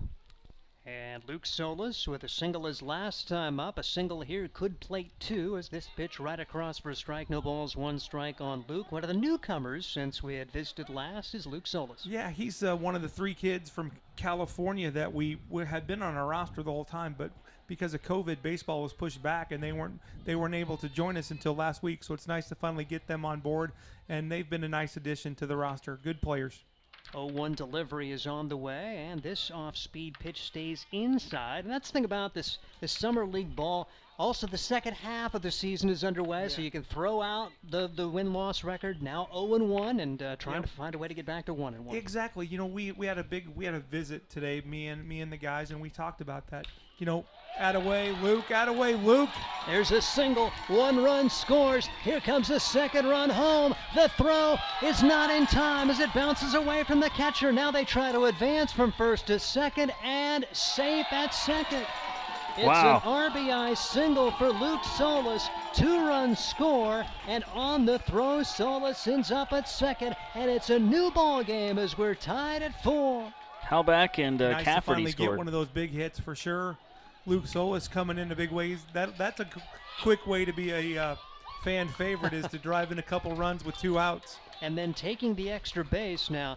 The head coach, Sherrod Molna, not so sure, kind of wondering about that play at second, but the field umpire, Anthony Atkinson, all over it, and he ruled safe at second. Probably would have had J.T. Cafferty at home, but the catcher couldn't come up with it on the short hop. Driggs tried to apply the tag, but didn't have the ball at the time, and so the Sodbusters with 3 in the inning to get it tied. It was a good throw. Yeah, it was a good throw, right? Yeah. But it was short hop a little bit, and he had maybe had a little more time than he thought the catcher did, and tried to pick that one, and that's a tough play to catcher's mitt. So good job for us to get a big hit, get this game back even. And now Carson Cahoy trying for the go-ahead RBI, perhaps, as Carson 0 for 2 on the day. The lead run is now at second with 2 outs, and 4-4 the scores. The pitch is taken high. All you can eat tomorrow on July 4th. This doesn't get any better than that. 2:35 We're excited. start. We worked really hard on this. So we're going to have a doubleheader starting at 2:35. So it's 2 7-inning games. So you'll be able to get home and enjoy whatever you want to do with your family on the 4th. But all you can eat. So the only tickets that you can buy for tomorrow's game are all you can eat tickets. And so we've got And again, we didn't shorten the menu. You got burgers and brats and pulled pork and cheeseburgers, you name it, we got it. So it's be a great time to come out and enjoy that at the ball game. 4-4 the score, 1-0 the count now on Carson Cahoy as the Hastings Sodbusters and the Spearfish Sasquatch are all even at 4, and this pitch is upstairs. 2-0 the count. Sodbusters have done very little against Nico Saldias, but they've plated 3 runs in the inning on 4 hits, and a huge 2-out hit from Luke Solis to really pick his team up after the Sodbusters had runners at second and third and only 1 out. 2-0. Saldias takes his time, and now he has balked, and Saldias can't believe it as the runner advances from second to third. Solis. Sodbusters had complained earlier that Saldias maybe had been balking, and now maybe that politicking earlier has come to fruition, and Saldias was all over the field umpire right there before the coach came out and got between them. That was a good job by the third baseman, Bachman, to get him out of there. And really, obviously I'm biased. I like Green, but I thought he balked both times he picked our guys off, and we didn't get the call. And this was just a little shimmy. But when you're on the rubber, you can't do it. And so I think we probably earned that one through a little bit of complaining. We thought he balked both times he picked us off, because we usually don't go on the first move on a righty. But thankfully we got one here, and hopefully we can take advantage of it. That's the big thing. And Saldias has totally lost his poise here as he was motioning to the fans to either cheer or boo or whatever. But yeah, he was trying to stir him up a little bit. Wow. Well, and they have somebody warming up, so you wonder if he's so rattled that you wonder if they'll make the pitching change here.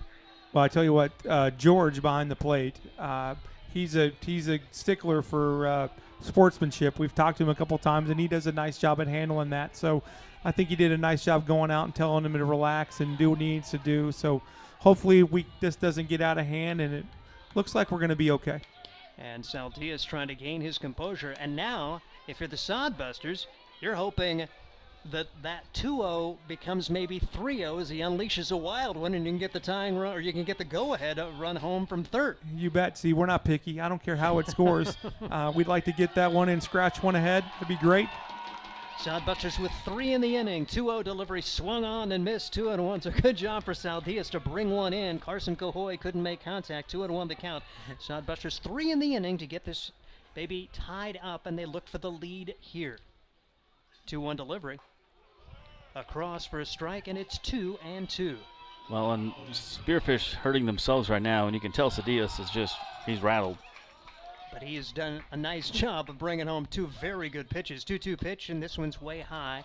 3-2 the count on Cahoy with Ian Riley waiting on deck. Carson's got to lay off the curveball and just look for the heat right now. Runner at third. I think he's going to throw a breaking ball, Fish. 3-2 pitch. Fouled away. Cahoy able to spoil that one. He'll get another opportunity here. The 7th pitch of the at-bat coming out for Carson Cahoy. That was a good job at Carson fighting off that breaking ball. I just had a feeling that's where they're going to go. Wouldn't be surprised if they throw a fastball this time after he had him looking with the breaking ball. 3-2 pitch. Another pop-up down the first base line in foul territory. Everybody giving it a look, and it's going to fall untouched. The closest man to it was Charles McAdoo. He couldn't quite get there, and it's still 3-2. Good effort. That's the old Bermuda Triangle out there. It's hard to get somebody there, especially at this big yard. There's a lot of open space up there, so you get nervous anytime a ball's in the air, but that was in the right spot to continue to give us a little life. It all began with 1 out, the double from Trevor Matson. Matt Hallback reaching. J.T. Cafferty with an RBI single. Luke Solis with a 2-run single, and the Sodbusters get it tied. And now an eventual walk to Carson Cahoy. Just keeps going. Keep the line moving. Second walk given up by Saldias. Saldias liked that pitch. I think it was down, and it was a good take by Carson there, and he's just about at the end of the road. I think everybody's looking in the dugout. Now, Ian Riley, number 9 hitter. The question is, you let him face the number 9 hitter with Omar Jackson waiting on deck, and it looks like Saldias will get his opportunity, although Riley had a single the last time against Saldias, and he's 1 for 2 on the day. That was a good at bat. He stayed on that ball and just punched it right through the left side. So that's what we've really been working on with Ian. So we'd like to see him do that again. And will the Sodbusters try to steal a run here? Because you know Saldias got to be thinking about his moves. The pitch is taken high. Do you try to send the runner from first, bring home the run from third to see if you can get one? Solis runs at third, Cahoy at first. A lot of opportunities here. And a 1-0 count now to Ian Riley. Again, the doubleheader starts at 2:35 tomorrow. Come on out. 1-0 delivery. Saldias brings the pitch home. No movement from the runner, and this pitch is on the outside corner for a strike. 1-1 the count. That's a good take. That pitch was right on the knees, on the black. Hit the glove perfectly. Good execution by the Spearfish, and good take by Ian. Sasquatch 4, the Sodbusters 4. 3 runs in the inning to tie it up after Spearfish had gotten single runs in the 5th and 6th. Saldias brings. The runner does go. Pitch taken high. Throw down to second base is not going to be in time. They don't try to advance the runner from third, but now there are 2 more in scoring position for Riley, and he's got a 2-1 count on him. I'm surprised that, when that ball goes through, they didn't have anybody coming around to cut that. I'm surprised we didn't send him, but rather safe than sorry in this situation. You'd hate to run into an out at home. 2-1, and a pitch. Swing and a miss. Blew it by him. 2-2 the count now on Ian Riley. Big spot in this one as Solis runs at third. Cahoy, after stealing the bag, is at second. Sodbusters 4 and Spearfish 4 as Hastings trying to win at home here today for the 6th time.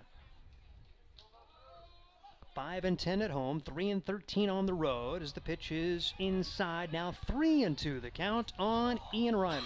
Come on, Steve. You just have to say our record when I'm standing here. It is what it is. I know it is. And I know. For and better or worse. that you're right. You're exactly right.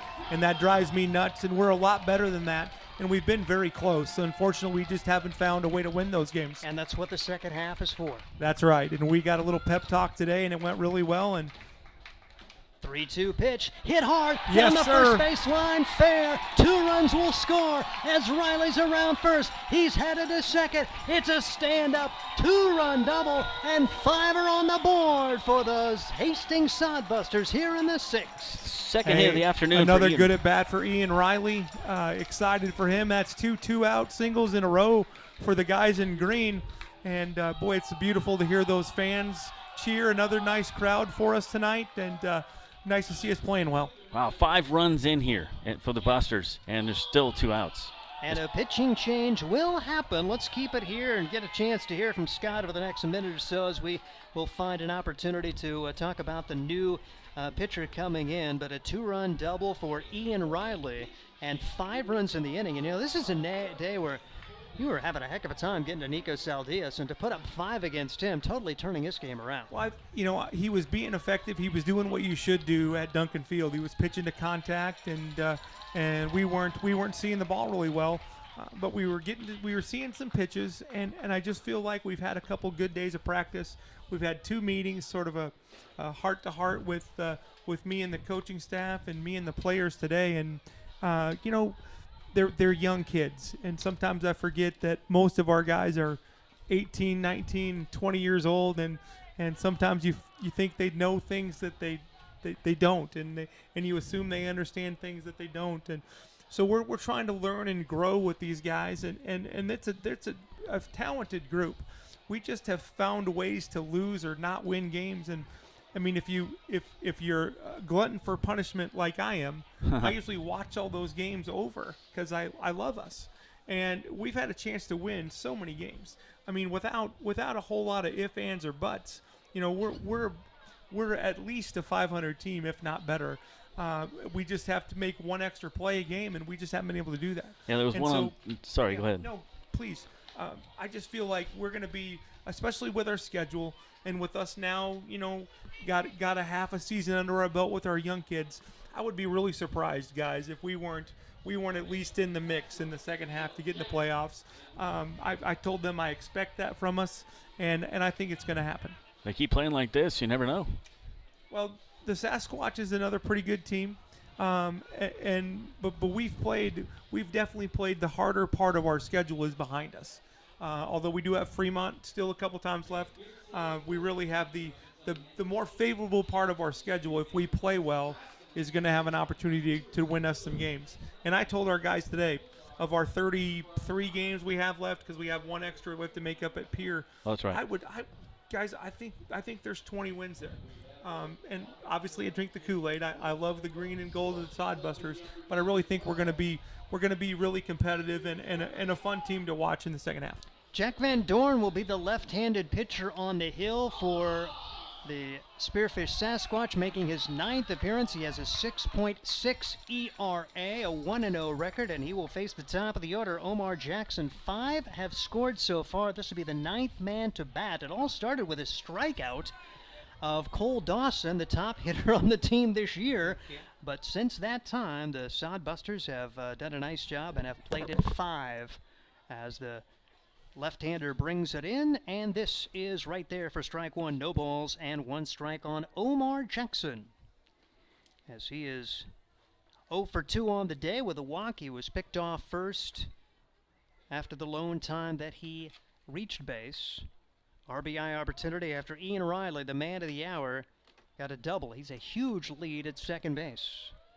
And Van Dorn looks back there, brings the pitch home. Omar Jackson had already stepped out, so no pitch. Apparently he got time because he was out of there pretty quick. Yeah.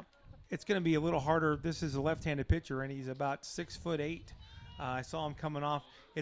He's going to have a good move to first, but it's going to be tough for him to move to second. So we should be able to get a pretty good-sized jump over there. He's out of Long Island University and brings the delivery home, and that is a cross for strike 2. Quick strikes on Omar Jackson. 5 runs have scored for the Hastings Sodbusters. As Hallback hit by the pitch after Matson doubled. A lot of run-producing hits this inning, including a 2-run single and a 2-run double. Van Dorn checks the runner, brings the pitch in, and Jackson did a good job fighting that one off. It's still 2 strikes on Omar Jackson, the birthday boy. You know, one of the nice things, too, is this big inning is going to allow us to get maybe 2 more at-bats for the middle part of that lineup and give us a real opportunity to keep scoring runs here, because we're going to need more. We know they can hit the ball, and we were just excited that we started stringing some hits together, and more importantly, some 2-out hits, Steve. Yep, those 2-out hits can be such backbreakers for the opponents and such a lift. Runner goes from second to third, and a swing and a miss anyway as Jackson goes down on strikes, but the Sodbusters do come up with 5 runs, and they have turned this game around. They now lead it by a score of 6-4 as we head to the 7th inning, and you are involved with Sodbuster Baseball. It's hot. Can we get some popsicles? A lot of popsicles. Okay, sure. Let's go to Sam's Club. We can get some popsicles there. Plus, check out the pools on sale. Didn't Dad want to barbecue tonight? With all those popsicles, we should get some paper towels, too. Good idea, Mom. I'll grab some chips. Sam's Club has something for every season. Sam's Club, a proud sponsor of Hastings Sodbuster Baseball. Stop by before or after the game. For the best in promotional videos, custom designs, photography, websites, and more, it's Provident Promotions. You've got the business. Now make it stand out with Provident Promotions.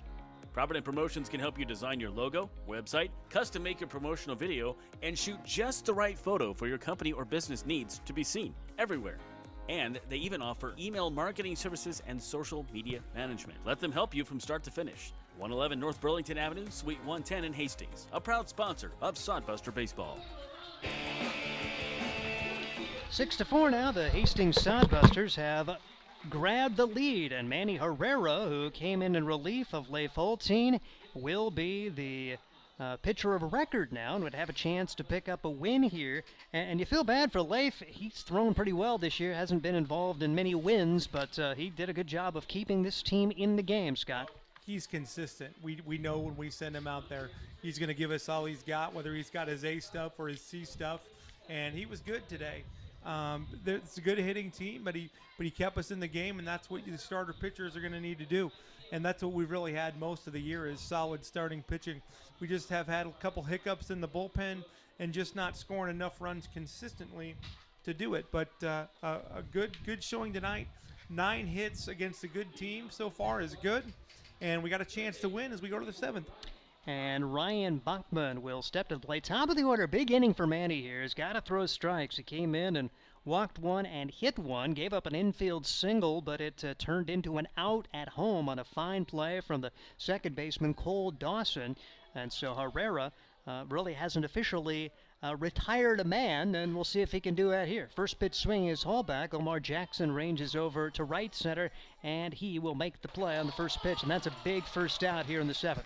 Absolutely. This is a big, if we could hang a 0 here and keep the momentum on our side and head back to that dugout with another shot, this is great, especially with the top of their lineup. And by the way, you guys may know this or not, but Omar, we're making Omar an outfielder. He's not an outfielder. He came to us, Coach Dawson with the Wonder Boys, wanted to make him an outfielder, and he's really looked pretty comfortable for the most part. John McHenry now bats for Spearfish after Ryan Bachman flew out. McHenry up for the 4th time today, and the Sodbusters trying to retire him for the first time as he is a perfect 3 for 3. Manny Herrera has an 0-1 count on him, and Herrera takes his time, brings the pitch home, and this is outside for 1-1. You know, Omar, Coach Dawson, they put Omar on their 25-man roster for the national tournament. So that tells you what kind of athlete and what the Arkansas Tech, the Wonder Boys, think of him. He told me, and since I know his parents aren't listening because they're here. Here's a hot shot off the glove of the second baseman. Cole Dawson tried to backhand that one as he moved to his right. Be interesting to see how they score it. That will be a single as Dawson could not make the play on a tough chance up the middle. So McHenry aboard for the 4th time. He's 4 for 4. 1 out single, and the tying run will come to the plate in the person of Ben Parker. I think Cole will be mad that he didn't field that, but I also think it was a single. Hard hit, backhand play, that was the only chance. But so Coach Dawson, and I'm going to say this since Mr. Jackson is here. He's not listening to the game. They said, I got this guy. He's a great athlete. I think you'll like him. He's a great kid. I said, Coach Dawson, what can you tell me about him? As the pitch is missing for ball 1, or I should say for ball 2. 2 balls and 1 strike now on Ben Parker. Runner at first, 1 out. Sodbusters lead it by a score of 6-4. He said he can really run. He's a great athlete. He's a wonderful teammate. He can hit a little bit, but he can't field it for his life. And I said, okay, Coach Dawson, you're sending me a project? And he goes, yeah, but it's not as bad as you think. I'd like you to see if you can make him an outfielder. And so we said, sure. And if you remember, I don't know if you were here his first game or not, but he did the old front basket catch on a fly ball, and I thought to myself, that didn't look too comfortable. But since then, he's really made every play.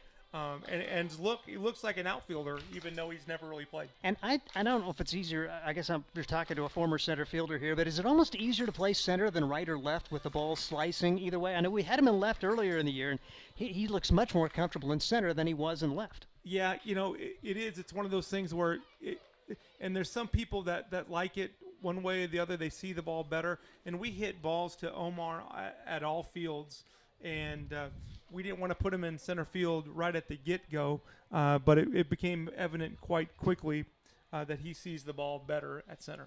Here's a 1-out single from Ben Parker, so back-to-back hits from McHenry and Parker, and the Sodbusters are going to make a pitching change here as it is 6-4. We're just going to keep it here. We got Sky Galusha, the general manager, on hand, so a good opportunity to just have a chance to visit with him. Maybe more about tomorrow if folks want to come out and watch baseball. A rare afternoon to spend with the Sodbusters, 2:35 the start time, and you pay a little extra premium, you get all you can eat stuff tomorrow. Yeah, we're excited about it. We've been working on this for quite a while, and we think it's a fun thing to do and the right day to do it. It's just the way the schedule turned out. A couple day games, couple shorter day games is going to be perfect on the 4th of July. Let you get out afterwards and do what you need to do from a fireworks standpoint if you want. But come out and enjoy a great day at the ballpark, and the grill will be busy. There will be hot dogs and brats and burgers, pulled pork, you name it. It's going to be a great night. We got a whole bunch of buns. We got a whole bunch of burgers, a lot of food. So we're excited to try this. It's going to be a little bit different for sure, a new thing we haven't done at the park before, but we're really excited. So bring the family out. It's still not too expensive. I think if you're going to take your family out and eat anyway, it's going to cost you the same price. So $15 for a general admission ticket, and the seat backs are $20 and the premiums are $22, and that gets you all you can eat as well as all you can drink Pepsi products as well. As the Sodbusters are going to go to the bullpen, James Shimashita, one of the newcomers since we visited with you last, going to be making his 4th appearance already. He's pitched 4 2/3 innings, 0-0, an ERA of 0.00. You like that, and hopefully he can come in and put the fire out. First and second, 1 out. Tying runs are on for Spearfish. The Sodbusters lead it by a score of 6-4, top half of the 7th inning. Well, James is definitely one guy that we count on out of the bullpen. Again, another guy that we had signed and had to wait for. Live arm, probably 87 to 89 from the left side. And what he's done better than really most of the guys that we've had thus far is he comes in and throws strikes. And so we had an outing last week where he faced 6 guys, struck out 6 guys, and he was just right around the plate all the time. Throws pretty hard from the left side, so this is exactly the guy that we want to go to in these situations. Sodbusters lead it by a score of 6-4. They really turned the game around with a 5-run 6th inning. Spearfish scored 2 in the 3rd, led it 2-0 until the bottom of the 4th when the Sodbusters scored 1. Then Spearfish got single runs in the 5th and 6th before that 5-run on 4-hit performance for Hastings to grab the lead. And now you're looking at Spearfish trying to make a comeback right into this one as Charles McAdoo and Seth Surratt will come to the plate here against Shimashita, trying to close the door in the 7th inning, the scheduled 9-inning game in advance of the 2 7-inning contests tomorrow here at Duncan Field. Steve, we got best on best here. Their best hitter, our best pitcher. Shimashita, left-handed pitcher against the right-handed hitter, and the first pitch swinging is going to be fouled back and out of play. Now, round 1 goes to Shimashita. No balls and 1 strike on McAdoo, who is 2 for 3 on the day with a RBI and a run scored. A good hitter. He's a physical specimen. Plays hard. Talked to him before the game. A really charming or nice guy to visit with. Had a good conversation about things other than baseball, but a good guy, and just want to get him out this time. 6-4 the score. Sodbusters have been out hit today, 13-9. You really look at the job that Holtein did as a starting pitcher. He gave up a bunch of hits today, but kind of minimized the damage. He did allow 4 runs in 5+ innings of work. As the pitch inside, good stop for McGuigan. Account goes to 1 ball and 1 strike on Charles McAdoo. Yeah, I think they had 8 hits or so through 4, and we were just down 2-0. So he did a good job at minimizing and keeping his teammates in the game. And part of that is 0 walks, and he was able to accomplish that through his outing again today, which is pretty typical for Holtein. Pitch is fouled away. It goes to 1-2 now on McAdoo. Shimashita would love to find a way to get McAdoo and Surratt here. Big moment in this game. You never know, is that moment going to be in the 7th, 8th, or 9th? But you feel like the game is kind of in the balance here with the Sodbusters on top 6-4. And the heart of the order up here with this opportunity to score for the Sasquatch. I think that's exactly the reason why James is in the game. I think we have the momentum. If we can somehow wiggle out of this with the momentum. 1-2 pitch is fouled away, and it remains 1-2 on Shimashita. As Steve Stein, Josh Salmon, who has been working on some technical issues. We're joined by Scott Galusha, the general manager, and I guess it's good to have a multi-person in the booth when you've got to deal with nasty computers. Well, you guys have to think how long Herrera was sitting too in that inning, so arm might have got a little cold. Not that it was a whole lot warm, anyways. 1-2 pitches, bounce to the third baseman. Riley's going to step on the bag. They get the force there. There are 2 outs in the inning. Smart for Ian Riley not to panic, even though you bobbled it. Realize there's a force there to get your lead run, and now you get a chance to get out of this with no damage Again, done. That's a big out. That ball was hit hard, although right at him hard. He did a good job at smothering that, and like you said, not panicking. Those are plays that we sort of panicked a little bit earlier in the season and were worried about things, and did a nice job there to just compose himself and make sure he gets an out. And now we got left on left with a chance to get out of here. Well, Ian Riley did a great play earlier with the throw from Carson Cahoy to cut it off and get the runner going to second. Smart ball. He's playing all around today on both sides of the diamond, defense and offense. His bat's been doing great. Seth Surratt still with a big opportunity. First and second, 2 outs now. Sodbusters lead at 6-4. Tying runs on there for the Sasquatch. And this pitch is blooped into left field, and that is going to be caught on the dive to end the inning. Carson Cahoy saves at least one run, and it remains 6-4. Big 2 outs by the Sodbusters there. Team effort. Not only was it Shimashita does a nice job, but 2 solid defensive plays by the Busters keep us in the lead. That's a great sign, and hopefully we can add to it. Head to the bottom half of the inning with the Sodbusters leading it by a score of 6-4, and now a special message coming up from Rutz. Yeah. Time out. Smith, we only need one more out. Do you think you have enough energy? I'm exhausted and it's hot out here. I'm thinking about enjoying that nice, cool air conditioning I have at home. Oh yeah, you've talked about Ruts Heating and AC, the #1 source for residential and commercial HVAC services in Nebraska for over 45 years. Yeah, now. I have enough for one more batter, Coach. Smith, go finish this thing so we can all go home and cool off. Visit rutsheatingandair.com. My husband and I love to live in Nebraska. It's the good life. We always vacation here. Love those Nebraska state parks. We love to eat here. Where are you going to get a better steak? And we love to play here, especially Nebraska Pick 5 from the Nebraska Lottery. It has a $50,000 starting jackpot, drawing 7 days a week, and all the proceeds go back to our state. Hey, honey, this weekend, let's buy some Nebraska Pick 5 tickets, go to a state park, and grill some steaks. Like our first date. I'm no amateur. Top prize odds 1 in 501,000. All right, welcome back. Sodbusters lead 6-4. Josh Salmon along with you, Steve Stein. And Busters a chance to add to that here some more in the bottom of the seventh inning stretch. Perfect time for you to stretch up and get yourself a little beverage. But don't go anywhere because Cole Dawson coming up. Ooh, Busters 6 runs on 9 hits. But boy, what a good inning they had last inning in the 6th inning. Like to add to that and get some more here off of Jack Van Dorn, Steve. Boy, it's been a good inning for them last inning. Let's keep that momentum going. The defense looked great last inning. Some good plays out there from left field and then third base as well. Yeah, unusual that the rally started and ended with strikeouts for the Sodbusters, but in between it was pretty good. Good movement on that one from Van Dorn as Dawson looking for a hit here today. He's got the one single. Not a typical day for him. Usually he's multi-hit. 336 though, even with just the one hit into this game.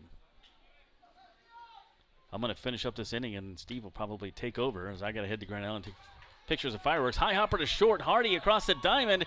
Did they get him? And I think I don't know. They called him out. He could have gone either way on that one. Good play by Hardy as that ball was up by his head. He was running towards third base, threw across his body in one motion to get the quick Dawson. And Cole Dawson is 1 of 4 today. That's a good call. And I'll tell you what, Theo Hardy has really done a great job at shortstop. He has handled all chances. He's moved his left, moved his right, made a strong throw to get out pretty speedy Cole Dawson. So brings up Trevor Matson. Matson, big day with the Shillelagh. 2 doubles for him. That thing is a shot to left field. Back goes the left fielder, all the way back to the wall, and that's a home run! Trevor Matson, home run, 370 feet. It's only the second home run I've seen here at Duncan Field since I've been calling Sodbuster baseball. He is fired up. Look at him. That kid is pumped. He has been jacking the ball all night. 2 doubles, and there's a home run. Wow. He's getting mauled going into the dugout. That thing was a shot, and it left in a hurry, Steve. We don't have an exit velocity, but that thing was out of here. Left fielder ran into the wall. No shot.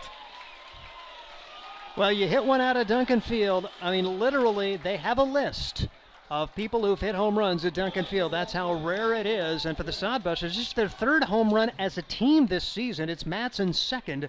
And the Sodbusters have extended their lead. A big insurance run after putting a 0 on the board to take a 7-4 lead. And now coming to the plate is Matt Hallback. Matt Hallback comes up. That's only the 2nd home run this season at Duncan Field. There was one done by Hastings College, race trainer, on April 30th of this year. Otherwise, Cole Evans in 2020 was the last Sodbuster home run here at Duncan Field. Yep. I got to call that one. That was a fun one. Wow, 1 ball, 1 strike, 1 out. You shouldn't have gave me this half inning, Steve. You really shouldn't. Well, you're leaving, so I just thought, you better get your opportunity.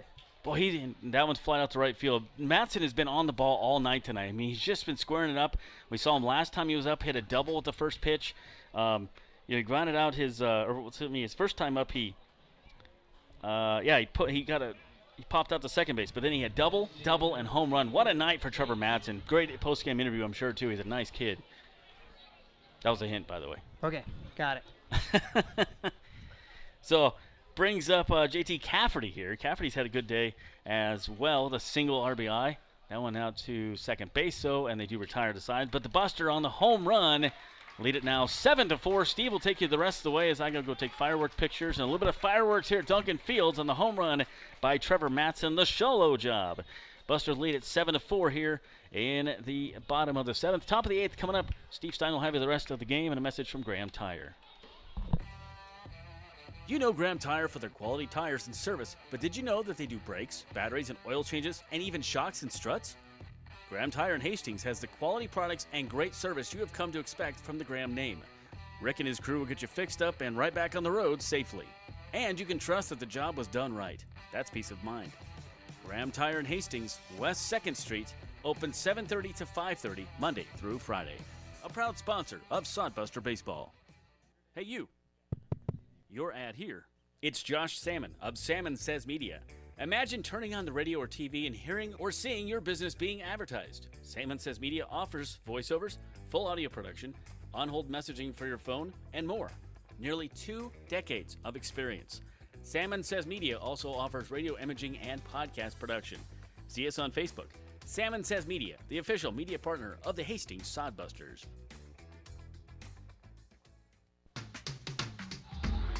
It is Hastings Sodbuster Baseball as the Sodbusters have extended their lead to 7-4 as we head to the 8th inning. 6 outs to get for this Sodbuster squad. We'll see if they can find a way to close things out and get a victory here today for the Hastings Sodbusters as the Sodbusters looking to get a win. They trailed at one point in this game 4-1. Now they lead it 7-4. 5 runs in the 6th and 1 in the 7th on a towering shot from Trevor Matson that left the yard. Like I say, it doesn't happen a whole lot. And Trevor Matson, the first home run at Duncan Field this season for the Hastings Sodbusters, or their opponents for that matter, as we will see coming to the plate for the Spearfish Sasquatch. Very solid hitting team. They'll bat their 6, 7, and 8 hitters against James Shimashita, as it will be Nicky Winterstein to try to start things off. Left-handed hitter against the left-handed pitcher. And what an addition Shimashita has been. The San Jose State recruit out of San Diego's James Madison High School brings home the delivery, and this one's outside for a ball. 1 ball and no strikes on Nicky Winterstein. For the Sodbusters, Manny Herrera, working 2/3 of an inning, would be the winning pitcher if this score holds up. Shimashita tries to get maybe an extended save. I'm not sure if he's got the length yet to go the rest of this game, but he was able to come in and close out things in the 7th inning, work 2/3 of an inning, and Shimashita now, can he get 6 more outs to earn a save for this Sodbuster squad? I guess we will find out as Nicky Winterstein steps in, and this one's fouled straight back. 2 balls and 1 strike on Nicky Winterstein. As Winterstein, batting for the 4th time today, he is 1 for 3. A single his first time up. He grounded out and also had a ground out to score a run. So 1 for 3 with an RBI. Winterstein had the grounder against the drawn-in infield, but it was a slow roller that still was able to score the run from third as they added insurance after leading it 2-0. Had a swing and a miss here. Check swing there for Winterstein, who does not dispute the fact that he went around that. George Tyree said, "You went," and Winterstein said, "You're right." 2-2 the count. First man up here in the top of the 8th. Sodbusters with a lead 7-4. They've still been out hit in the game 13-10, but the big stat, a 3-run lead. Pitch rifled foul. It remains 2 balls and 2 strikes. It's Steve Stein, Nate Miller, video producer today, and Josh Salmon, who his full-time job is newspaper photographer, and 4th of July weekend, he's off to take fireworks pictures, so he's going to be grabbing some pictures, and that'll allow me to get an opportunity to finish this one out, and hopefully it will be a Sodbuster win as they try to go to 1-1 in the second half standings after laboring through the first half. Pitch taken high, 3 balls and 2 strikes now on Winterstein. Free passes can be a killer Sodbusters did not have a walk or a hit batsman from Leif Holtein, the starter. Manny Herrera labored with a walk and a hit batsman when he came in initially, but then got an out in the first part of the 7th inning, allowed back-to-back singles before being lifted by Shimashita. 3-2 pitch on the way. Curveball stays high. So the dreaded leadoff walk in late innings, and you don't like to see that if you're a Sodbuster fan. That'll bring up Hayden Driggs. They'll bat their 6, 7, and 8 hitters trying to come back here. And if nothing else, base runners will also allow the Spearfish team to perhaps turn their lineup over, and you'd have to face the heart of the order again in the 9th if it doesn't go well here in the 8th. But first things first, try to find a way to get through this inning, still with a 3-run lead, 7-4, Sodbusters on top. There is movement in the Sodbuster bullpen. Doesn't look like anybody's officially warming up at this point. As the pitch in there for a strike, no balls, 1 strike on Hayden Driggs. He's the starting catcher, and he is 0 for 2 on the day. Walked and was thrown out trying to score his last time up. 0-1 delivery from Shimashita, and that is taken outside for a ball, 1 ball and 1 strike on Hayden Driggs. Winterstein drew the leadoff walk, and now Hayden Driggs trying to, if nothing else, move him on. Where's the blue batting helmet with a red stripe around the bottom? They've got a variety of different batting helmets to these Spearfish Sasquatch. Pitch missing, and the count goes to 2 balls and a strike on Hayden Driggs, with Sanchez and Hardy scheduled to bat this inning. It's a solid pitching staff, or I should say it's a solid hitting crew for this Spearfish team, which came into today second best hitting team in the league at .307. Shimashita's 2-1 delivery. Bottom dropped out of that one, and no contact for Driggs. It's now 2-2 on Driggs. Runner at first, nobody out, top of the 8th. Sodbusters, if you joined us early and tuned out, you were thinking could be a tough day. They're down 4-1, but they come back with 5 runs in the 6th, 1 in the 7th. 2-2 pitch, taken outside, and back-to-back 3-2 counts to the first 2 batters in this inning, and you don't want another free one. No action behind Shimashita. She is given this game, trying to save it for Manny Herrera. Leif Holtein, who worked first 5+ innings, would not figure in the decision. Shimashita, 3-2 pitch is on the way. It's inside and back-to-back walks to open the 8th. Not the kind of start you were hoping for this inning, after Shimashita came in and got a couple of tough big outs against the 4 and 5 hitters. Shimashita walks back atop the hill, and Justin McGuigan comes out and tries to give some words of advice right here, as he's going to be facing Jacob Sanchez. Sanchez, the first baseman. Sanchez singling his first time up. He struck out in the 4th, and an 0-2 pitch was hit back in the 6th. Now the 8th inning. Tying runs on, nobody out for the Sasquatch in the inning. 7-4 the score. I should say tying run comes to the plate for Spearfish as they're down by 3 after the home run from Trevor Mattson. Yes, a home run which left Duncan Field. Doesn't happen too often. 0-1 the count as Sanchez couldn't keep up with that high hard one from Shimashita. 0-1 delivery on the way. Hard hit ball, and that is a fair ball off the glove of the third baseman. Runners will be at first and second. It's a run-scoring single from Sanchez. So the back-to-back walks, the single from Sanchez, Winterstein scores. The tying runs are on now with nobody out, with the 9, 1, and 2 hitters coming up for the Spearfish Sasquatch.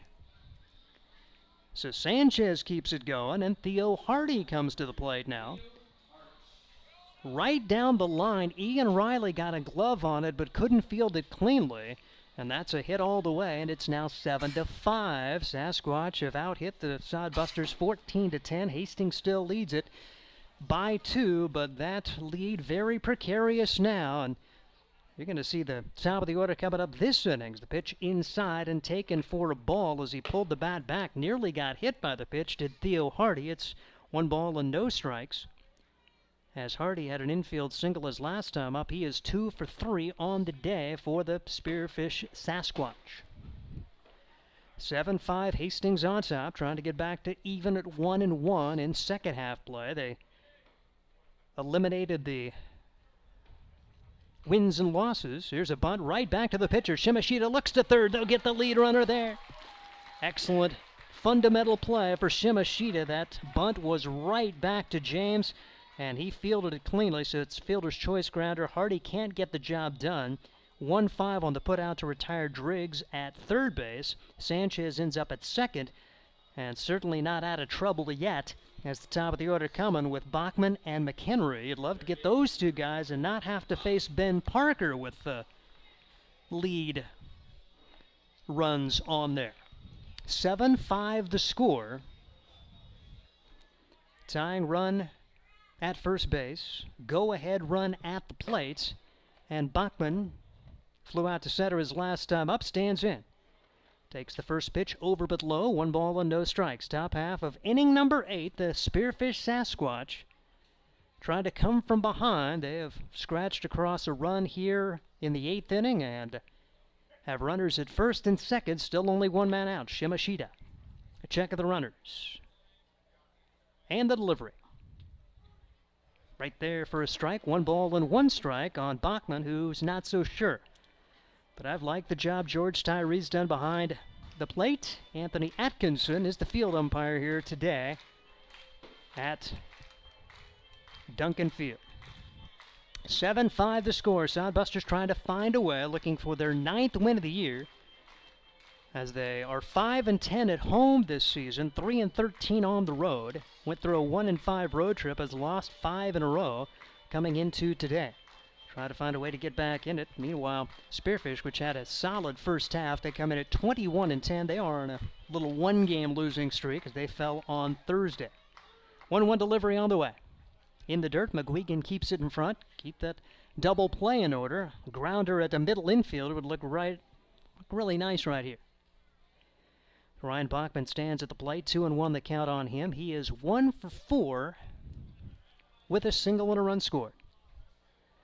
First and second, 1 out, 1 home for Spearfish. Top half of the 8th inning, 7-5 the score. Hastings with the lead. Sodbusters battled back from an early 2-1 and later 4-1 deficit. Pitch is popped up into right field. Sodbusters have this one measured. No tag for the runners as they will retreat to first and second, as doing the job out there is Matt Hallback, and there are 2 outs in the inning. Sodbusters have a chance to get out of this one with only 1 run allowed, and this is a huge at-bat in the inning and in the game as John McHenry comes to the plate. He's batting just in front of Ben Parker, who leads the team in most offensive categories. So you find a way to get McHenry, you keep it a 2-run lead, and you also keep Ben Parker from batting, and he would represent probably the go-ahead run if he reaches, or multiple go-ahead runs, because you've got McHenry. If McHenry gets a run home here, if he reaches, you've already got him as the go-ahead run, and you would have Parker up there in an even more advantageous situation for Spearfish. Parker swings and misses at the first one. Should say McHenry did. No balls and 1 strike on McHenry. 2 outs, runners at first and second, 1 run home. It's 7-5. Sodbusters still with the lead as McHenry stands in and watches it go by for ball 1. 1 ball and 1 strike on McHenry, the product of Sparks, Nevada. Right-handed hitter against the left-handed pitcher. Shimashita, 3rd pitcher of the day. There is right-handed action behind him in the Sodbuster bullpen. 7-5, Sodbusters leading Spearfish. Trying to win their first game of the year against the Sasquatch. The first meeting of the year between these two teams. Swing and a miss at the high hard one. It goes to 1-2 on McHenry. This the only meeting of the year between these two teams. The only series they'll play tonight, and then a doubleheader tomorrow, and that is it for the 2 Clark Division rivals, Spearfish and Hastings. Both 0-1 second half competition in the Expedition League. Western Nebraska winning the Clark Division in the first half. Souris Valley, the champs, in the Lewis Division in the first half. 1-2 delivery. Called strike 3. McHenry couldn't pull the trigger. And the Hastings Sodbusters, they do give up a run, but they continue to lead it as the score now is 7-5 as we now bring you a message from the Adams County Visitors Bureau. Imagine visiting a place with historic housing districts, beautiful parks, and strolling through downtown shops. No, it isn't a fairy tale. It's Hastings, Nebraska. The Adams County Visitors Bureau invites you to experience Hastings. From bird watching to the Aqua Court Water Park to taking in a Sodbusters baseball game at historic Duncan Field. It all starts with the Adams County Visitors Bureau. What would a visit be without great eats? Hastings has plenty for all cravings. Start exploring at visithastingsnebraska.com. Experience Hastings with the Adams County Visitors Bureau. Nebraska Land Distributing is a proud sponsor of the Hastings Sodbusters. When you come to the ballpark, get a refreshing Coors Light, courtesy of Nebraska Land Distributing. Nebraska Land Distributing also features Leinenkugels, the ultimate summer drink, cold and refreshing, and sold at Duncan Field. Another Nebraska Land Distributing option when you come to the ballpark is light beer from Miller. Everything you've always wanted in a beer and less. Nebraska Land Distributing, proud sponsor of the Beer Batter at all Hastings Sodbuster home games.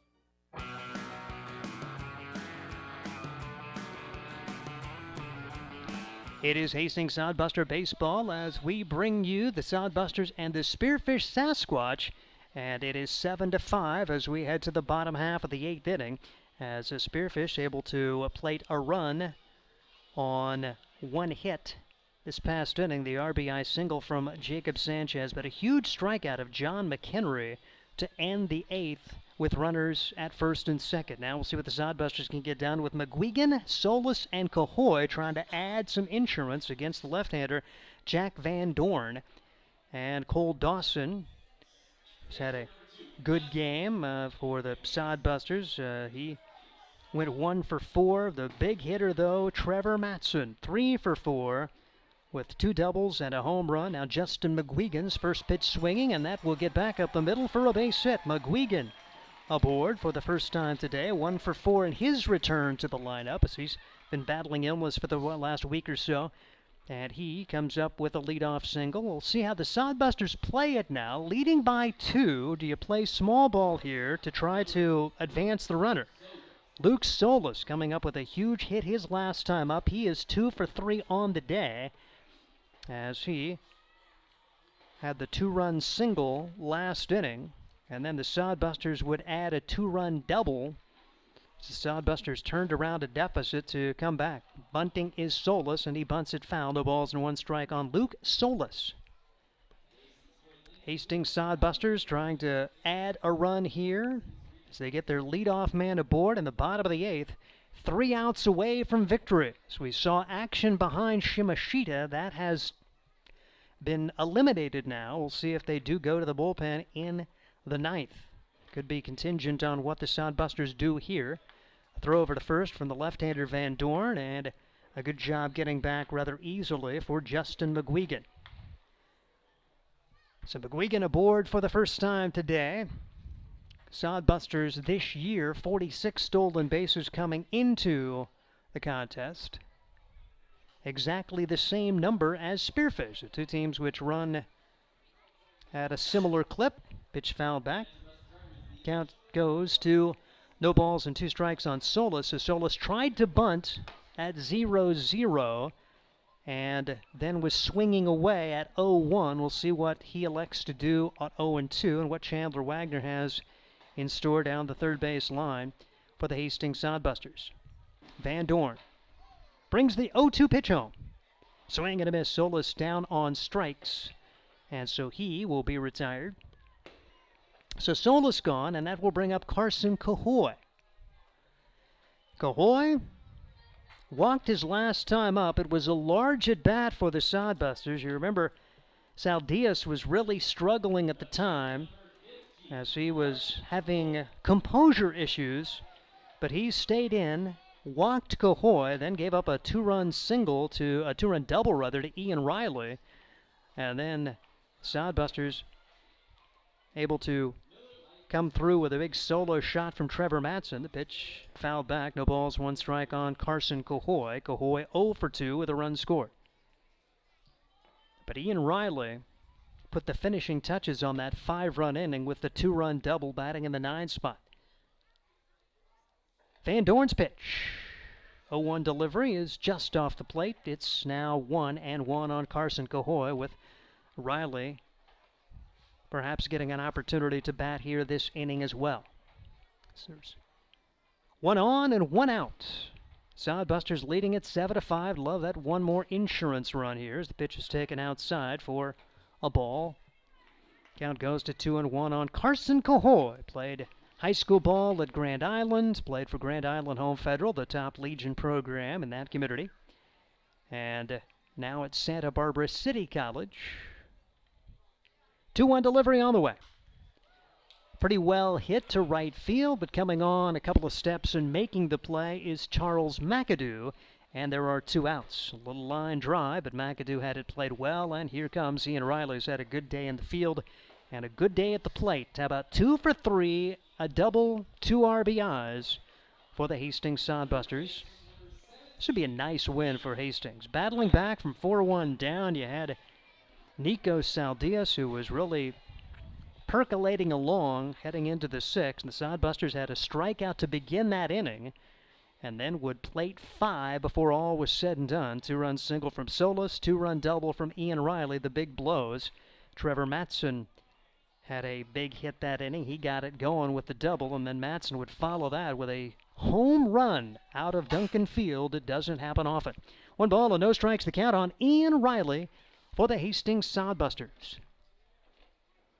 Cloud County Community College product, his hometown of Austin, Texas. Watches this one go by for ball 2, 2 balls and no strikes on Ian Riley. Riley, pretty solid hitter for the T-Birds in the spring, as he had over 352 games played for Cloud County Community College. 2-0 delivery on the way from Van Dorn, and that across at the knees for a strike. 2-1 on Riley, with Omar Jackson, the birthday boy, waiting on deck. Runner at first, 2 outs. Sodbusters trail it, or should say lead it now by a score of 7-5 after they trailed early 4-1. 5 runs in the 6th, 1 run in the 7th, turning this game around, and then saw Spearfish played a run in the top of the 8th. Pitch catches the inside corner, and it's now 2-2 on Ian Riley. Nice curveball there from left-hander Jack Van Dorn. Van Dorn out of Long Island University from West Babylon, New York. A couple of New York products here. They really recruit coast to coast, if you will, with folks from California and New York. A Texan or 2 thrown in there as well for the Spearfish Sasquatch. 2-2 with 2 outs, runner at first. Van Dorn brings the pitch home. Foul back, remains 2-2 on Ian Riley. And the Sodbusters have folks from all over, but a lot of Nebraska ties, a lot of central Nebraska ties, as they have several from Hastings, Grand Island, a Kearney product as well. 2-2 the count with 2 outs. Fireworks going off in the background as it 4th of July weekend. Fireworks here at the ballpark as well, with Trevor Matson smashing one out of here, and the Sodbusters with a 5-run inning today as the pitch misses for ball 3. 3 balls and 2 strikes the count on Ian Riley. Sodbusters and Spearfish. Spearfish has never finished above 500 in their 2 previous years in the Expedition League. Didn't play last year. Won 28 games in 2019, 24 in 2018. They've already won over 20 this year as the pitch misses for a ball, and now there's a runner in scoring position and 2 men on, and the top of the order coming up. Nice at bat for Riley, giving his guys an opportunity. McGuigan at second, Ian Riley at first, and fan favorite Omar Jackson would love to find a way to join the offense here today. He's 0 for 3. He does have a walk, but then was picked off in that particular appearance. Big chance here to get an insurance run or 2 if he could find a way to gap one. Sodbusters lead it by a score of 7-5. It'll be interesting to see how Chandler Wagner and Luke Bay play this in the 9th. Shimashita out there to finish it, or do you go to the pen? There was action behind Shimashita last inning, but nothing right now. Pitch in there for a strike. No balls, 1 strike on Omar Jackson out of Arkansas Tech. His family in attendance today. His mom was the star of Name That Tune earlier, which was kind of cool. 0-1 delivery. And the pitch taken for strike 2. And the folks have got to love that. I mean, every time Omar comes to the plate, everybody shouts out his name, and of course his family's in attendance. How special does that have to be when your son is probably the favorite player on the team? So, you know, they kind of want to stand up and say, yes, that's my son. 0-2 on Omar Jackson. Van Dorn. Lefty on lefty matchup as Van Dorn brings it home. And it's fouled away. Omar stays alive here, battling against Van Dorn. He actually faced Van Dorn in the 6th inning. First man Van Dorn faced, and Van Dorn struck him out. Omar, batting .213, is up-to-date batting average with 5 runs batted in. Has been so solid defensively out in the outfield. 0-2 pitch from Van Dorn, and hit high in the air down the right field line, but fouled. It remains no balls and 2 strikes on Omar Jackson. Good lefty-lefty matchup going right here as Van Dorn trying to find a way to sneak one by him again. Van Dorn came into today with an ERA of 6.60. Ended up striking out Jackson in the 6th, but then gave up a solo home run to Trevor Matson. And, you know, in this ballpark, you think, okay, throw strikes, you're going to be okay. And Matson sent it out of here. 0-2 pitch on the way. It's outside for a ball. 1 ball and 2 strikes now on Omar Jackson. 7-5 the score. Hastings on top of Spearfish. 7 runs, 11 hits for the Sodbusters. 5 runs, 14 hits, 1 error for Spearfish. Van Dorn, a check of the runner. Big lead out there at second. The pitch is popped up. Foul territory. That's actually going to be in fair territory, right on the third base line, and that's going to be caught by the shortstop as Theo Hardy takes care of Omar Jackson, and that will do it for the Sodbusters in the 8th inning. No runs on 1 hit and 2 men left. Now, a message from Sam's Club as we bring you Sodbuster Baseball. I'm a working mom. I don't have a lot of time for grocery shopping. That's why Sam's Club is so convenient. I can get the food my family loves, household supplies, and be on my way. My husband likes that they offer oil changes and tire services. Really saves him time. They have early hours for Plus Club members so I can beat the crowd on the weekend. Plus, Sam's Club offers free curbside pickup. Order online or in the app. Sam's Club, Grand Island. Sam's Club, a proud partner of Sodbuster Baseball. For the best in promotional videos, custom designs, photography, websites, and more, it's Provident Promotions. You've got the business. Now make it stand out with Provident Promotions. Provident Promotions can help you design your logo, website, custom make your promotional video, and shoot just the right photo for your company or business needs to be seen everywhere. And they even offer email marketing services and social media management. Let them help you from start to finish. 111 North Burlington Avenue, Suite 110 in Hastings. A proud sponsor of Sodbuster Baseball. Bring you Sodbuster Baseball today as the Hastings Sodbusters with the lead 7-5 and James Shimashita in to try to close things out as the Sodbusters finding 5 runs in the 6th inning, 1 in the 7th. Spearfish got 1 back in the 8th. And now we head to the 9th, a 7-5 lead, and Shimashita going to have to work to 3, 4, and 5 here as if he's to earn the save. It's great to have Shimashita on board. He has not allowed an earned run yet this year, 0-0. He'd only worked 4 2/3 innings coming into today after joining the team late, and already he's out there after retiring a couple of batters in the 7th inning. He's able to get through the 8th and Did allow the run in that particular inning after allowing a couple of walks, the RBI single to Jacob Sanchez. So he has allowed a run, but still an opportunity to get a save here if he can finish off 3 batters here. First pitch is taken high for a ball, 1 ball and no strikes to Ben Parker, one of the best players in the league, and he is already 2 for 4 today. Ben Parker has pushed his batting average up to .392 as he stands at the right-handed box with a team best 34 RBIs. Pitches taken for a ball. 2 balls and no strikes, and for Parker, go at him. I mean, you don't want him on. You don't want to work around him because that would bring the tying run to the plate. So throw a strike, see if Parker can hit it. 2-0 delivery on the way. It's low for ball 3. 3 balls and no strikes. Because even if he hits it out, if you throw one over the middle, so be it. You still got the 1-run lead, but you hate to walk him. Sodbusters giving up a pair of walks with Shimashita to open the 8th inning. One of those guys would score. 3-0 delivery. Right there for a strike. 3-1 the count on Parker. Parker did have a rare strikeout back in the 5th, but he had an RBI single in the 3rd, another single in the 7th, and again we're in the 9th inning now. Sodbusters trying to nail down the win as they lead it by a score of 7-5. Check swing, and going around is Parker. Home plate umpire called it. Parker had thought he got the swing checked, but they didn't even appeal. His home plate umpire, George Tyree, says, yep, you went around, and I think he's right.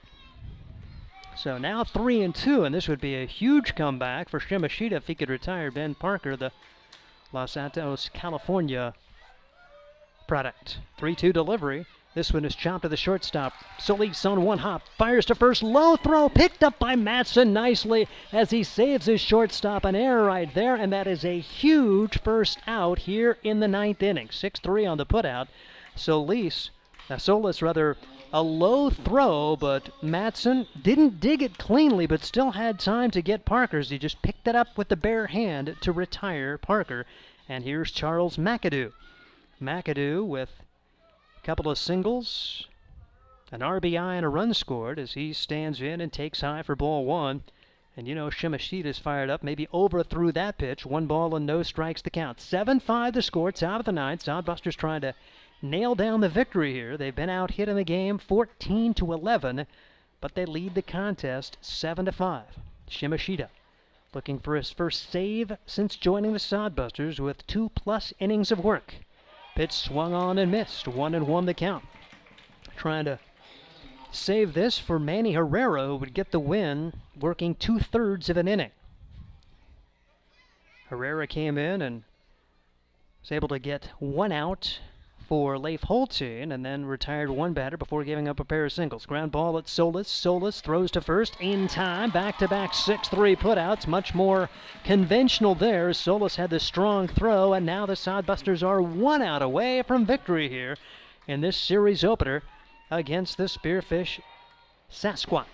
And Seth Surratt representing the final hope for Spearfish. He is 0 for 4 on the day. Line to left, flew out to right, struck out, and line to left again. He was robbed of a hit on a diving play from Carson Cahoy his last time up, and he takes strike 1, no balls, and 1 strike. Seth Surratt stands in the left-handed box. Left-hander James Shimashita trying to finish things off for the Hastings Sodbusters. 0-1 delivery. Just misses outside. McGuigan tried to frame it, couldn't get it done. 1 ball and 1 strike to count. Sodbusters have Trevor Matson at first, Cole Dawson at second, Luke Solis at shortstop, and Ian Riley at third. Shimashita, 1-1 pitch on the way. High fly ball center field. Omar Jackson fades back a few steps, and that's a Hastings Sodbuster winner. Did he hit? It didn't. Oh, he dropped it. Oh, my gosh. Omar Jackson could not bring it in. In the lights out in center, I thought that Jackson had caught it, but he could not bring it in. Oh, my goodness. Boy, and you just hope that does not result in disaster I had already written that baby down because Omar has made every routine play this year, but the game continues, and Nikki Winterstein will come to the plate. So a runner at first, and Surratt thought he was out. He wasn't running really hard. Everybody thought this game was over. It is not. The tying run will come to the plate here in the top of the ninth. Sometimes that 27th out is the hardest one to get. And the Sodbusters' first error of the day, if you're Omar, put it behind you, make the next play. Pitch off the helmet of Winterstein. This bounces clear up into the stands. Oh my goodness, Winterstein, he's okay as he trots down to first. So Shimashita, who thought he's gotten his save, now hits the next batter, and if you're the Hastings Sodbusters, put these last two plays behind you. It's not coming easy. Runners at first and second now. As the tying runs at second, there's going to be a visit to the mound here, and the Sodbusters trying to find a way to gain a little composure and finish this one off. As Luke Bay will come out and talk with Shimashita, just the catcher and pitcher involved in this one. Sodbusters had this baby done, but Omar Jackson could not bring in what was seemingly a routine fly ball to center field. The wind has died a little bit, and a play that Omar has made all summer, and we heard from Scott Galusha earlier the fact that it's still a work in progress for Omar as an outfielder, so he's still working, and that was a tough play for Omar Jackson as he could not bring it in, and you just hope that the Sodbusters find a way anyway. But the tying runs are on there and a gapper, and we could have a new ball game. So an error and a hit batsman, and this game is not over yet as Hayden Driggs will try to keep it going. Driggs, one of two guys to walk against Shimashita last inning. Winterstein walked and scored a run. Now he was hit by a pitch here, and Hayden Driggs has walked his last two times up there, so not over yet. And Shimashita brings the first pitch home. It's high for a ball. 1 ball and no strikes. I had put this baby in the win column. I think most of the Sodbuster fans had put this baby in the win column as they were starting to celebrate, but Omar could not bring it in out in center field. And then the subsequent pitch, a hit batsman, and the 1-0 delivery. Upstairs, ball 2, and now you get a little more nervous time if you're a Sodbuster fan. There is right-handed action out there for Hastings as the Sodbusters don't want to have to go to the pen. They want to end it right here. Boy, that was so big when they got Ben Parker to begin the inning, and then Charles McAdoo grounded out. 2 outs, nobody on, but all of a sudden there are 2 on and 2 outs, and the pitch. High for ball 3. 3-0 the count now. And you remember to begin this inning, Shimashita had a 3-0 count on Ben Parker, battled all the way back to get the huge ground out. See if he could do something similar right here with catcher Hayden Driggs batting. 3-0, 2 outs, 7-5 the score, Sodbusters on top, and the pitch. Just high. And it's a 4-pitch walk, and the Sodbusters are going to make a move, so we will take a break. So the bases are loaded. 2 outs, game not over yet. The Sodbusters lead it 7-5 as we bring you this message from Ruts. Summer means Sodbusters baseball and hot weather, so make sure you stay cool with Ruts. Ruts Heating and AC is your #1 source for residential and commercial HVAC services in Nebraska. For over 45 years, Ruts has been a name to trust for repairs, installation, and maintenance work on time. Call Ruts Heating and Air Conditioning today to discuss your HVAC needs, free estimates, and the guarantee their work. Whenever your heating or AC needs, trust Ruts. Visit rutsheating.com. Nebraska has some of the most beautiful state parks in the country. And to celebrate their 100th anniversary, the Nebraska Lottery announces our Great Outdoors Getaway promotion. Through June 8, 2021, enter any non-winning $5 Nebraska State Park Centennial Scratch ticket for a chance to win a 2-night stay at a Nebraska State Park, $2,021 in cash, and Nebraska Lottery and Game and Parks merchandise. State parks as great as ours deserve a promotion as great as this. Top prize odds 1 in 80,000.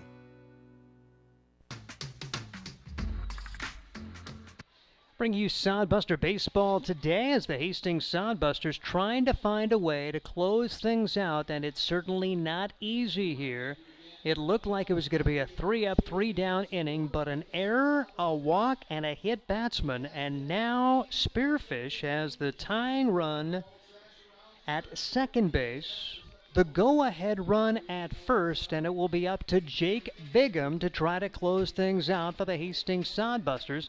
Bigham was lights out a year ago, and he has a limited work experience so far this year. Joined the team late. This will be his 7th appearance. He's worked 11 innings. He's allowed 7 runs on 8 hits. He's walked 5. He's struck out 5. He has a 2-1 record, and he has a 5.72 ERA. So his ERA much inflated over a year ago when he was just dynamite with an ERA just a little over 1.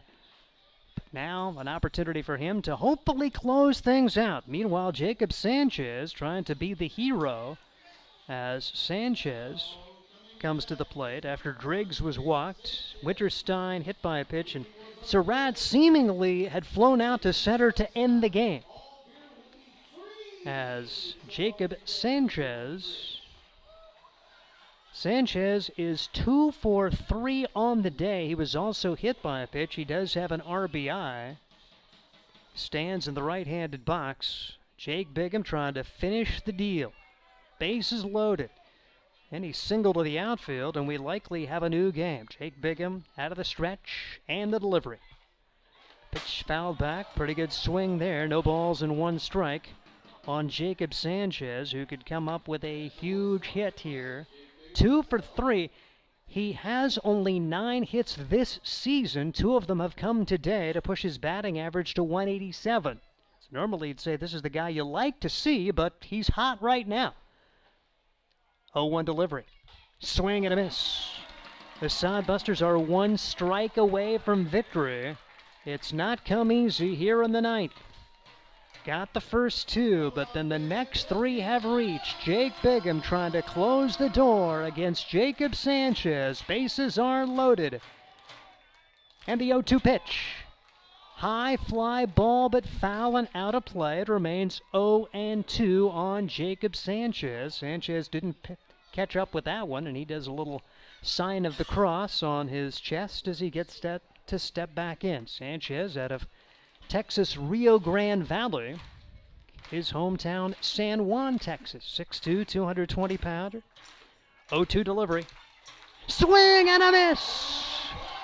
And the Hastings Sodbusters, they make it interesting, they make it fun, but they find a way to get the victory. And the Sodbusters come from 4-1 down to win this one 7-5, and they are 1-1 in the second half of the Expedition League schedule, as Hastings wins this one by a score of 7-5. We'll be back to bring you some numbers right after this timeout. This is Sodbuster Baseball. You know Graham Tire for their quality tires and service, but did you know that they do brakes, batteries, and oil changes, and even shocks and struts? Graham Tire in Hastings has the quality products and great service you have come to expect from the Graham name. Rick and his crew will get you fixed up and right back on the road safely. And you can trust that the job was done right. That's peace of mind. Graham Tire in Hastings, West 2nd Street, open 7:30 to 5:30, Monday through Friday. A proud sponsor of Sodbuster Baseball. Hey you, your ad here. It's Josh Salmon of Salmon Says Media. Imagine turning on the radio or TV and hearing or seeing your business being advertised. Salmon Says Media offers voiceovers, full audio production, on-hold messaging for your phone, and more. Nearly 2 decades of experience. Salmon Says Media also offers radio imaging and podcast production. See us on Facebook. Salmon Says Media, the official media partner of the Hastings Sodbusters. 5 Points Bank has been your hometown bank for over 40 years, and now you can take us wherever you go. Mobile Deposit allows you to deposit checks from your smartphone or tablet with our free business banking app. And never pay for an ATM charge again with our MoneyPass app.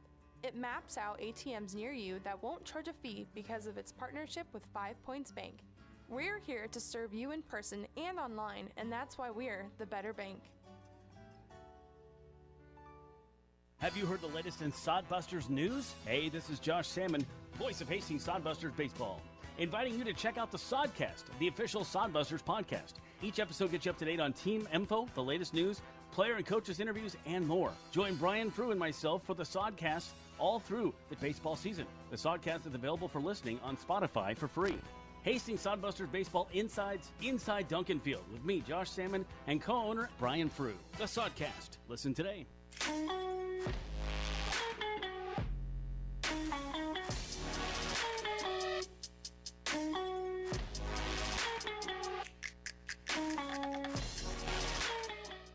Adams County Visitors Bureau is the perfect place to start your Hastings experience, a place where you'll meet artists, shopkeepers, and storytellers while you stroll through downtown shops, beautiful parks, and historic housing districts.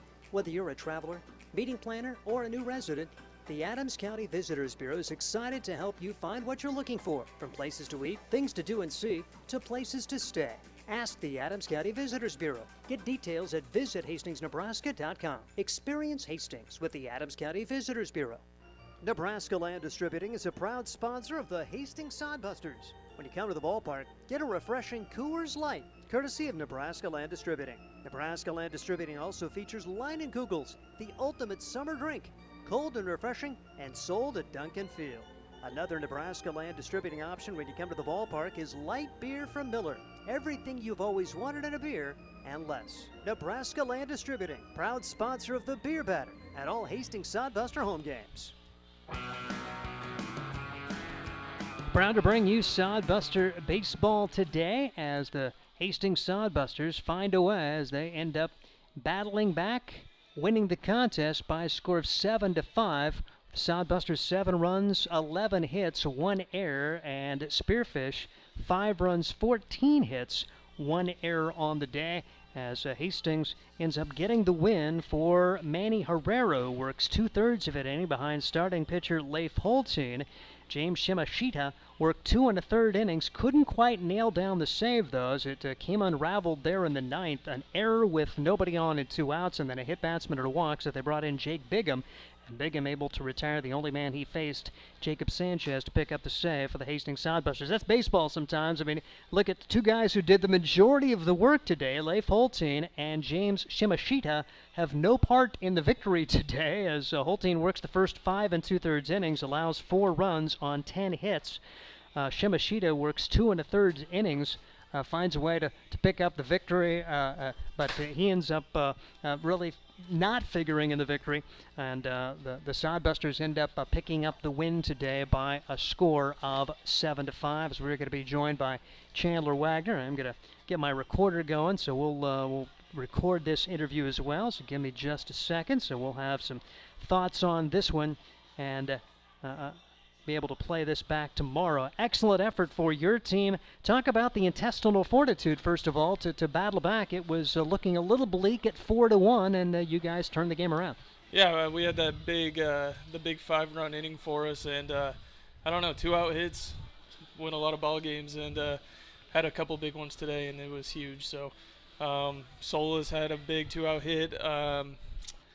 And then Riley. Yeah, Ian Riley. He had a really good day. Couple walks, single to the left, double down the line. He played really well for us today, and he ran the bases really well, which was huge for us. And the work as a whole, I mean, Leif Holstein may not have had his A stuff, but he battled and kept you in it. They got a lot of hits, but not a lot of runs. He had no walks, and he kept you in it through those first 6 innings. Yeah, and that's what we've been preaching all summer. And I mean, if we're going to get beat, let them beat us with the bats. And instead, they just didn't get it done today. And Leif obviously didn't have his best stuff, got hit around a lot early, but was able to keep us in the game. And like I said, playing at this park, it's going to be tough to win on home runs. I mean, today a little different story maybe, but yeah, he was great for us, kept us in the game. And then Shimashita did a great job out of the bullpen, and obviously Bigham at the end and to close it.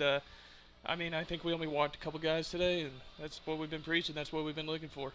And let's go back to that 5-run inning in specific. You don't figure you're going to have strikeouts to begin and end the inning and have a 5-run inning, but that's the way it started. Cole Dawson strikes out to begin the inning, but then Matson with a double, hit batsman, J.T. Cafferty with the RBI single. It thought maybe it was going to be a little bit of a bummer of an inning as McGuigan hit it pretty well, but ended up grounding out. So you had second and third and 2 outs.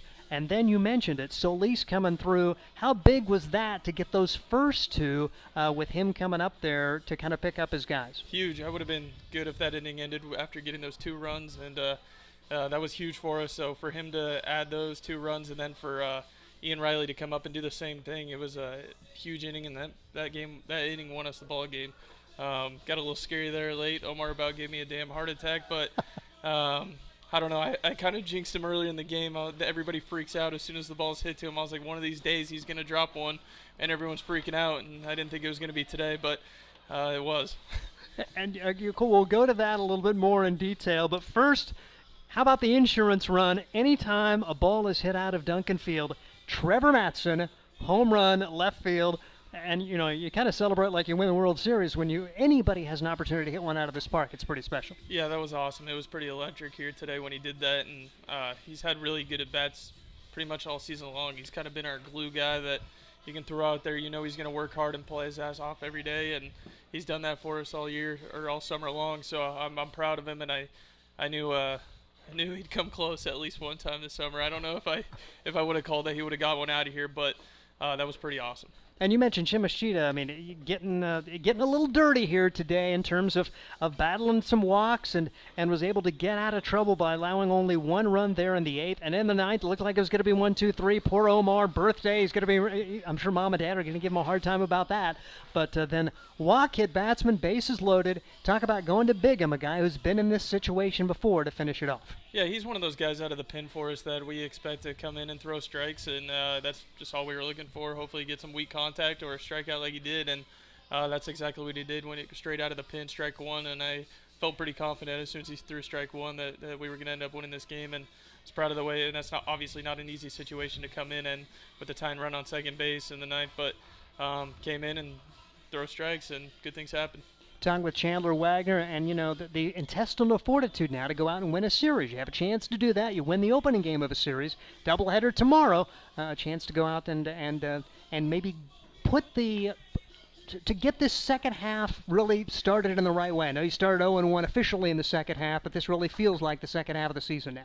Obviously, I want to enjoy tonight, and I talked to our guys about that down the line, but it's just kind of moving forward, building upon what we did here tonight, and take it into tomorrow, game 1, quality start out of our starter, and kind of go from there, and hopefully we can start building upon this and make some in the second half happen. Chandler Wagner, he is the head coach for the Hastings Sodbusters. Nice win today as they put the finishing touches on this one, 7-5. We'll wrap it up right after this timeout. You are listening to Sodbuster Baseball.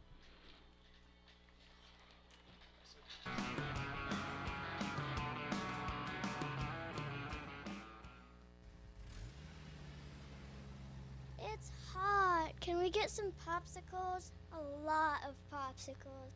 Okay, sure. Let's go to Sam's Club. We can get some popsicles there. Plus, check out the pools on sale. Didn't Dad want to barbecue tonight? With all those popsicles, we should get some paper towels, too. Good idea, Mom. I'll grab some chips. Sam's Club has something for every season. Sam's Club, a proud sponsor of Hastings Sodbuster Baseball. Stop by before or after the game. For the best in promotional videos, custom designs, photography, websites, and more, it's Provident Promotions. You've got the business. Now make it stand out with Provident Promotions. Provident Promotions can help you design your logo, website, custom make your promotional video, and shoot just the right photo for your company or business needs to be seen everywhere. And they even offer email marketing services and social media management. Let them help you from start to finish. 111 North Burlington Avenue, Suite 110 in Hastings. A proud sponsor of Sodbuster Baseball. Wrapping things up today on the stream. Big thank you to Nate Miller, our engineer, for Josh Salmon. Sodbusters with the win today by a score of 7-5 as the Sodbusters put finishing touches on this one. Couple of multi-hit games for Hastings. I mentioned Trevor Mattson, 3 for 4, had the solo home run, 2 RBIs, 2 runs scored. And Ian Riley, batting in the 9 spot, played really solid defense. He had that big 2-run, 2-out double. And a huge day for him. Production up and down the lineup. Cole Dawson with a hit and a run scored. Matt Hallback, a hit and a run scored. J.T. Cafferty, an RBI and a run scored along with a hit. Justin McGuigan had a hit. Luke Solis with that huge 2-out hit, 2 RBIs and a run scored. And Carson Cahoy had a walk and a run scored. Meanwhile, how about a 4-hit day for McHenry for the Spearfish squad? He went 4 for 5. An RBI and a run scored. They had 14 hits on the day. as Parker, McAdoo, Sanchez, and Hardy all with multi-hits for Spearfish. Pitching numbers, Holteen ends up going the first 5 2/3 innings, allows 4 runs on 10 hits. Manny Herrera, 2/3 of an inning, no runs, 3 hits to pick up the win. James Chimashita, 2 1/3 innings, allowing 1 run on 1 hit. Does not figure in the decision at all. Jake Bigham faces 1 batter. He picks up the save for the Hastings Sodbusters as Hastings goes to 1-1 in the second half. Spearfish goes to 0-2. Same 2 teams tomorrow. Again, we'll start at 2:35. Come on out. All-you-can-eat day and a lot of good 4th of July stuff. What's better than 4th of July baseball? All-you-can-eat 4th of July baseball. Again, first pitch at 2:35, a pair of 7-inning games tomorrow. Big thank you to Nate Miller for Josh Salmon. Final score once again from Duncan Field. It was the Hastings Sodbusters 7 and the Spearfish Sasquatch 5. I'm Steve Stein. Good night, everyone.